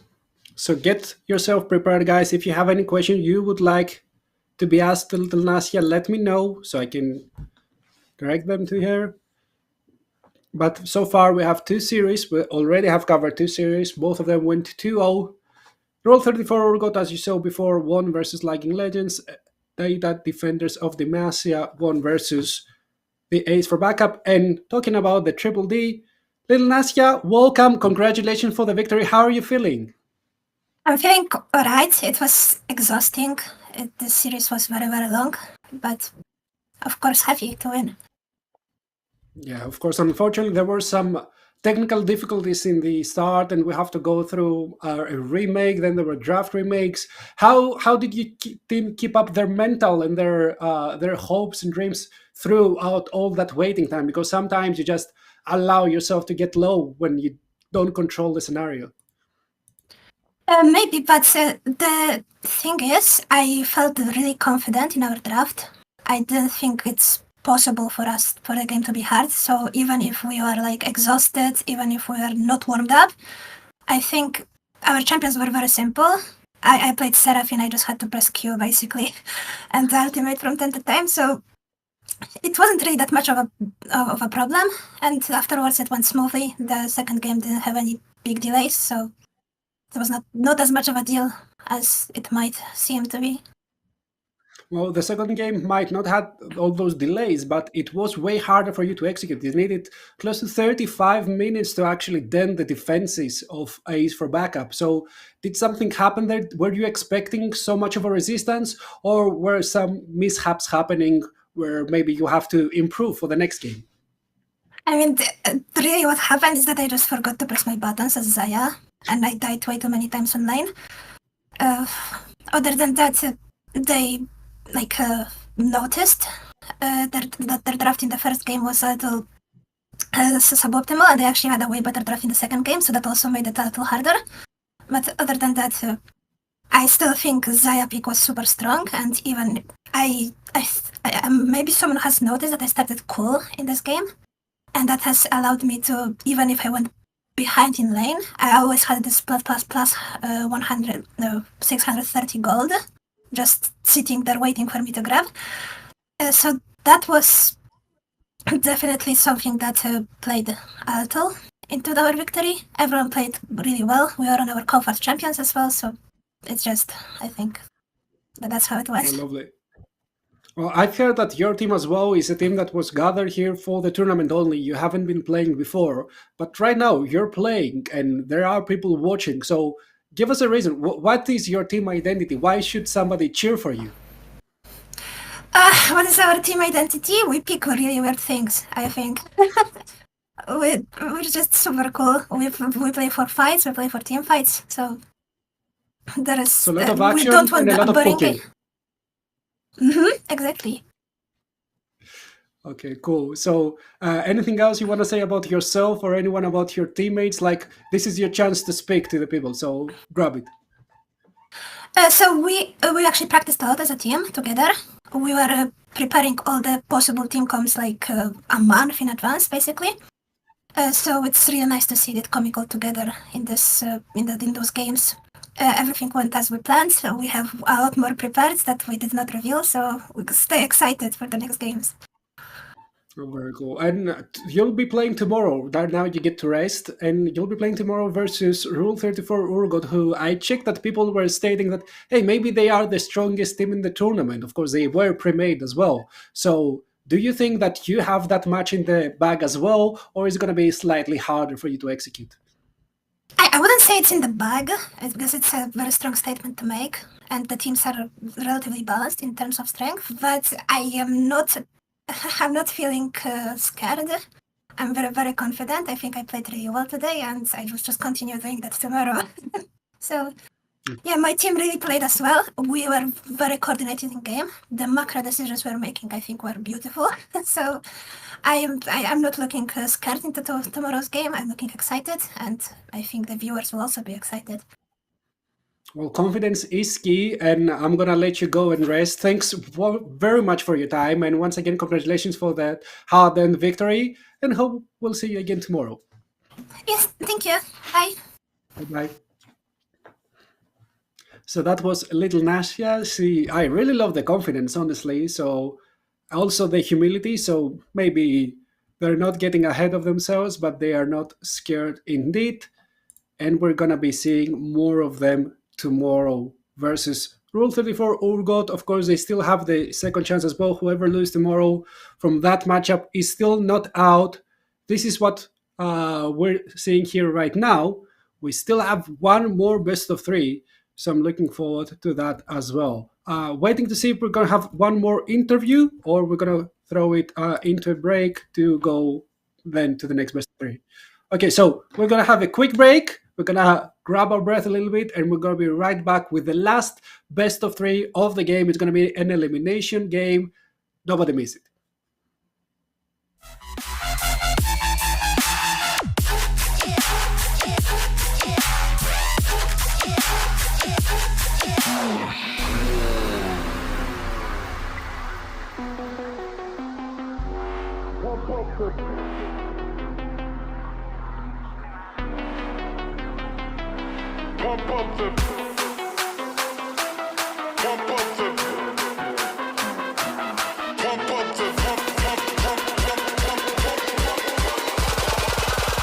Pump up the bass line. Wait.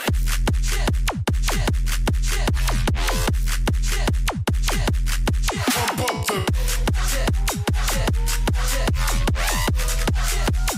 Pump up the bass line.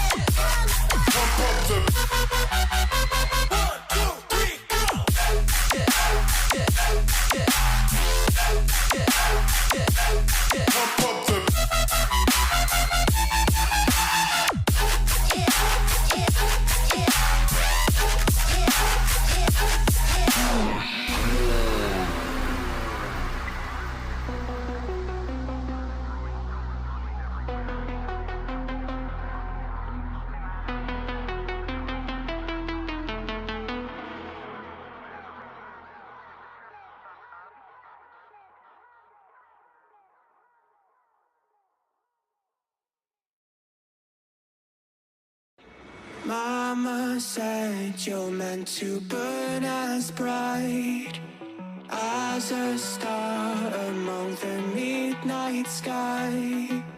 All the pressure blinded me, but now I see I'm not different from the rest. You said I'd fly away, but my walls have kept me down. Now I'm lost and I'm afraid, and I'm close to hit the ground. You said I'd fly away,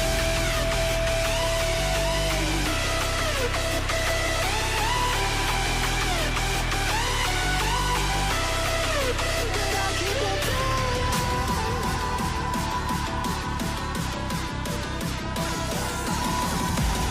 She said I'd fly anyway, but I'll keep on flying.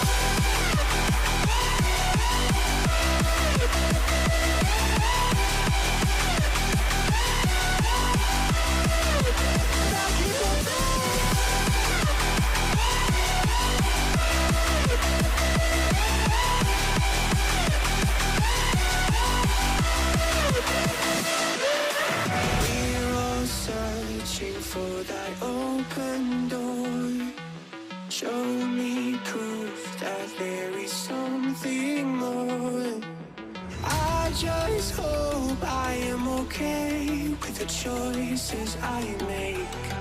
Maybe then I'll understand.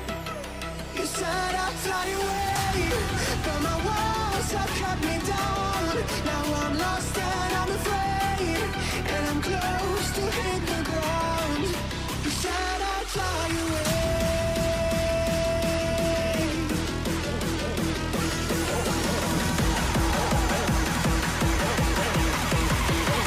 But I keep on falling.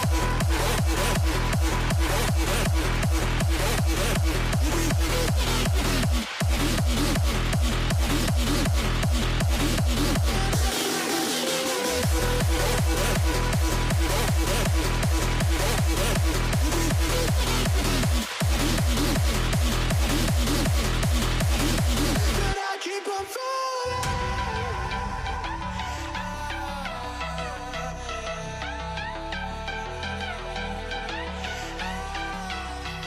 But I keep on falling.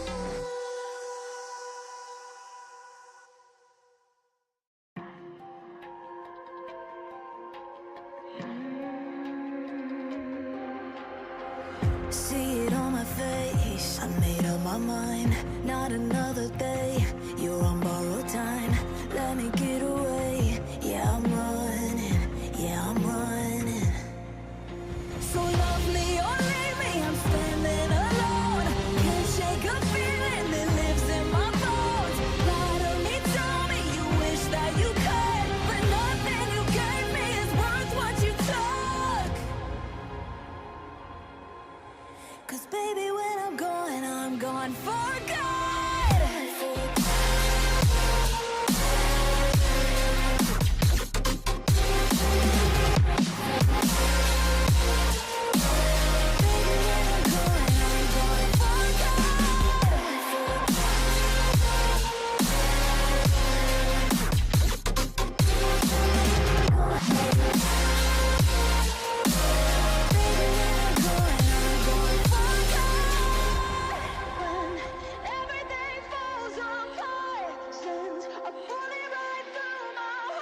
feel it rising up, then I push it down, saying you're in love.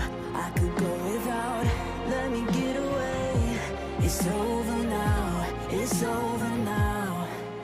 So love me or leave me, I'm standing alone. Can't shake a feeling that lives in my bones.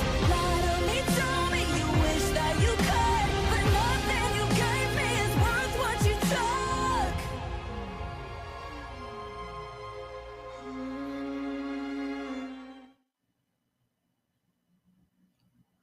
And we are back for one last best of three to round off the night, or at least the day. It's 4:30 CET. For me, it's 5:30. I don't know where the rest of you are located, but right now it's getting darker, and darker are the hours that those players have to face. As one of those teams will have to say goodbye to the tournament from today already.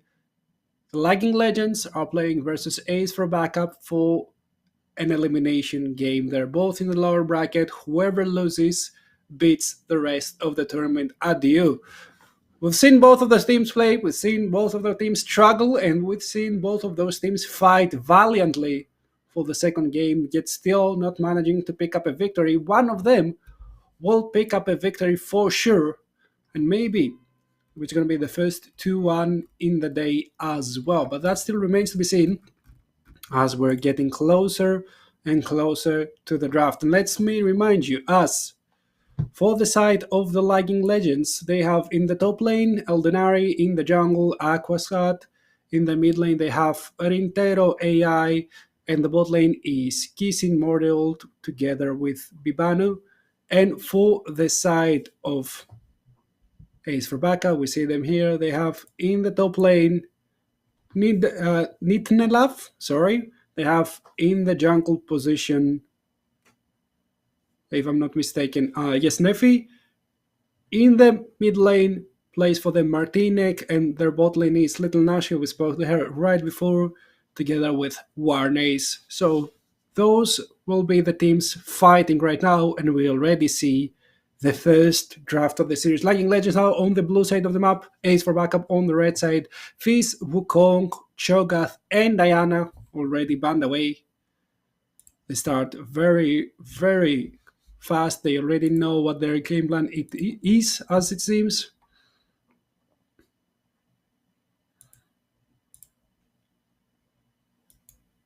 And we'll see what they will end it up with. Nock, one more jungle ban, a lot of jungle bans over there. And Warwick again, ban versus the Lagging Legends. They don't want to see it at all in the hands of Aquasound. Zyra seems to be huge priority for both of those teams, and it is getting picked up immediately, most likely in the support position once again. Maybe it's going to be a cheeky mid lane, but Master Yi is for the first time open versus Aquasound, and it's immediately locked in. Let's see if those previous bans were wise or not. And Leona, once again, will be secured for the hands of Bibanu.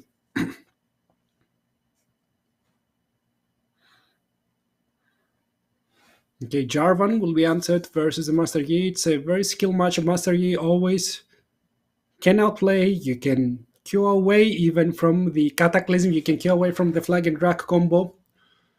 And you're getting the Caitlyn as well. You're trying to beat range. They're engaged with range. Well, of course, you're getting instant rage with range. A very nice setup, engage utility, the Gary Jin, who if they manage to get the Jin ahead, he will be able to deal tons of damage as well. And now we're already in the second ban phase. Zerath is very quickly banned away. Let's see what they will follow it up with, as the Orianna is also banned. They're banning both sides of the Orianna knock combo. Dr. Mundo will be the last ban for this first game for the side of Ace for backup, and we're waiting for the last ban of the first game of the series.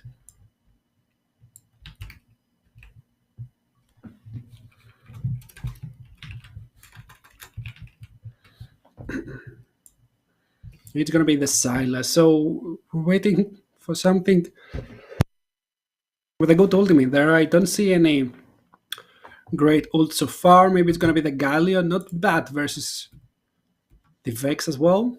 It's gonna be the Ari locked in for the Lagging Legends.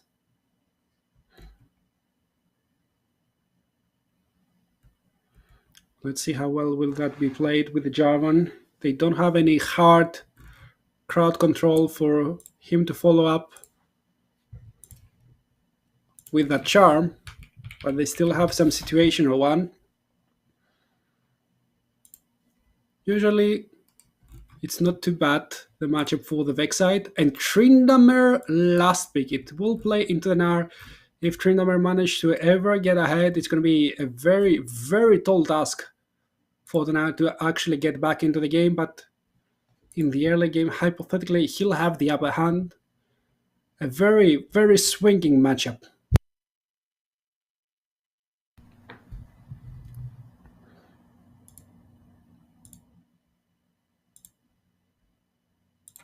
Let's see. And this is a draft, a very fast draft for the last series of the game. Gonna have at least one more of those. But chat, once again, and maybe for the second to last time, who do you think won the draft? Both are a little bit more standard than usual. And we'll see if standard is the way to go.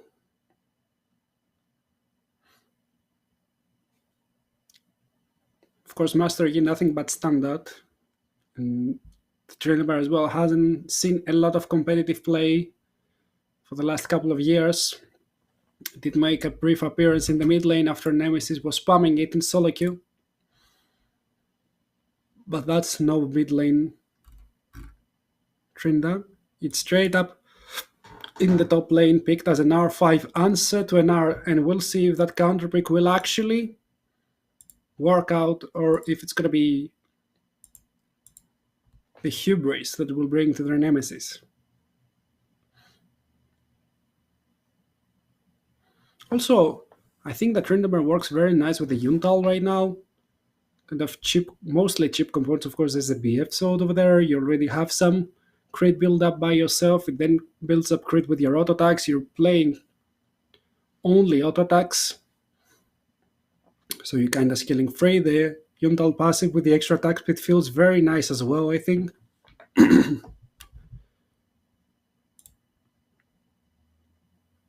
Should be very nice.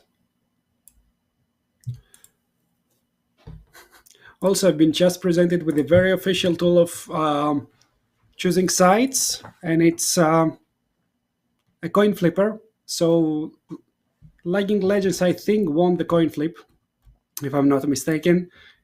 I mean, it's the same as any. I think that's what happens everywhere. I think even in Worlds Finals, it's actually a coin flip, if I'm not mistaken.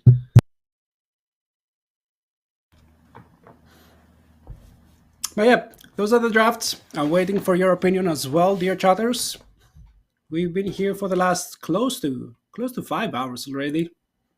So don't be afraid to give us your whole opinion. Don't be afraid to ask questions. We're gonna be waiting for the next 3 to 5 minutes to get into Summoner's Rift, but we're gonna be there pretty soon. Let's see. Do you wanna remember some stuff about the Lagging Legends team, maybe, because they haven't appeared on your screen for the last 2 hours or so? So let's not forget that Bibano is the best LoL player in their house. Okay. Let's not forget that before becoming a recruiter, Aldunari was actually a streamer. So they got a lot of their communication skills from there. And Rintaro Yai, he loves spaghetti and spaghetti coat. And that Aqua Sound has never played rank in their lives, at least in League of Legends, which is very, very respectable. And also, he's that one guy that uses the same nickname that he has since middle school. Has played the game since before Season 1 and hasn't played ranked. Okay, I'm still bedazzled by that, honestly.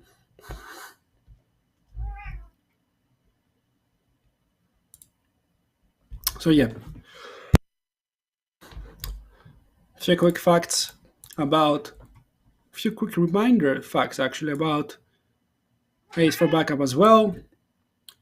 Is that for their AD carry, Akbar, he's lazy enough to pick his own name as a nickname, so normally he plays support for the same reason, too lazy to farm.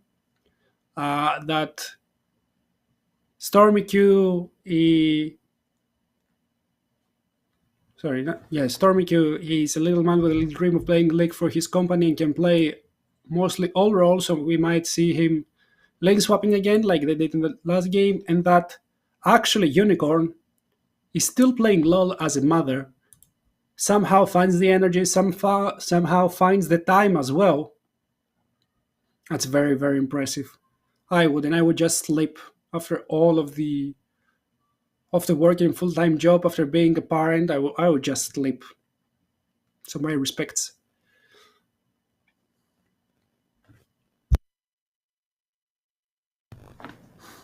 Getting closer and closer, chat, to the start of the last best of three of the day. We see the 10 players on our screens. We're getting there.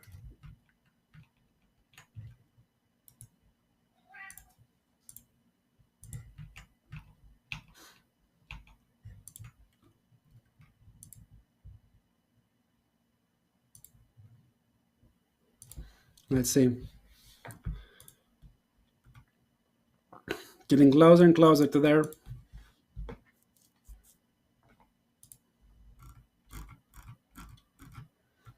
The drafts have been decided. The players are getting into those games. We're just waiting to hear the sounds, the lovely sounds of Summer's Rift.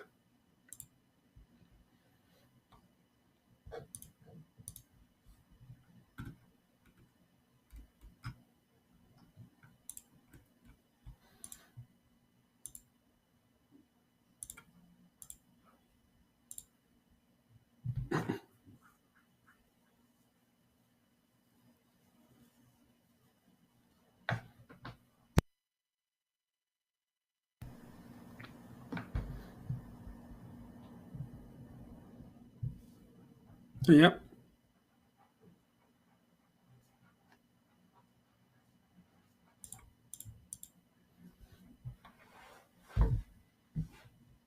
Two more losses, and some of those players will be out.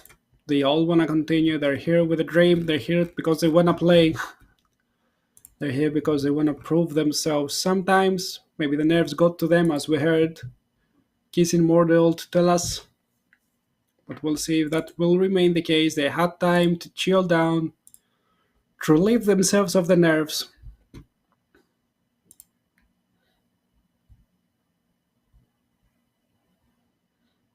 and to continue forwards.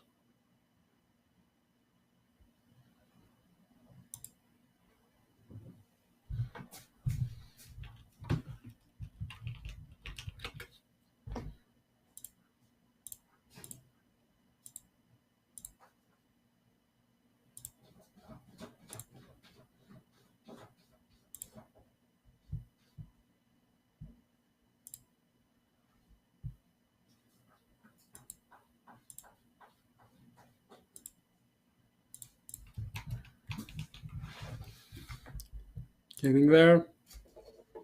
Most of us are getting ready. Maybe don't forget to drink some water while we're waiting for the game to start. Get something to munch on.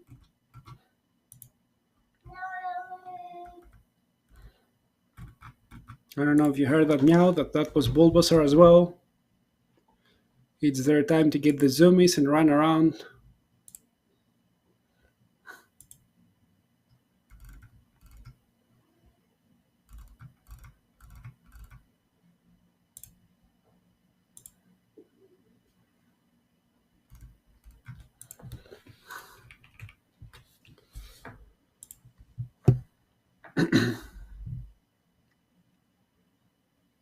Let's see. Almost there, chat. Hang on with me.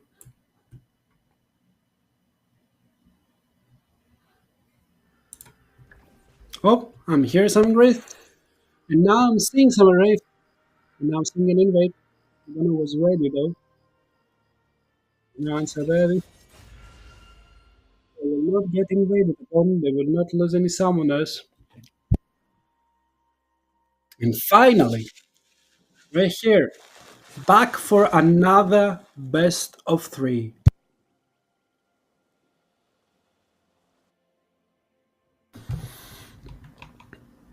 Last chance for all of those players.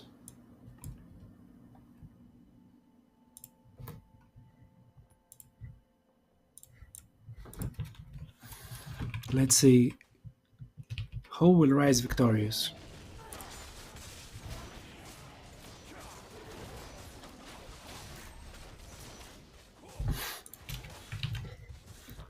Both junglers start from the top side of the map. They'll both be pathing bot, but we see a lane swap. A lane swap from the side of the lagging legends. Nar, not the best into a lane swap scenario, but neither is Tryndamere. He gets some of the XP. Both of them get some of the XP, and the XP is the most important part of the lane swap for the top laners. So neither of them is too sad about what happened, but they are trying to avoid the lane. And it's actually very, very interesting that they did it right now.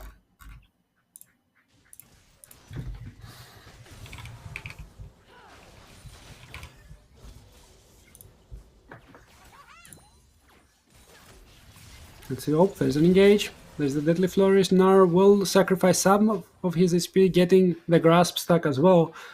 The weird fact with this lane swap is that it's not the proper lane swap where the jungles stay on the same side of the map. It's just a lane swap. The top is going bot, the bot's going top. And nothing else changes. So I'm going to be seeing just the two top laners struggling a little bit and nothing more, nothing less. This Immortal is getting a tower shot for his troubles. That's also neither here nor there.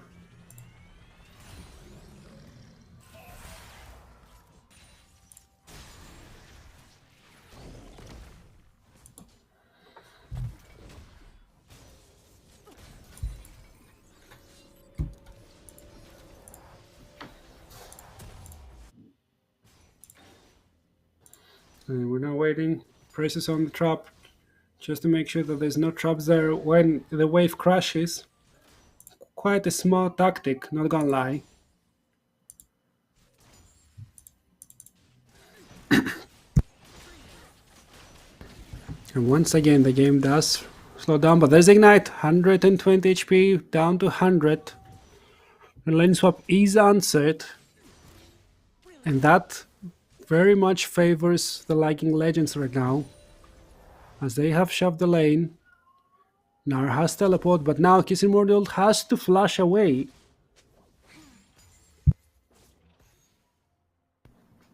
They did not respect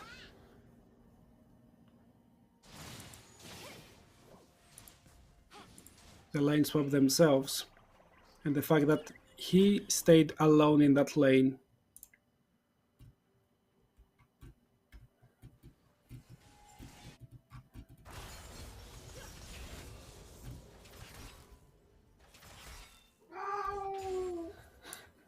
And that's what Bobo said. Oh, there was a fair blood. Unicorn got the solo bolo. We've seen so many solo bolos in the mid lane, and unfortunately so far Interoi has been in the back end of most of them. Once again, he drops down. Unicorn, however, has to spend 2 summoners for the price of 1. And that's solo bolo. But the lane swap does continue. The Nar is slightly stronger right now than the Tryndamere. But Tryndamere dodges nicely most of that damage.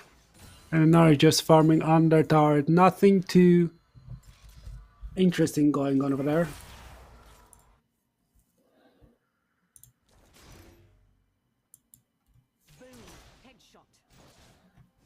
are getting a kind of a chill early game. They're allowing the Master Key to farm up. He's gonna go towards the blade drinking as it seems. But there comes a gank. There's no fear to be had, and Rintorai also has access to his ult to get away, even without a flash. There's the first trio grabs. That's Ed, and Eddie. They've spawned. They are ready.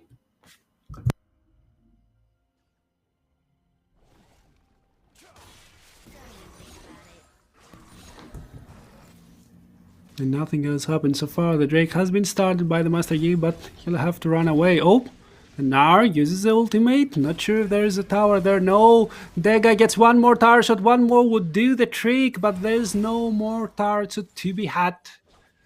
Aldonari deals a lot of damage, but now he's low herself. Oh, she's got Deadly Flourish, the Ignite, 100 HP, Flash from Akbar. That's 2-0 for A, is for backup.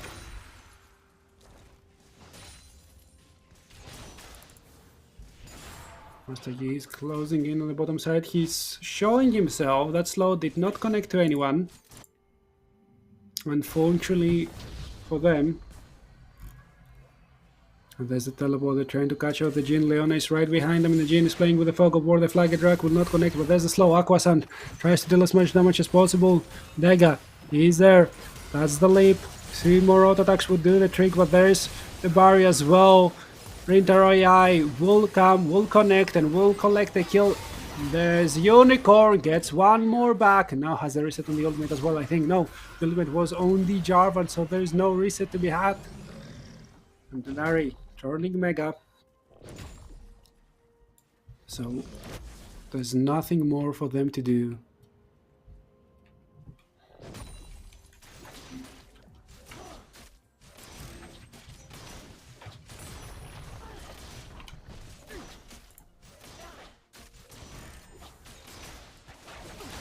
Meanwhile, in the bottom lane, the Caitlyn Zyra lane is making quite a deal of those pesky tower plates, collecting 300 and little more than 370 gold for themselves.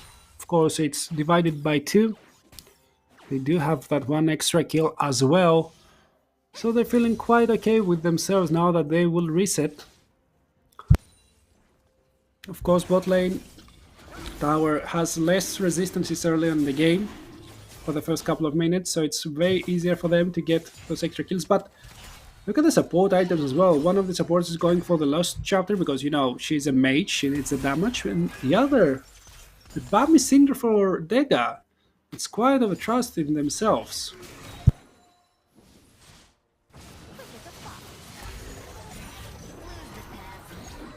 Nefer connects, that's a lot of damage. But that's also 2 plates for the Trinda and 2 plates for Akvar and Dega.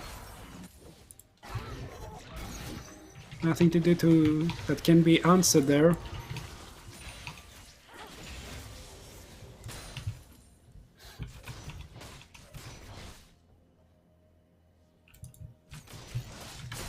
So 1v1 in the bot lane. And a 2v1 in the top lane. So Zyra is getting some alone time with her jungler, trying to make sure she's as annoying as possible all around the map. Render AI will end up dropping, most likely, yes. Unicorn connects with that Q, and that Shadow seals the deal. Leona catches the Gnar, but that slight movement saved him for now. Aldinari, she's trying to run away, but she's recruited for a 25-second death timer.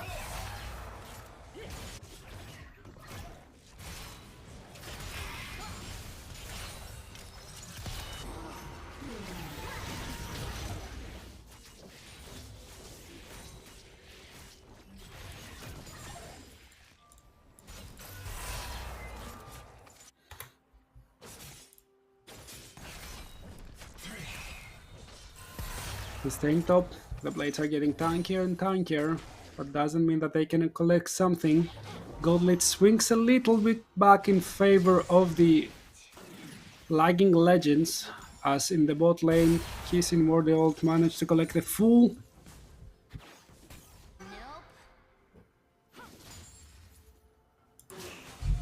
tower. And the Void Grabs have spawned.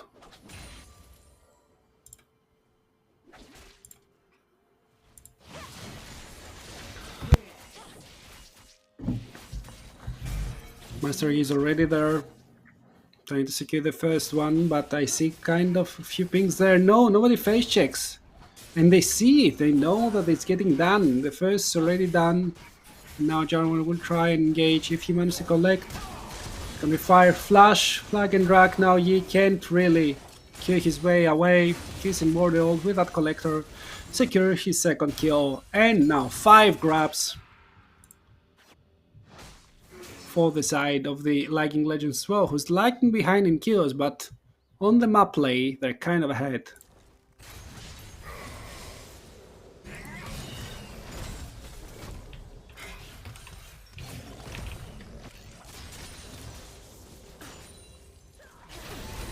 Oh, that ultimate, it does miss his Immortal has the ult as well, but there's a lot of damage on the Desire. His Immortal flashes, and now the Q will deal with the Vex. Dega, quite tanky, and now here we come again, tries to dash in with the Master Yi, not enough distance gained. Aldunari, the fourth sword might deal with her, there's a flash available, flash in, Q, that Q will seal the deal, bouncing grenade. Aldunari dies for the 3rd time in that game.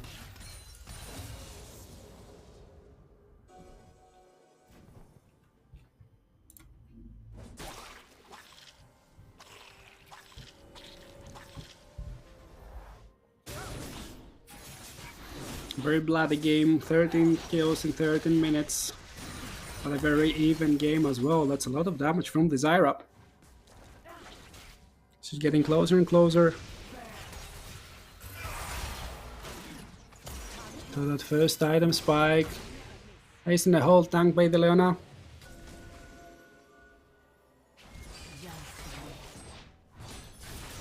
And the Tryndamere will secure the first tower for the side of Is for backup as well. The charm connects.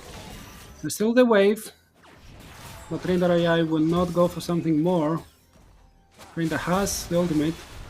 Will dodge away from the flag and drag. Now the Q! It hits.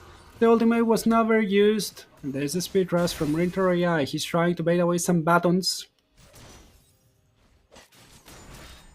Those batons are not baited yet. So the dashes will expire.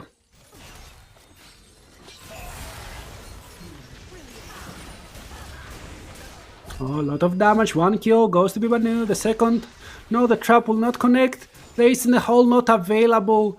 And Akvar will live with just a sliver of health, with just the skin of his teeth. Will get to walk away as the tower plates fall down. Oh, flash charm misses Tryndamere, I think. Yep, he's kind of dead. Tried to go for the outlay, did not manage to connect as much as he'd like to.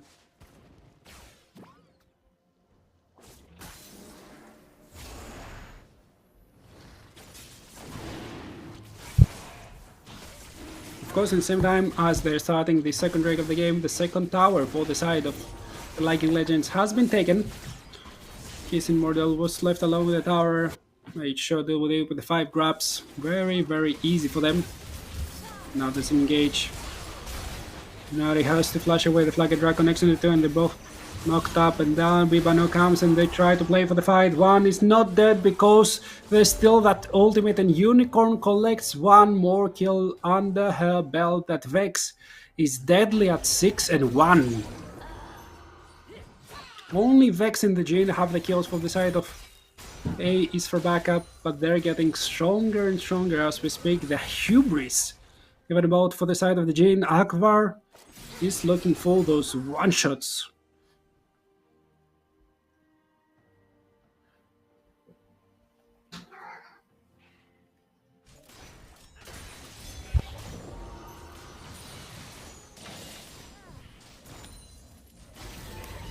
And the tower now is under fire. Not a lot of HP for the side of Veeam-Sport backup, but Dega still keeps walking up. He's playing with fire. And they're playing to clear that wave. The plant will help for one more auto attack, and now they're looking for engage. No, the tower is still up. Now they're flashing, but onto the trap. The ultimate comes in from Vex. Vex doesn't get knocked up, she's unstoppable. And the ultimate will come down. The collector is there, and that means another kill, the 5th for his Immortal. He said that they were feeling anxious. He doesn't feel anxious at all. He's feeling deadly right now.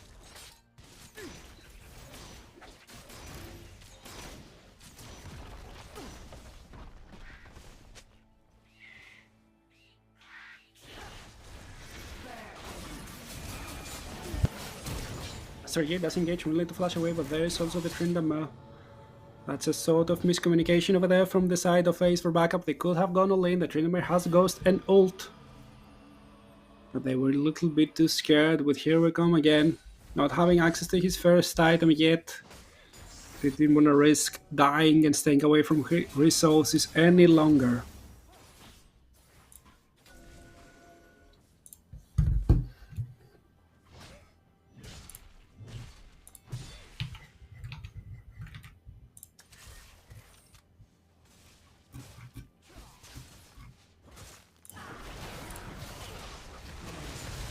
There's engage coming in. Zara ult together with the curtains call. The Zara will drop down and they're looking maybe for more, but the traps do try and stop their play. Eldonari with no teleport, there's no way for them to join the fray, and so they just push the other side of the map.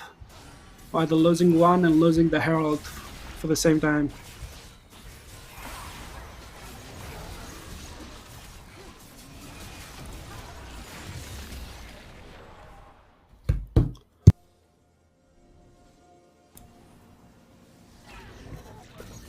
They are also pushed in the mid lane, so there's no easy way to push it in. The Wraith Herald is used immediately though.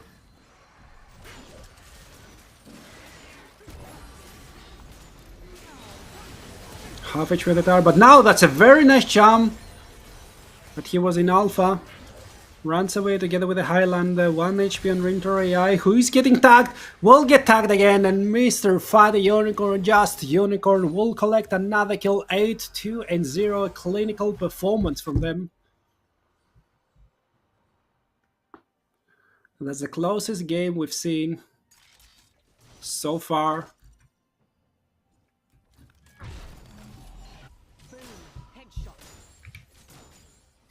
It's very close. We see all of those players. They're fighting for their lives in this tournament. They're fighting with all of their will to survive. There's an engage. What they thought? You don't know. Here's the ultimate flash away. And that will be just enough for them to survive.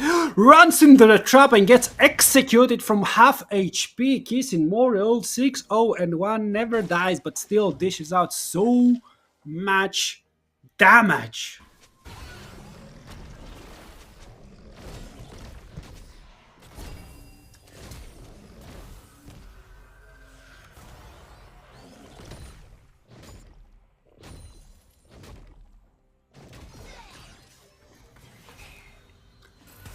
Kill score is 12-12. There's a slight goal lead. 4. Oh, one more kill. Here it comes. Eldonari gets back on track. She gets back on a positive KDA. And maybe that's the tipping point. Maybe for them to get a couple more kills and get ahead in gold would be what they need as we're closing in on the 20-minute mark. The goal lead is little over 2k and they know that somebody is in that banana brush. They're not willing to go in blind. Tryndamere is so far away, yet he's just gonna show himself on the mid wave. Using that dash ability as well. But where's Eldonari? Eldonari is just coming in through the mid lane as well. And that Narbar is not as big. The Vex ult wide. They're looking to turn that Trinidad. He loses half of his HP, and that the charm went very nicely. Master Yi goes in and tries to steal the dragon, but oh, Vivano manages to secure it, and that's the first kill. Then Trinidad tries to run in. He is in the undying range, and he cannot die for now, but now it does expire, and they're looking for more. Akbar steps on that shield. One more auto attack, one ultimate, and he's done for 8-0 and 3. Keys in more the old, more like Seth's Keys. He's carrying his team. They're getting the Drake, they're getting the clean fight, almost the Nace as well. It's only a 4-for-1. Now they're looking at the mid lane tower, which will drop immediately with those 5 grabs helping them.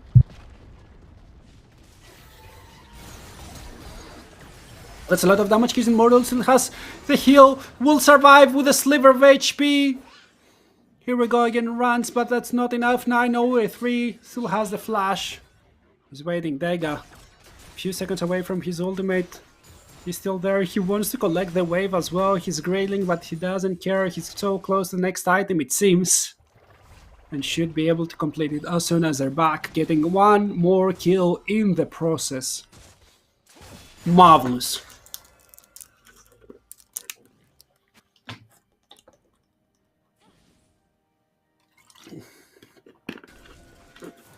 Three and a half items strong, has no completed boots, but that doesn't seem to scare him at all.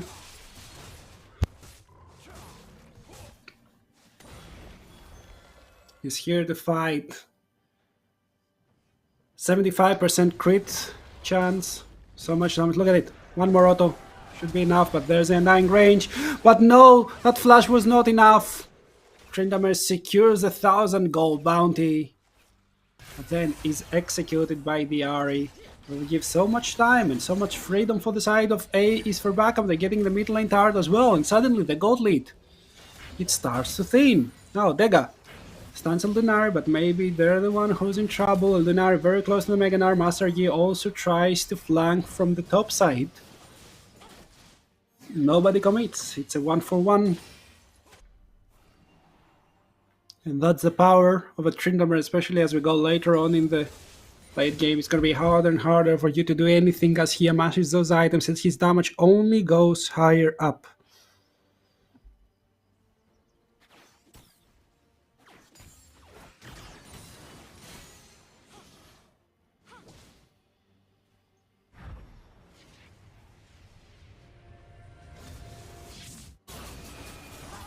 Teleport up.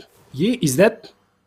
Maybe the teleport was not needed, but that's a dead Yi and also dead Vex over there. Maybe they can go to the Baron.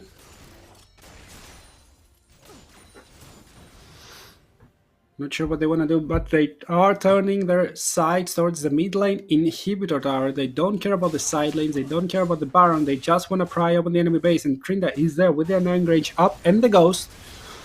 But the tower is so close to dropping. Just looking at the Caitlyn, nobody's dropping but the tower. And the fourth shot from the curtain skull goes wide as there was nobody left to hit.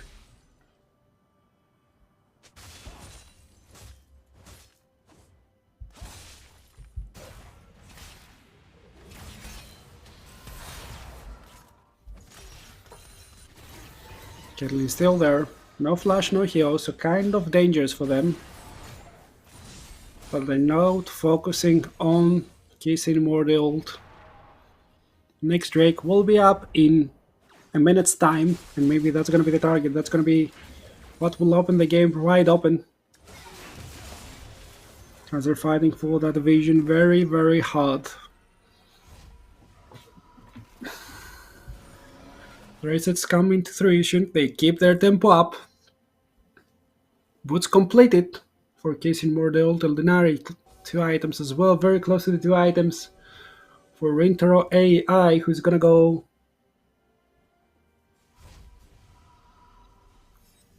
for the I'm trying to remember the name of the item, and right now for some reason it does elude me.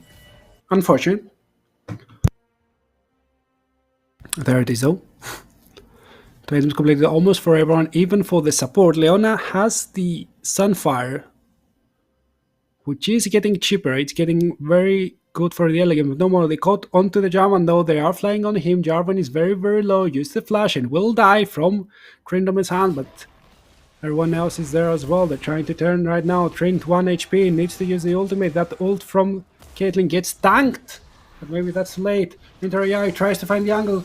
There's a very, very nice jump, but the flash away from Akbar will be just what he needs. And they're getting a second kill as well. Kissing more, the ult is still not there. There's a trap. There's so much damage, but the Q misses. The Deadly Flourish doesn't though. And there's also enough damage to execute the enemy Caitlyn. Master Yi has already started the Drake. He doesn't care about anything else now. He turns on Eldinar. He will turn Mega. And with the Mega, he can try and save himself. The stun will connect. The Drake helps a lot. But there's no more spells to be used as it seems he runs away, turns tail. But that's a one fight for A, is for backup. And one convincingly as well.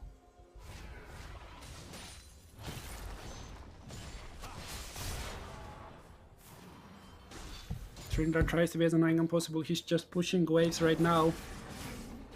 It's close to 200 CS, highest in the game.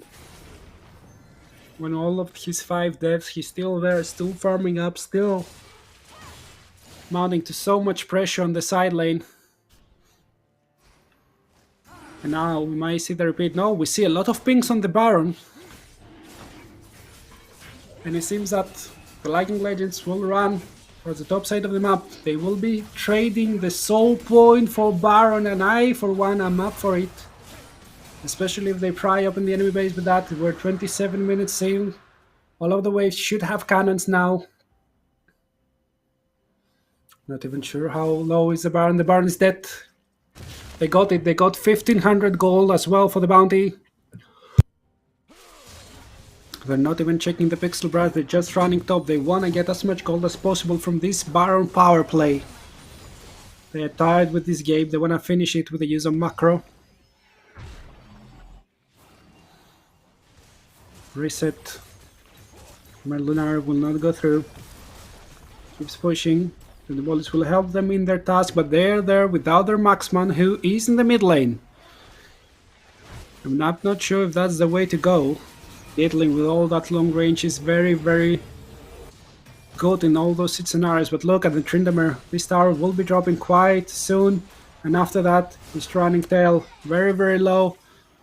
Ace in the hole. Into the undying range. Nothing you can do to save... kill him, not save him.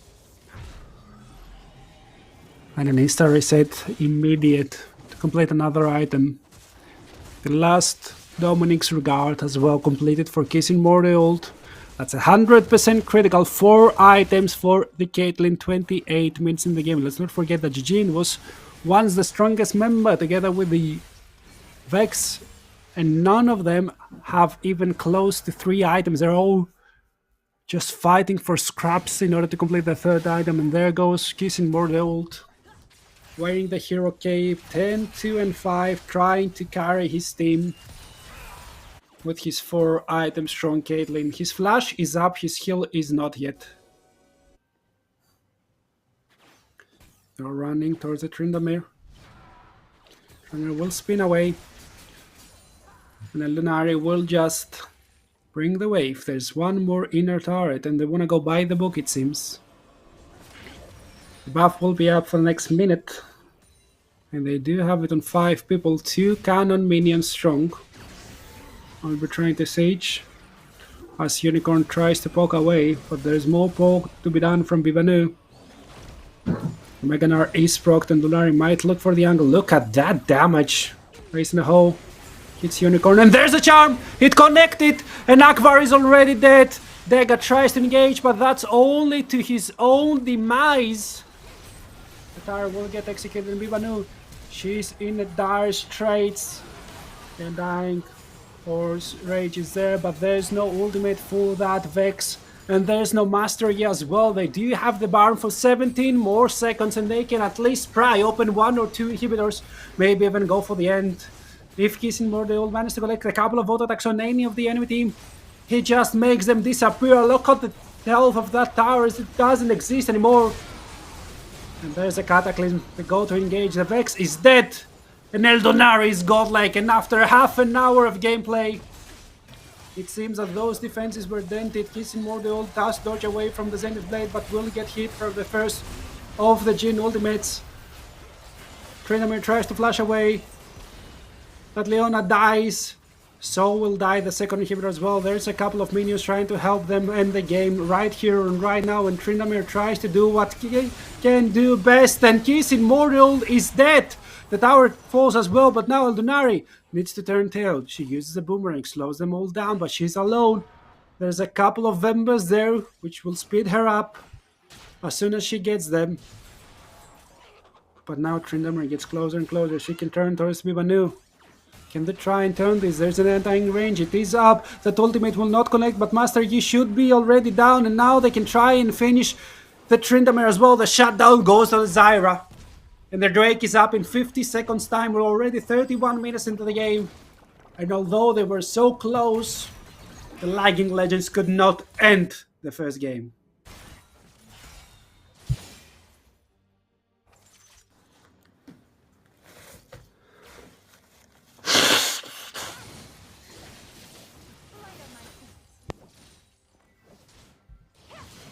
The 3 items completed towards almost everyone. 3 items for the support even. Other side of the lagging legends, Rintorai is still struggling to complete the Zhonya's Hourglass.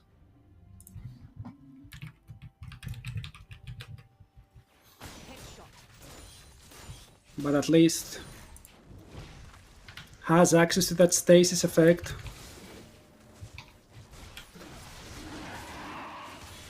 The Drake is up. And they're there as 5 to try and contest it. There's no contest going on. There's 2 inhibitors down, and oh no, Master Yi almost face checked, but that trap would allow him to survive. Eldonari tries to find the angle. Oh, that's a lot of damage there. And 1 more ace in the hole.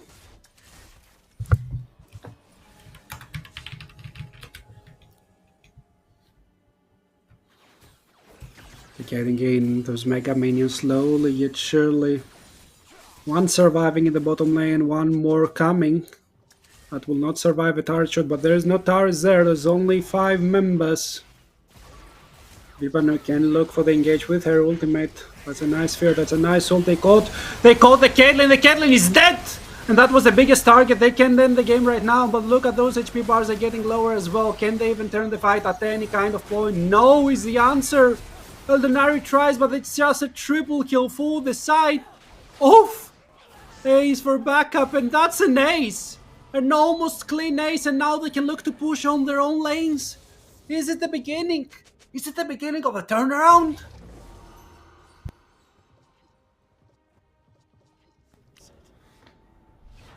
That catch! Dega finds the angle. Let's look at it again. Look at the Caitlyn. She has actually the flash, but she's right in the middle of the ult, and then everything else connects, and that's all they needed. They were playing Protect the President, but the President got shot down by the sun. And what can you do there? Ordinary at least gets 1 back for themselves, I guess. But only Agvar ends up dropping, and now the Baron belongs to AE's for backup. And we had a pretty open and shut game 4 minutes ago. Now it's getting close to even. Of course, with no Nexus turrets, you always have to be extra careful. In case Immortal now has a second chance in life, as I have completed the Guardian Angel as well.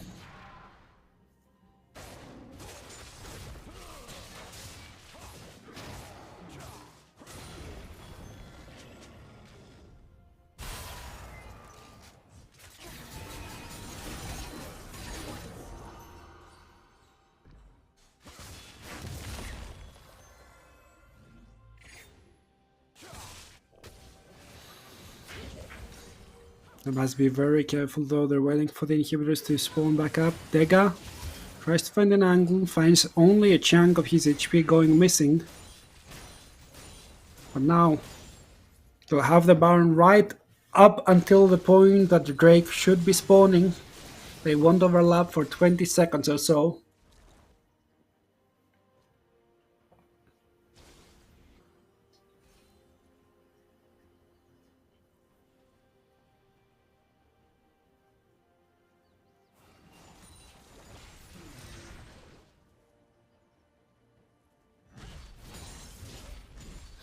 Look at that wave clear. I really wanted that Baron to try and end the game, and the inhibitors have spawned. Jarvan is going bot. He tries to set up a push. He tried to set up a pressure point. But if he's found out, that may happen. There's the engage. Got damage as well. The Undying Range is popped, but the engage goes in, and Eldonari is dead. Kissing World is still alive, but he gets connected on, he flashes in, and he ends up dropping within the next couple of seconds. It's a 2-for-2. The engage does connect, he's stunned. One more HP, Akbar flashes in, that bouncing grenade will be just enough, and now the Jarvan needs to come in.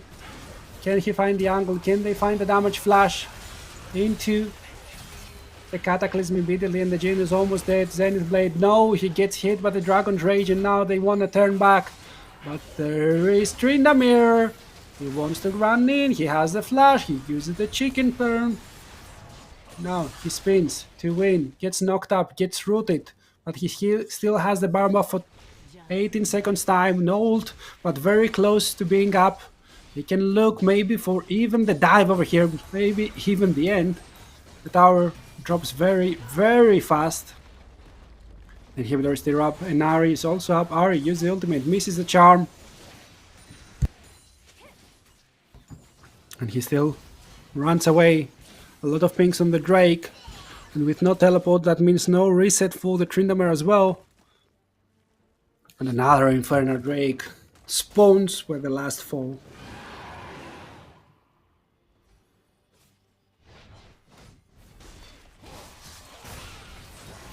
There's a trade. Looking for something. Double man. Fear. And there's the charm missing. That may be their demise as well. Tryndamere in the Undying Range. There's his enemy team dying slowly. Yet surely Eldonari tries to do what's best she can, but will just survive with the skin of her teeth. With no enemy jungler, with no enemy mid laner. They can't do much to get the Drake, and the soul might as well belong to the side of Ace for backup, who are waiting for the Drake to exit its own pit to minimize the risk of it being stolen, and there is a soul for them. Tryndamere is full items, the J is inactive right now, so is the Zhonya's for Unicorn.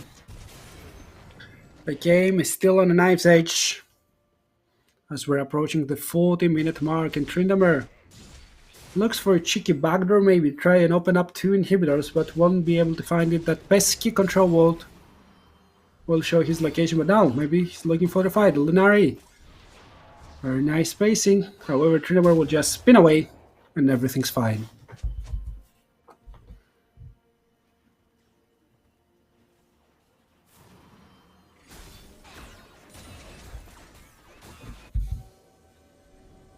Oh, Bibana might be in trouble. Gets the root.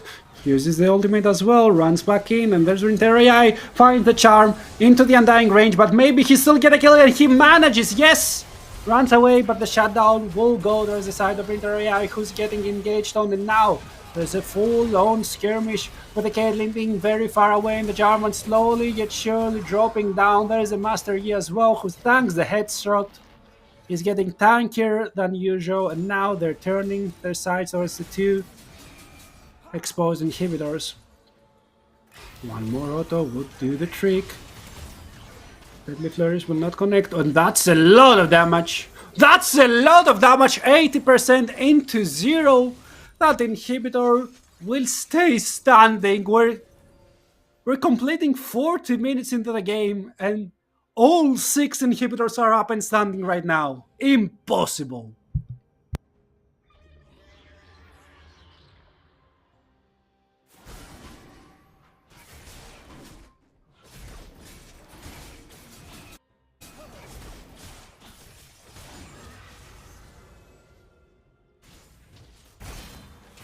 Godly doesn't matter.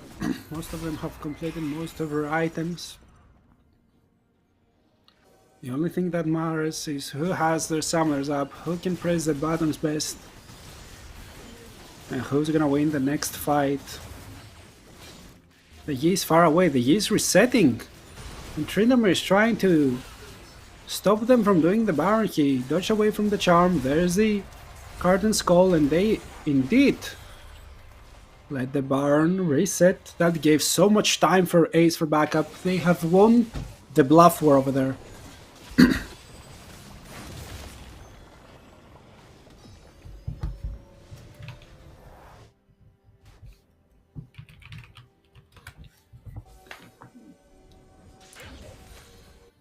The Elder, slowly yet surely, starts becoming a real possibility as it spawns in less than 3 minutes time. Since the teams can't really find any openings so far, it's getting more and more of a real issue for both of those teams. Another thing they have to keep in mind, another X in the equation.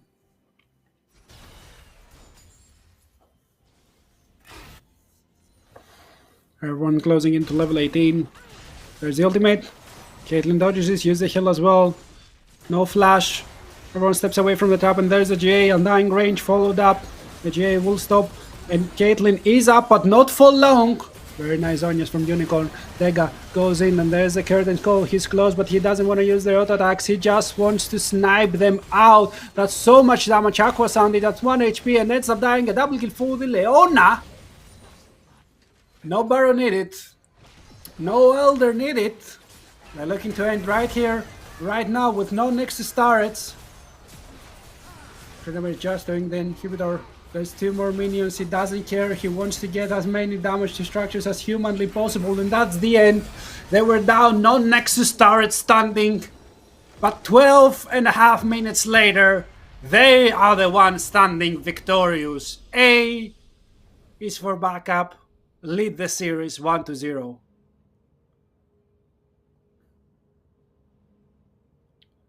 Whew. And what a game, honestly. 43 minutes almost of gameplay.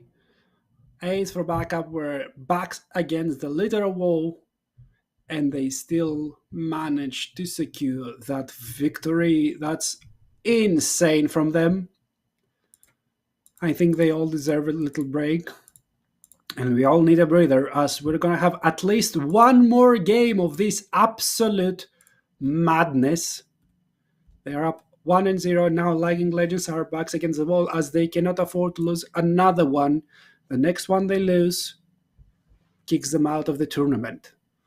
So, will A is for backup manage to secure another 2-0 for the day, or will Lagging Legends overcome their MS restrictions and manage to run it back to a third game in that series after they almost won it 13 minutes prior to losing it? I think we're up to a short break, and we're gonna be right back. Sorrow, lacking all emotion, staring down the barrel, waiting for the final gates to open to a new tomorrow, new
I suggest.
I suggest.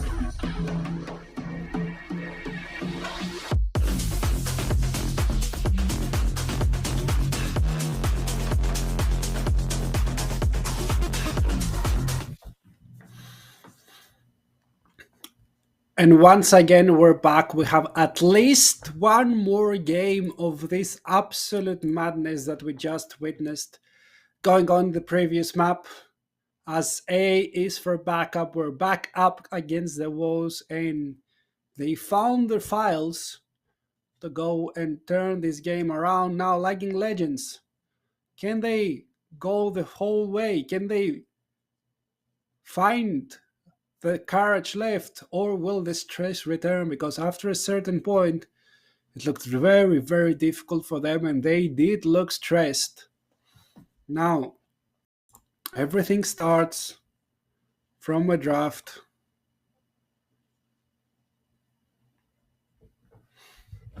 And we're going to see if something changes. We're going to see if Ace for backup will be able to just be done with the series, return for tomorrow to play again, or if we're going to have more of that. Let me check what went on with the site, because I needed a break as well, to be honest with you, friends. So, Lagging Legends chose blue side, so they're going to be remaining on the same side.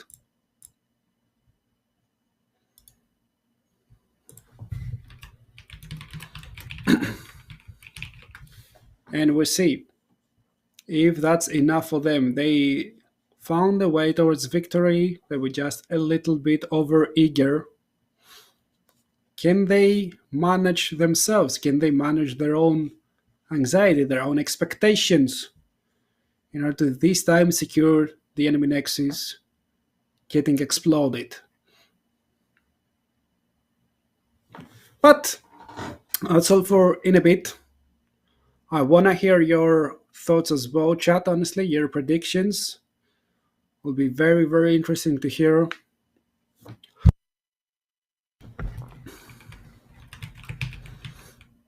Because I for one, don't know what to expect. Like previous series, we started, there was a clear favorite, and yada, yada, yada. That's all. Like one team came in swinging, the other team was kind of lagging. This time, this was the most back and forth game. We needed 44 minutes to be done with the game. And we're already here. We're here close to 6 hours. My friends, we're here for at least one more. This day just keeps on giving. And see how much more is there. Very close to starting the next draft. And as soon as it is up, You're gonna see it in your screens up and available together with me. I'm not cheating, I'm not knowing anything in advance, so we're just waiting for a bit. And there it is. There's the next draft. Laughing Legend still on the blue side. A is for backup. Still on the red side. Nothing changing there. And let's see if something changes on in the bands. The Zyra, their first pick, is locked away by themselves. They don't want to give it to A is for backup, but they don't want to select it themselves. Let's see if A is for backup will change anything or if they're kind of fine. Their Leona worked very nicely, if I'm being honest with you. But they're banning away the Caitlyn. Those headshot dealt a little bit too much damage for their comfort.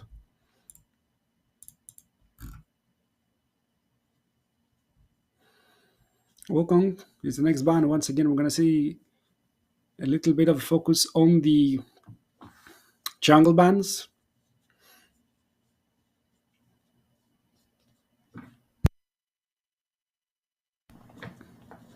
And we're still waiting. This time the bans come in slowly. They don't want to go as fast as they did the first time. Irelia is the next one, and we still are missing 2 more bans.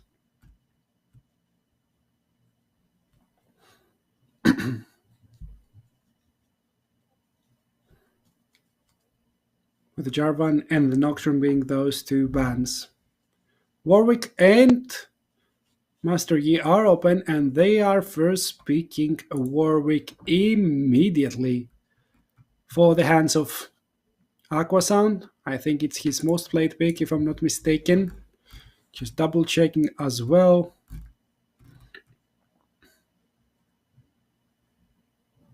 Yep.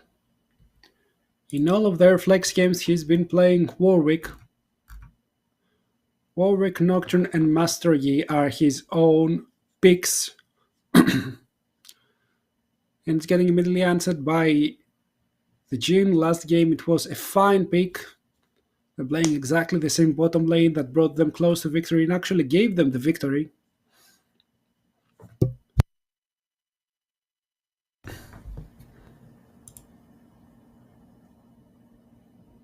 So let's see if we're going to have the same thing as last time.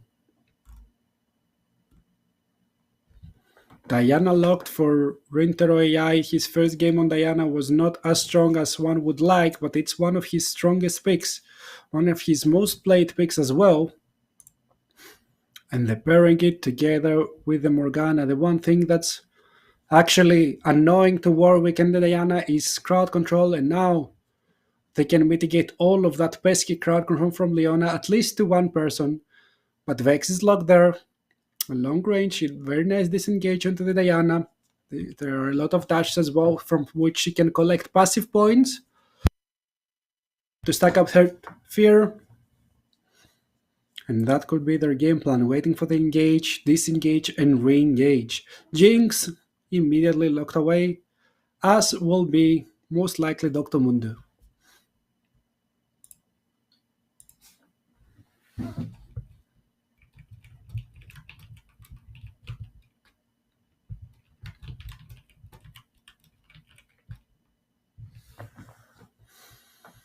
With the Cho'Gath as the last ban for Ace for backup.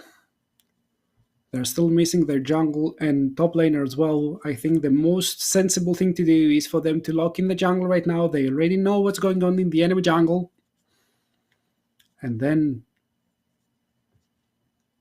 try to find the perfect counter for the top lane with the Tryndamere missing. There's a Master Yi. And now we're just waiting, at least for Ace for backup, to see what would be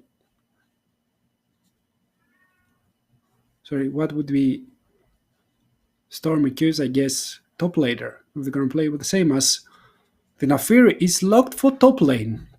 It's something that Bibanu was playing. Sorry, not Bibanu. It's something that Eldorari was playing in flexes with her team. She had a couple of wins. She had a very nice performance last time they played it. But now it's versus a Nurgot, and that's a matchup I have never seen.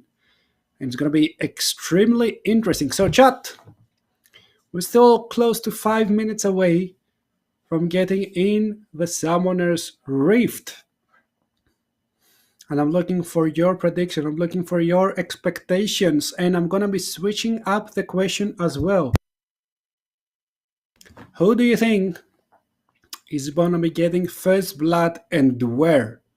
Will be my question. So I'm waiting. Let's see if you have any proper answer. Let's see if somebody finds what's going to happen.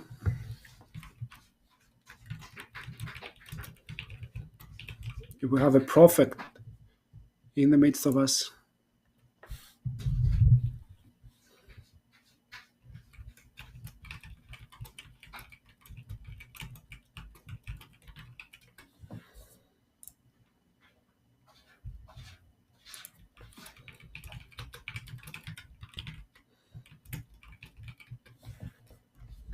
Okay.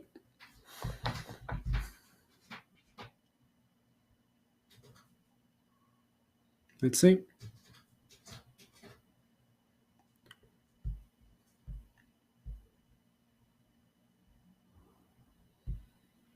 If they manage to do the 2 for 2, if it was just a one-time turnaround, and if maybe the Nafiri Tristana combo, the double dog combo as well, so they have the wolf and the dog in the top side of the map, will be able to carry the whole game.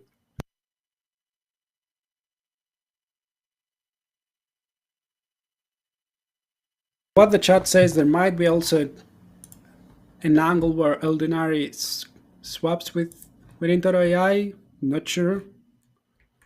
See that Eldinari is listed as a top laner, not as a mid laner.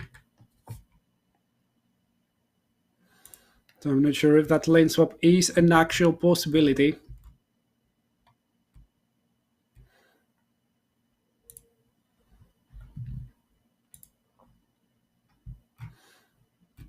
But it still remains to be seen.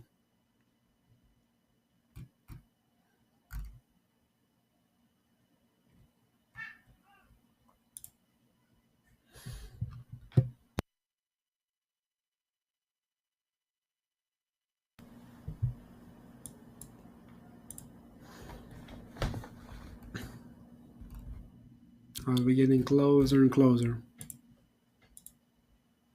And also, together with the first blood, I want you to answer me, chat. Is this going to be the last game of the day, or are we going to have one more?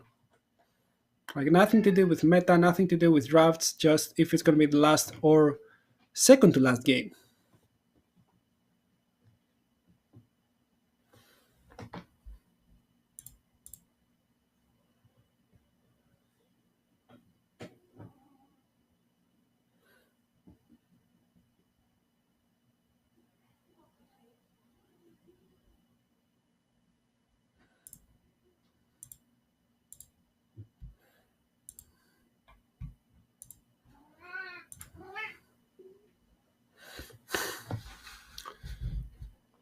Getting closer and closer to there.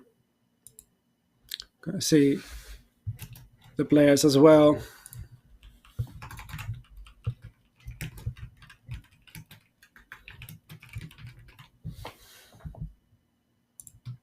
Gonna see if it's gonna be enough for A is for backup, or if lagging legends still have a bit more in the tank.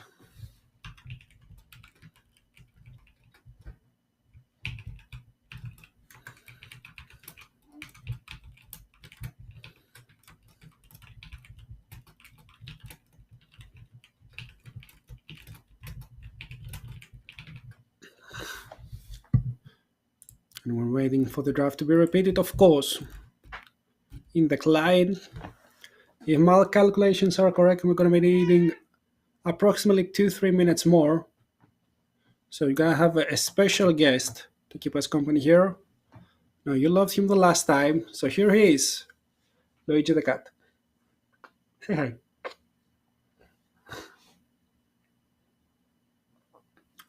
Always here with the best opinions, the cleanest purse,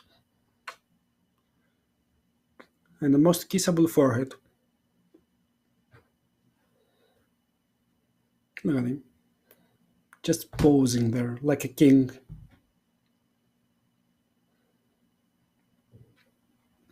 And he also responds to kisses. Look. Hey. Come on. He needed to show that he's a cat. And he does whatever he wants, it seems. Yes, hello. Yes, hello. You are cat indeed.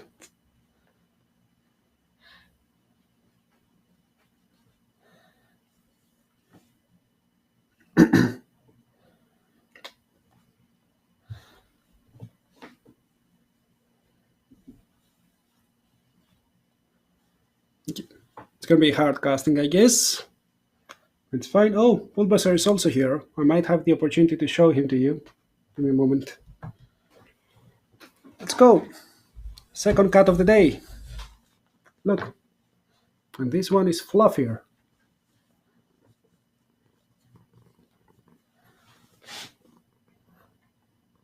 And he purrs louder. This is Bulbasaur.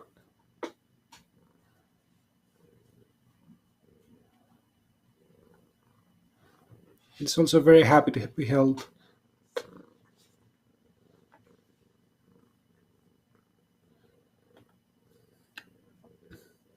So yeah, a great variety.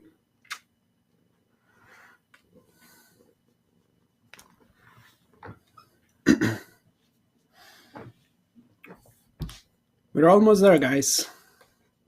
I know it's a long day. I know it's a hard task. But imagine how hard it is for those teams playing that it's not their first best of 3 of the game of the day.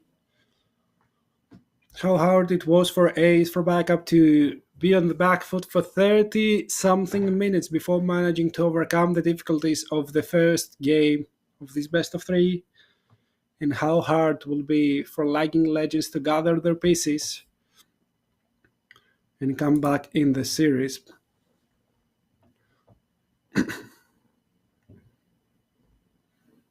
But they're still here,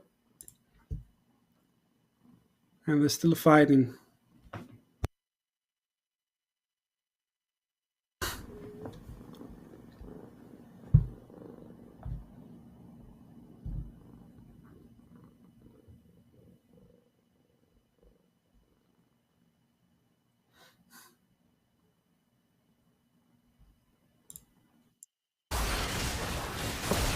I'm really hearing Organic Universe straight into the fray. There's a lot of fighting already, a lot of flashes out. Unicorns for some reason flashed out for no up power reasons, he's full HP. Biba no 1 HP, no summoners, no barrier for Kiss in Mordeld, and no flashes for Here We Go Again and for Unicorn.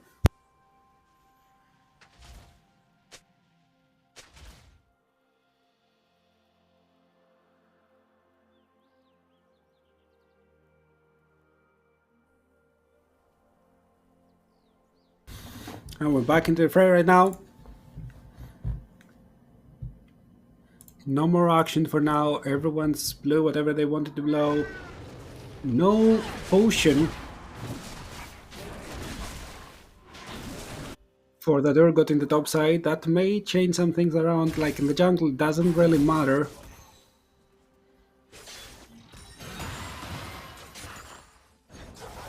But Stormikyo is there with no potion at all. Just his shotgun miss.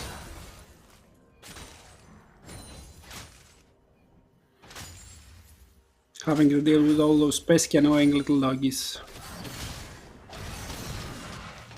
Oh, very nice engage with that E.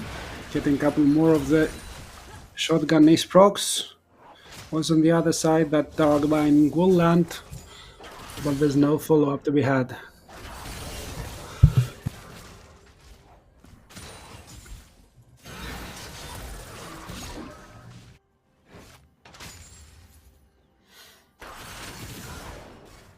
Now Urgot should have a nicer wave control there in the top set, but he needs to dodge the second E, for sure.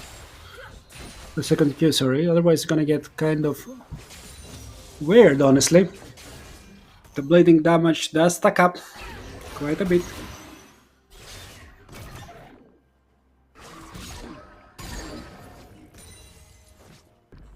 The Unicorn here is mostly playing for the wave now, has the fear, and here we go again. He's close to the lane, still has one half of her jungle. There's the fear, and there's a full in engage from Rindar AI. Flash Q should come in. No flash. There's comes the Q, one auto. Two autos. The next one would be the double, but it won't come out, and World right now is very ahead in the jungle game.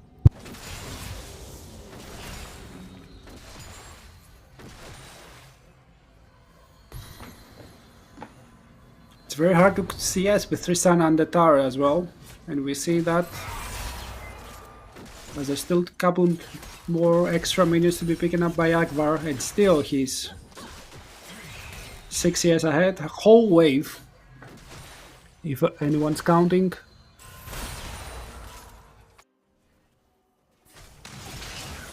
Marco Sandis on the top side, there's the engage, and for some reason did follow up. There's a flash, followed up by a flash from the wolf. First blood goes to Eldonari.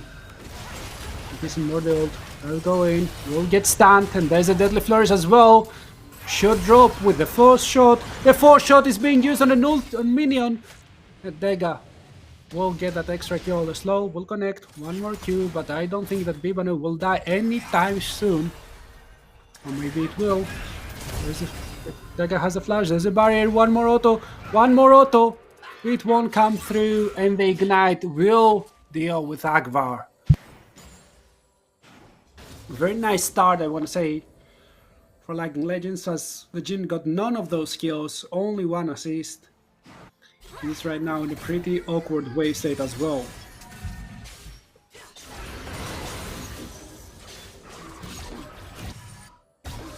Diana keeps on pushing the lane. Makes very happy to just keep on picking up those CSs. Not much to see here. Engage is countered away by the fear, and that's all. That's the trading pattern for now. But with Morgana missing, maybe we're gonna see one more engage over here on the bot side, as Dega remain in the lane, tries to zone them away, to no avail, honestly. Just seeing some wave trading.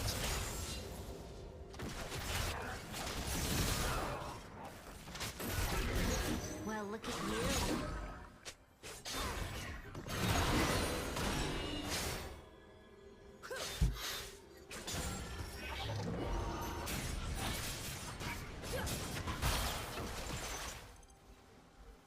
Because Drake is being started from Ace for backup, and Warwick is making his way upwards.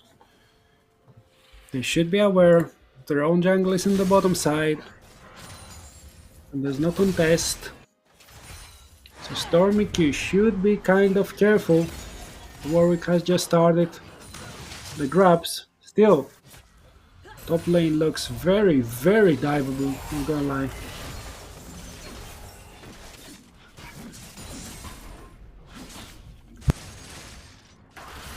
Akasan with the help of the demon. Oh, that's enough damage! No, it's not! And there comes the ultimate. Not even needed! The outplay to Eldinari. She tried to die, but her calculations were off by a couple of centimeters. That shield saved Stormy Q so much. Now Eldinari can just teleport back, and there's the ultimate in the mid lane as well. The sphere tries to save Unicorn, the ignite is still up, but now Akbar is so far away. Can he really kill Bibanu? 1 HP, and somehow Stormy Q gets another one! From 1 HP using his ultimate. Death from beyond, more like kill from beyond. And now turning on to Kissing Mordil, who still has the barrier, now has the black shield as well, jumps in, and Vega should be dying shortly. The kill score is 3-3, and once again we're looking at a pretty even game. Like in Legends, however, having a quite significant gold lead for the 7-minute mark.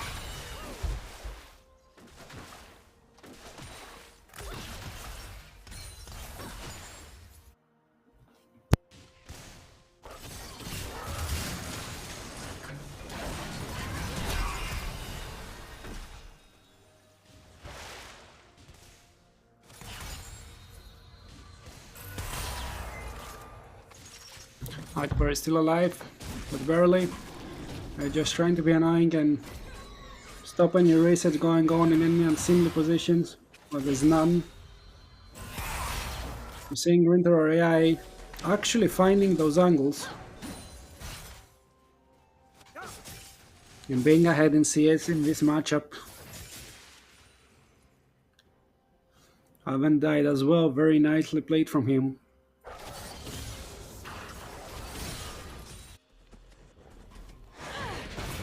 Oh, Vega getting stunned. The Fury is getting ready as well.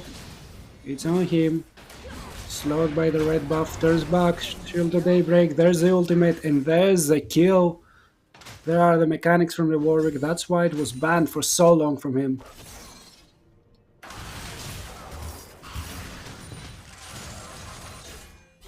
Nice dodge away from Metalnari.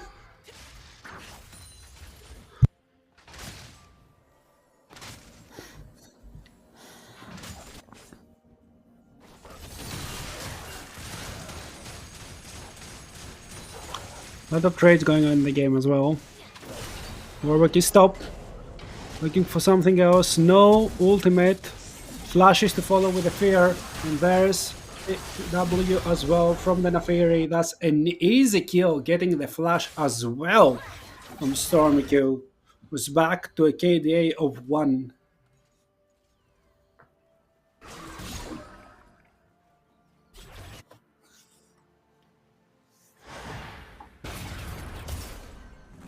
Dark Binding hit the target. Bibanu shows her master as well. All in the face of friendly banter, and they're looking for more. Akbar has flash. Will need to use it. As the ultimate from the Leona lands right into Black Shield. And into nothingness as well. Bibanu wants to look for the ult. Gets done down in the mid lane. There's a flash from Unicorn. Looks to go in. The Q does hit, but it's not enough. Rintaro gets the solo bolo.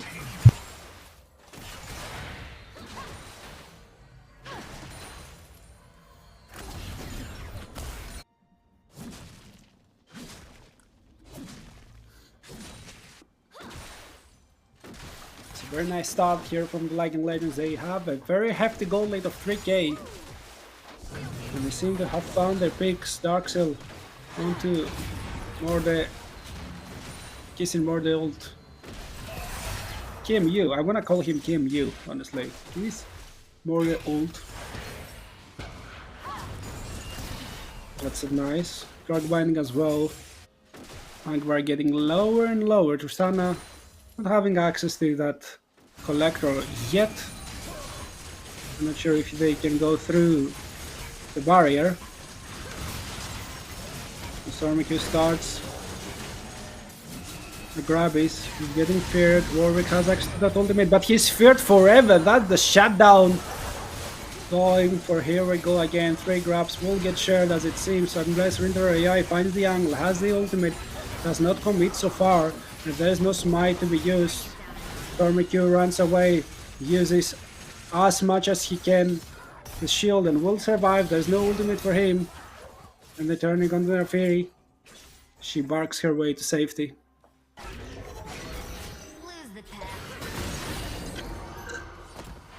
Lot of damage. Warwick jumps in and will collect the kill. No way that the Vex can survive in any reasonable way. As soon as that ultimate connects, that's done. That's written.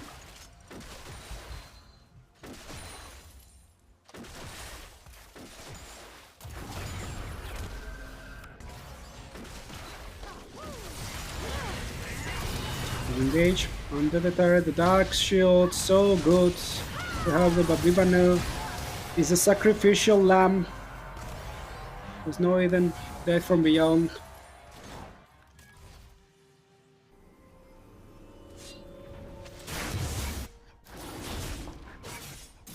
But that's still some sort of answer, which will get answered, of course, on the top side.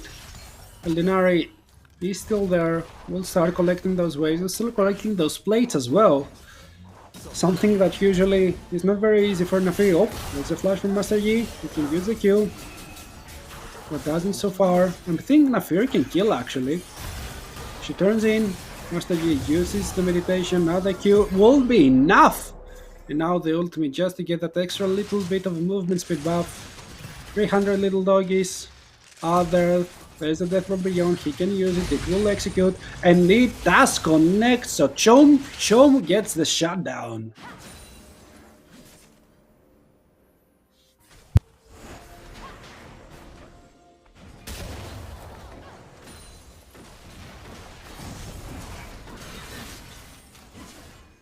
However, with Master Yi showing his face on the top side, the Drake is being initiated. The Drake score will get equalized by the side of the Lightning Legend. Now Vex, I don't think we should talk about Vex anymore. That's a Warwick ultimate, and that's a dead Vex 0, 3 and 1.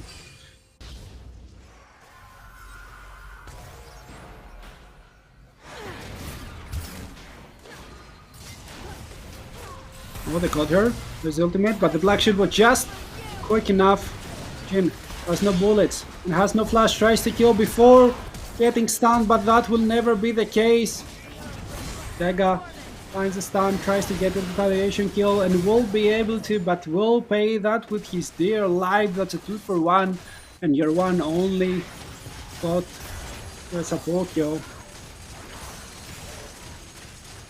Luna heals so much with the second part of her Q. And looking at the rocket jump, which gets reset as well when the bomb gets exploded, or when she gets a kill or assist.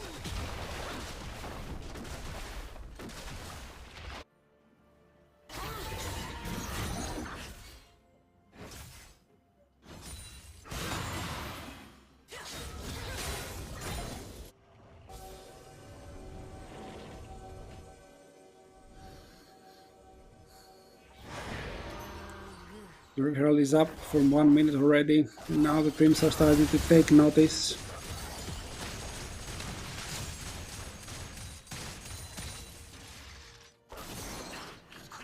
They're all gathering around there, even the bot lane starting to rotate slowly yet surely.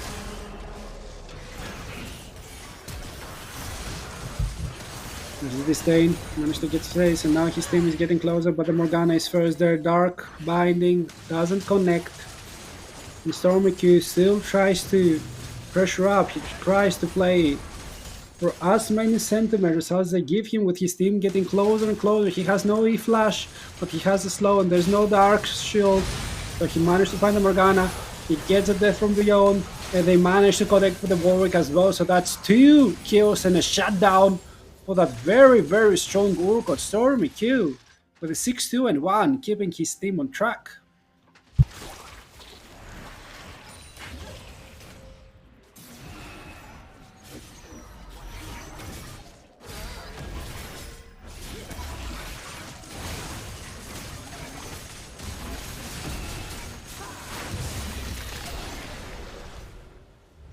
Not even playing into Testicle as well, just grouping in with his team, allowing them, giving them a lot of help with the Rift Herald, and now grouping to mid lane as they're trying to find Rinter AI. That's a nice drag binding though. Rinter AI connects with the Crescent Strike. And the Rift Herald will be dropped immediately once again. It will not secure them any tower whatsoever. And the teleport is being used to the top side very, very early to not allow a second free tower to the side of the Lightning Legends.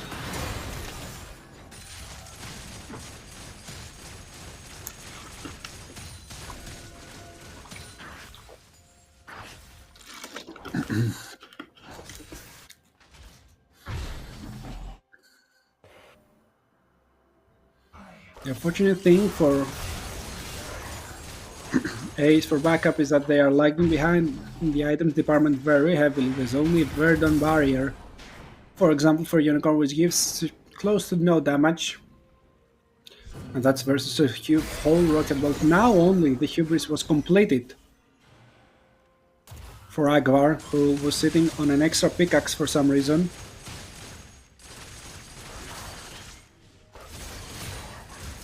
And the only one with full item parity is Stormy Q on the top side, who can't really reset because he risks giving an extra turret immediately. So he has to stay there, he has to risk it all for a biscuit.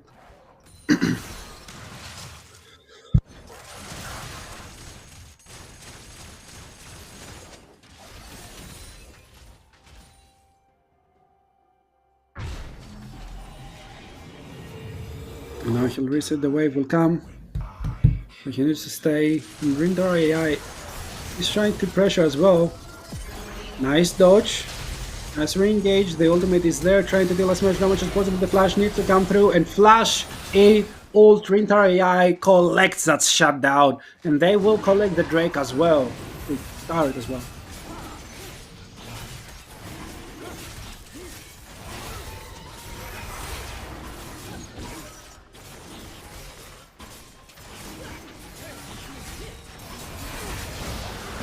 Drake will go towards the side with Ace for backup, but now look at that engage. Nobody can stun War because of the Dark Seal, but Dark Seal is doing so much work, and now Nafiri is there, but no ultimate. Master Yi flashes in, kills on the Morgana. Morgana is almost dead. Morgana is dead, and now the curtain's cold. It doesn't do nearly enough damage. Master Yi tries to follow up. That dog is 1 HP, that dog is dead, and Jin needs to take the blast gun away, but Ursana will follow, and Ash flash. And the full shot will not be enough, with Kiss and Mordeld reaching 4-1 and 2 in this game again. Still an extremely close game if we look at the kills. However, the gold has a different story to say. The lagging legends haven't been lagging behind this time around. Now looking forward to keep pressuring the game, looking forward to keep getting those structures down.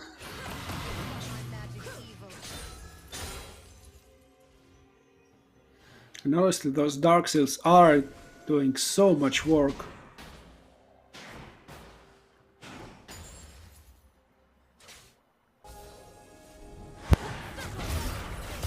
They've been also very, very quick in distributing them. Excellent work from his Morgana. It really does show that he's the best low player in his house. Now they're looking to group and pry open the mid lane tier 1 tower, but at 4 members strong, Ace for backup don't seem too keen to do that. Although their Vex is so far behind. Trying to complete that Verdun barrier into a full Banshee's Veil. She's a huge component and she's lagging the gold for so long. And to get the Urgot in and Stormy Q just presenting his body is a big bully point, with that Leona ultimate, the Solar Flare, going completely wide.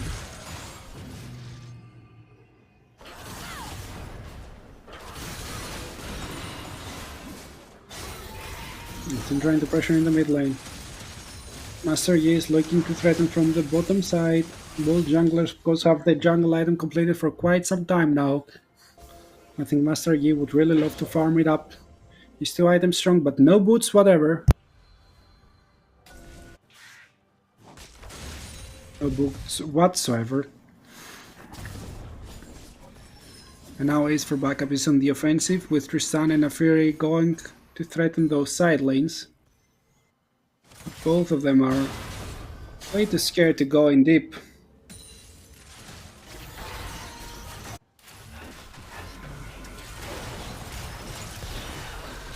There's a lot of damage, and there's an execute, an easy as ever solo ball of Kissing Mordel, 5-1 and 2 items strong. He's dominating in those side lanes versus the Jhin right now. But he will not pressuring any further. Doesn't want to risk that advantage. Damage slowly yet surely is landing on the Turgot, who has the Sterak's gauge, but the Master Yi trying to look for the angle. Use that Q, so now he's forever stunned and Rinter AI gets the kill. He's in more the ult. Deals a lot of damage. That bomb might even activate the Sterak's, but the turret shots, they equalize the damage dealt. Now, however, with -1 person and 2 others in the side lane, maybe it's time for them to try and pry open the mid lane. Tier 1 tower, Sterak's cage is down, and we're looking for more. Look at that movement speed. Warwick is trying to clear everyone down, and the Leona is dead. He's immortal. That Tristan of his is dominating, and they're looking to rush us into a game 3 for the first time today.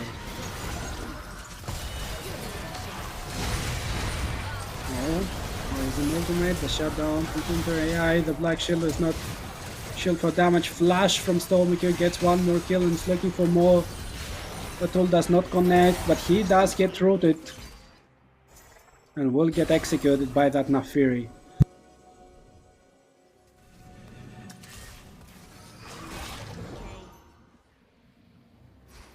So again, they're dancing on an edge knife, on the knife's edge, where the Drake has spawned. There's no jungler for the Lightning Ladies for the next 10 seconds, and he's gonna need at least 20 more to arrive to the area. But Kissing Mordell might have something to say on that. He has flash, he has barrier. Not looking for the outplay, the bomb is there.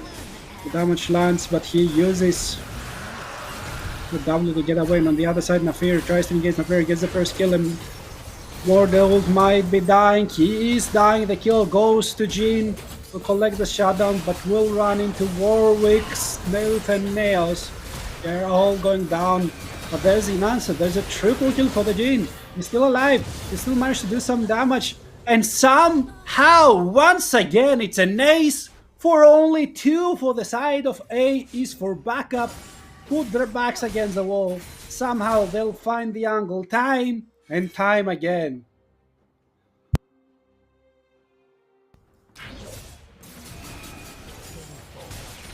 Not sure how, not sure why, but they do find their comfort spot in those very, very difficult areas. Look at the goal rate right now. It's close to 4k, and it's gonna get closer to 2 after those 2 towers will drop.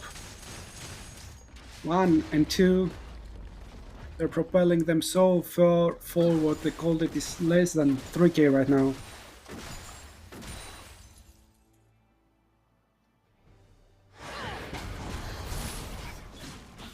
And with 29 hubris stacks finally completed under Jhin's belt, maybe the game is not as done as we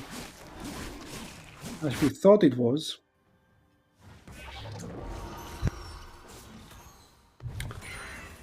Another turret will follow. Stormy Q tries to play it sneakily, and we're looking at the gold diff. The mid lane gold diff is huge, the jungle is even. But there it is! There was a trouble. Lunari gets a huge shield. Will get ulted as well. Ulted once, ulted twice, there's a fear, and there's the execute. Warwick tries to have his team, but he's getting met by a Leona. That Leona ultimate finds another dark shield, but the curtain's call will not get answered.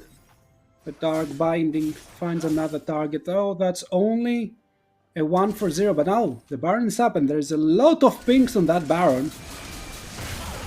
As A is for backup, turns their attention over there. They have the soul point. If they manage to kill the Baron right now, they will have it until the next Drake will be spawning. The damage is there.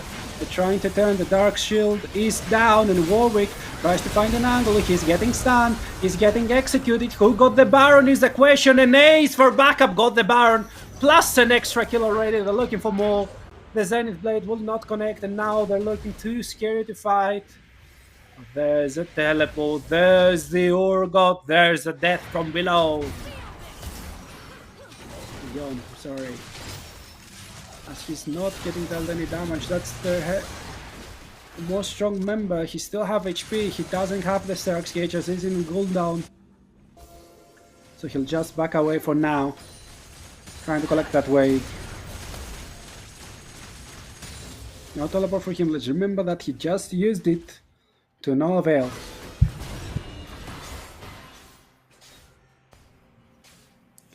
Somehow Vex gets to the 1.5 item spike as well. But they found Master Yi. It's a very nice ultimate. He can't Alpha Strike, never. But those were 3 ultimates used for a single member. And I can't help but wonder, was it really worth?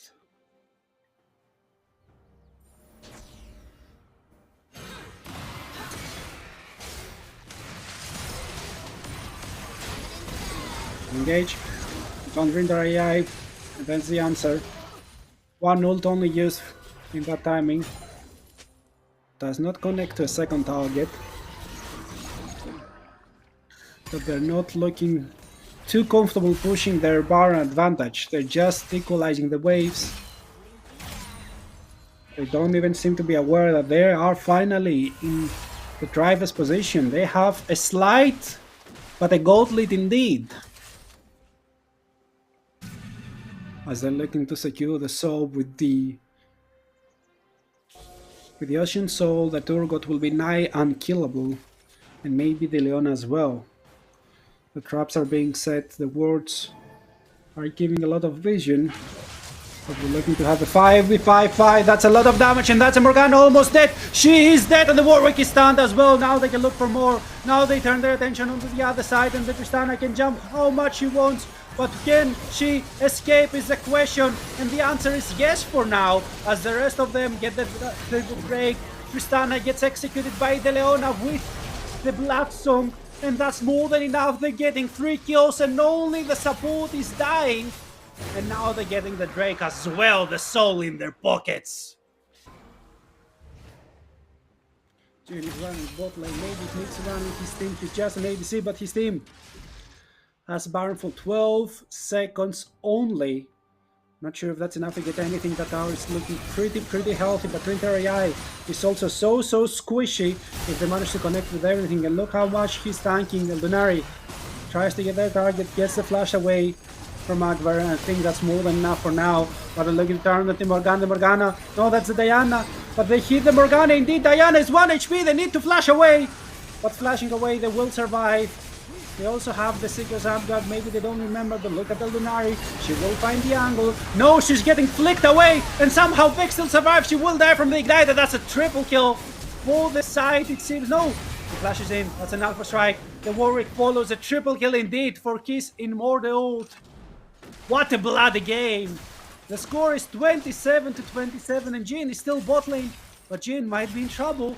And Warwick is closing in, so is a Diana. He has no shots, and Warwick might be low, but the damage reduction is there. She's shut down into Rintaroriai's pocket. It's more than enough. And they are back on track. They're getting the gold equalized.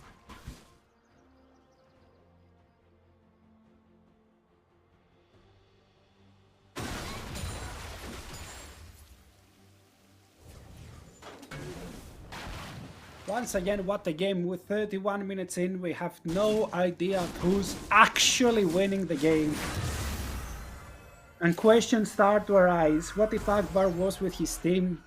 What if he retreated as soon as they lost the fight in the mid lane? Well, the game would be over for now. Same questions from the other side. Happened in the first game. Well, they almost ended the game.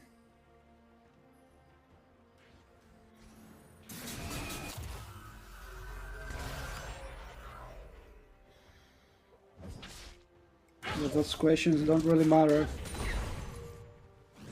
If you don't end the game, if you don't find the access to the enemy nexus, if you're not the one finishing the game victorious, it will really not matter at all. Leona ultimate will miss, but Render AI is getting hit by the Zenith Blade. He's quite tanky. Is it tanky enough to survive? He is. Getting the Ignite as well, losing half of his HP only.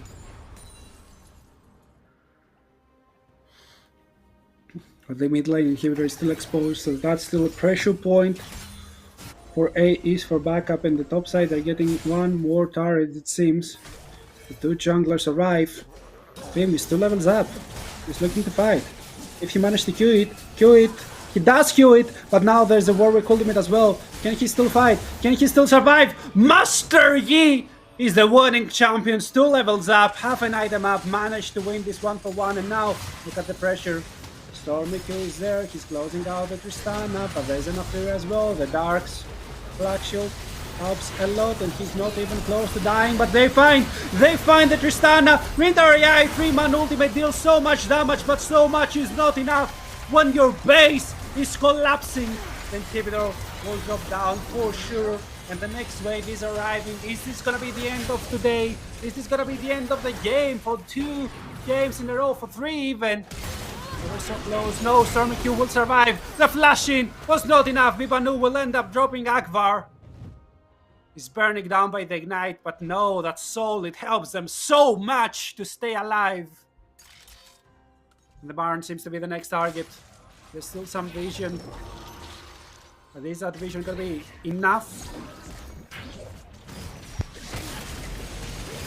Master is coming. He's so quick in taking those bars, but Warwick is sniffing the rest of them. There are people on half HP or less. That from beyond is almost up, and they're looking for that angle. Warwick tries to find an angle to approach, but there's none. There's simply none. And A is for backup are so close. So very close in finishing this day. Earlier than we expected, because this game and the previous looked to be almost done. They look to be so much in favor of the lagging legends. But now they're once again backs against the wall.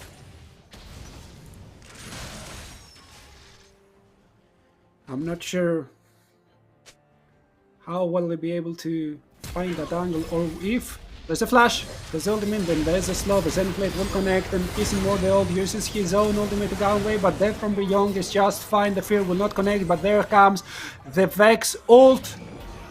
Kissimore the Old flashes away, but there's a spell shit down. He was in alpha, he cannot pop the Highlander. No, he cannot, because it's not there up and available. He just will heal up, and look at those turrets, only 35 minutes this time. Kissimore the Old can even exit their base, as that Leona, as Vega does not want to allow them. Aqua's Crown tries as hard as they can, but maybe that's an arcane spoiler. A Stormy Q will finish the game, plus 50 in his name, and plus an extra day to play for A is for backup.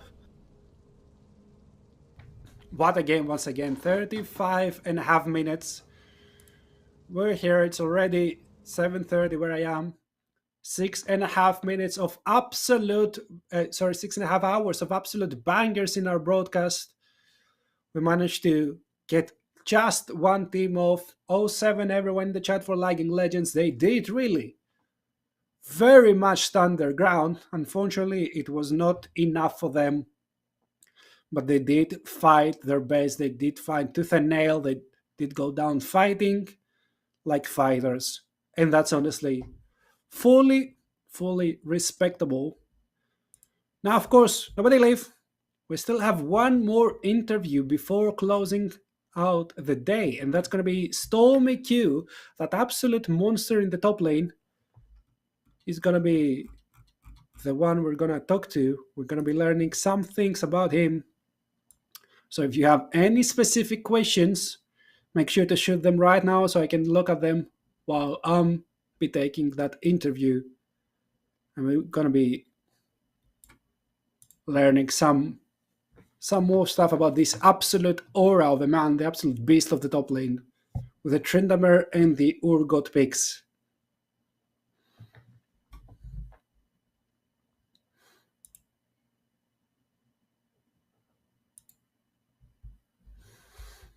Just gonna need a few moments to set him up.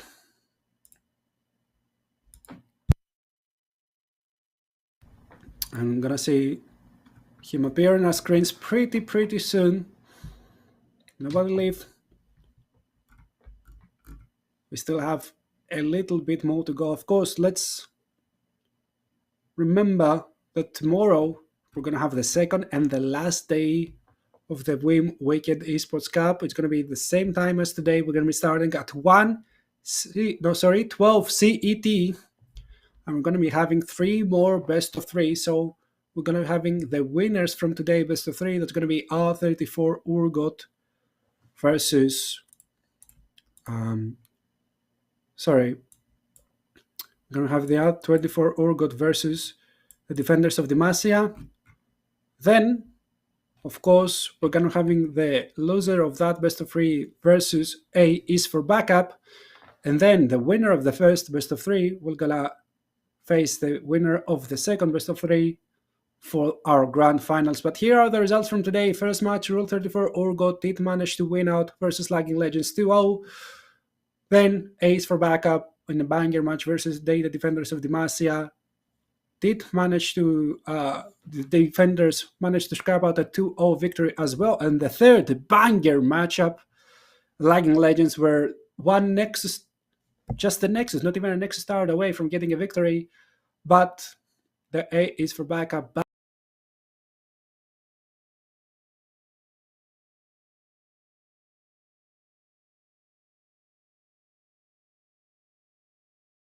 Who of them will be eliminated?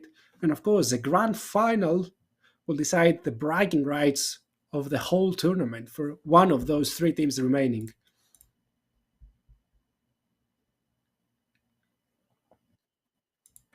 Okay, let's go into the interview immediately and see what Stormy Q has to tell us. Stormy Q, first of all, congratulations. That was 2 absolute bangers of matches. How are you feeling? Thank you, thank you. Let's say tired, but happy to be here and actually get a chance to play with fellow Veemers, League of Legends. I wasn't expecting somebody to organize such a tournament. I'm really happy I joined, and yeah, it's been quite a journey. Okay, let's start with the out of gameplay questions. I want to ask about your picture that you sent in because it's a perfect picture. It emanates so much aura. Do you think that you got any mental advantages from like all of that confidence you project on that picture? Actually, it was a desperation photo because I'm at the moment on holiday. Somebody wrote they needed a picture, and I was in my car, and I said, "Let's make a random picture to represent my personality." But I don't think that the picture plays a role in the gameplay or anything else, I guess.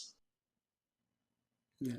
Okay, so on the more serious side, the gameplay, that first game in that last series, you were literally backs against the wall, no Nexus stars remaining, all hopes lost.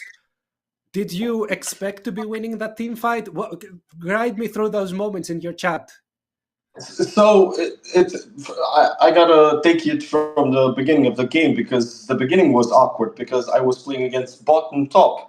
I wasn't farming as well. I knew I couldn't have such an impact because I couldn't get fed.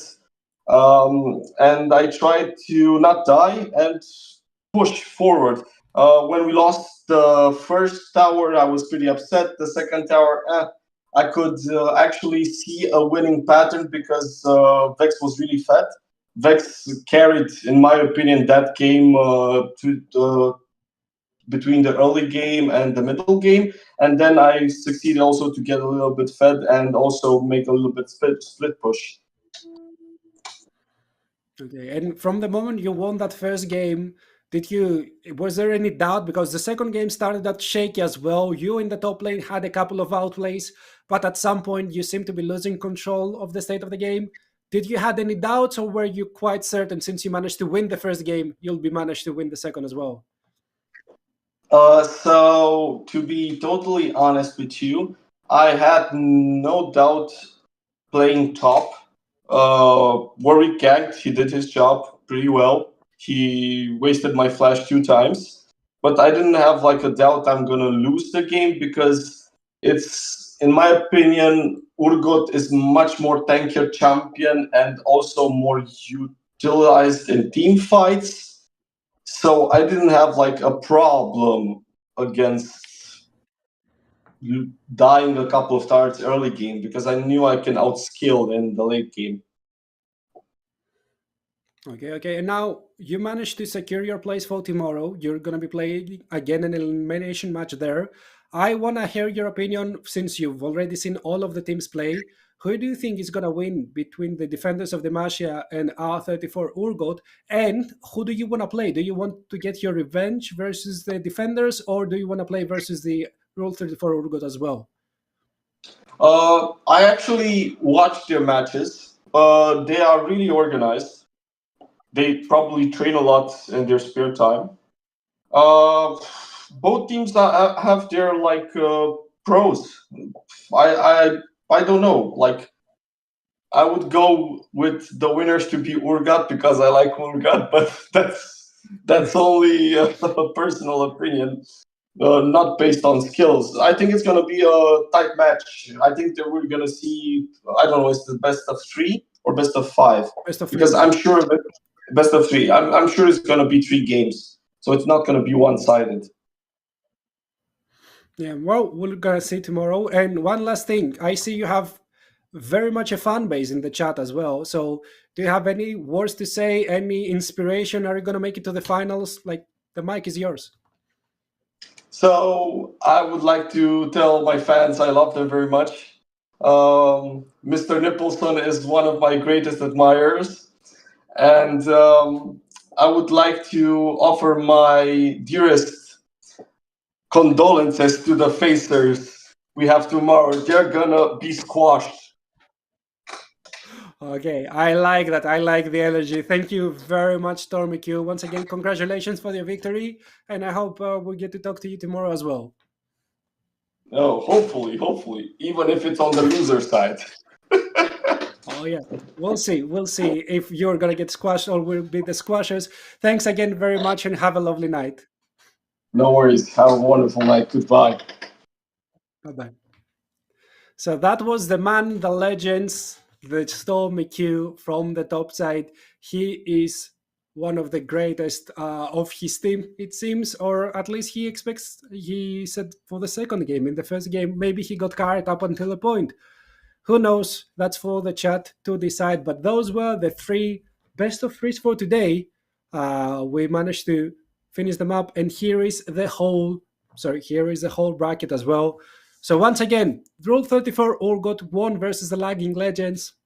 Data Defenders of Demacia won versus A is for Backup. Both of those games ended with 2-0. And in our last series of today, A is for Backup. We're backs against the wall, but they managed to secure a 2-0 victory in their series versus Lagging Legends. Unfortunately, Lagging Legends will be bidding us adieu. We will not be seeing them tomorrow, but tomorrow we'll have 3 more best of 3s, starting again at 12 CET with Rule 34 Urgot versus the Data Defenders of Demacia, who Stormy Q predicts was going to be a tight match, so don't lose it, 12 CET. Then the loser of that match will have to play versus A is for Backup. It says 1:30 CET, but remember, it's going to be rolling. If the first best of 3 ends early or later, it's going to be right after the first best of 3. And then finally, one more final best of 3 for the grand final. The winner of the first best of 3 is going to face the winner of the second best of 3 for the bragging right of the whole Veeam Weekend Esports Cup 2024. Yep. And I think that's more or less it. I'm not sure if production wants to keep this going or wants to end it right now. We're gonna have to wait for a bit. Okay, so yeah, we're gonna have a couple of replays in the end to just round off the night. But for now, I'm gonna be bidding you adieu as well. I'm gonna be renewing our rendezvous for tomorrow. Let's not forget 12 o'clock CET for the first banger best of 3. So nobody miss it. I hope you have a lovely evening and see you tomorrow as well.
just wish he knew.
I just wish he knew.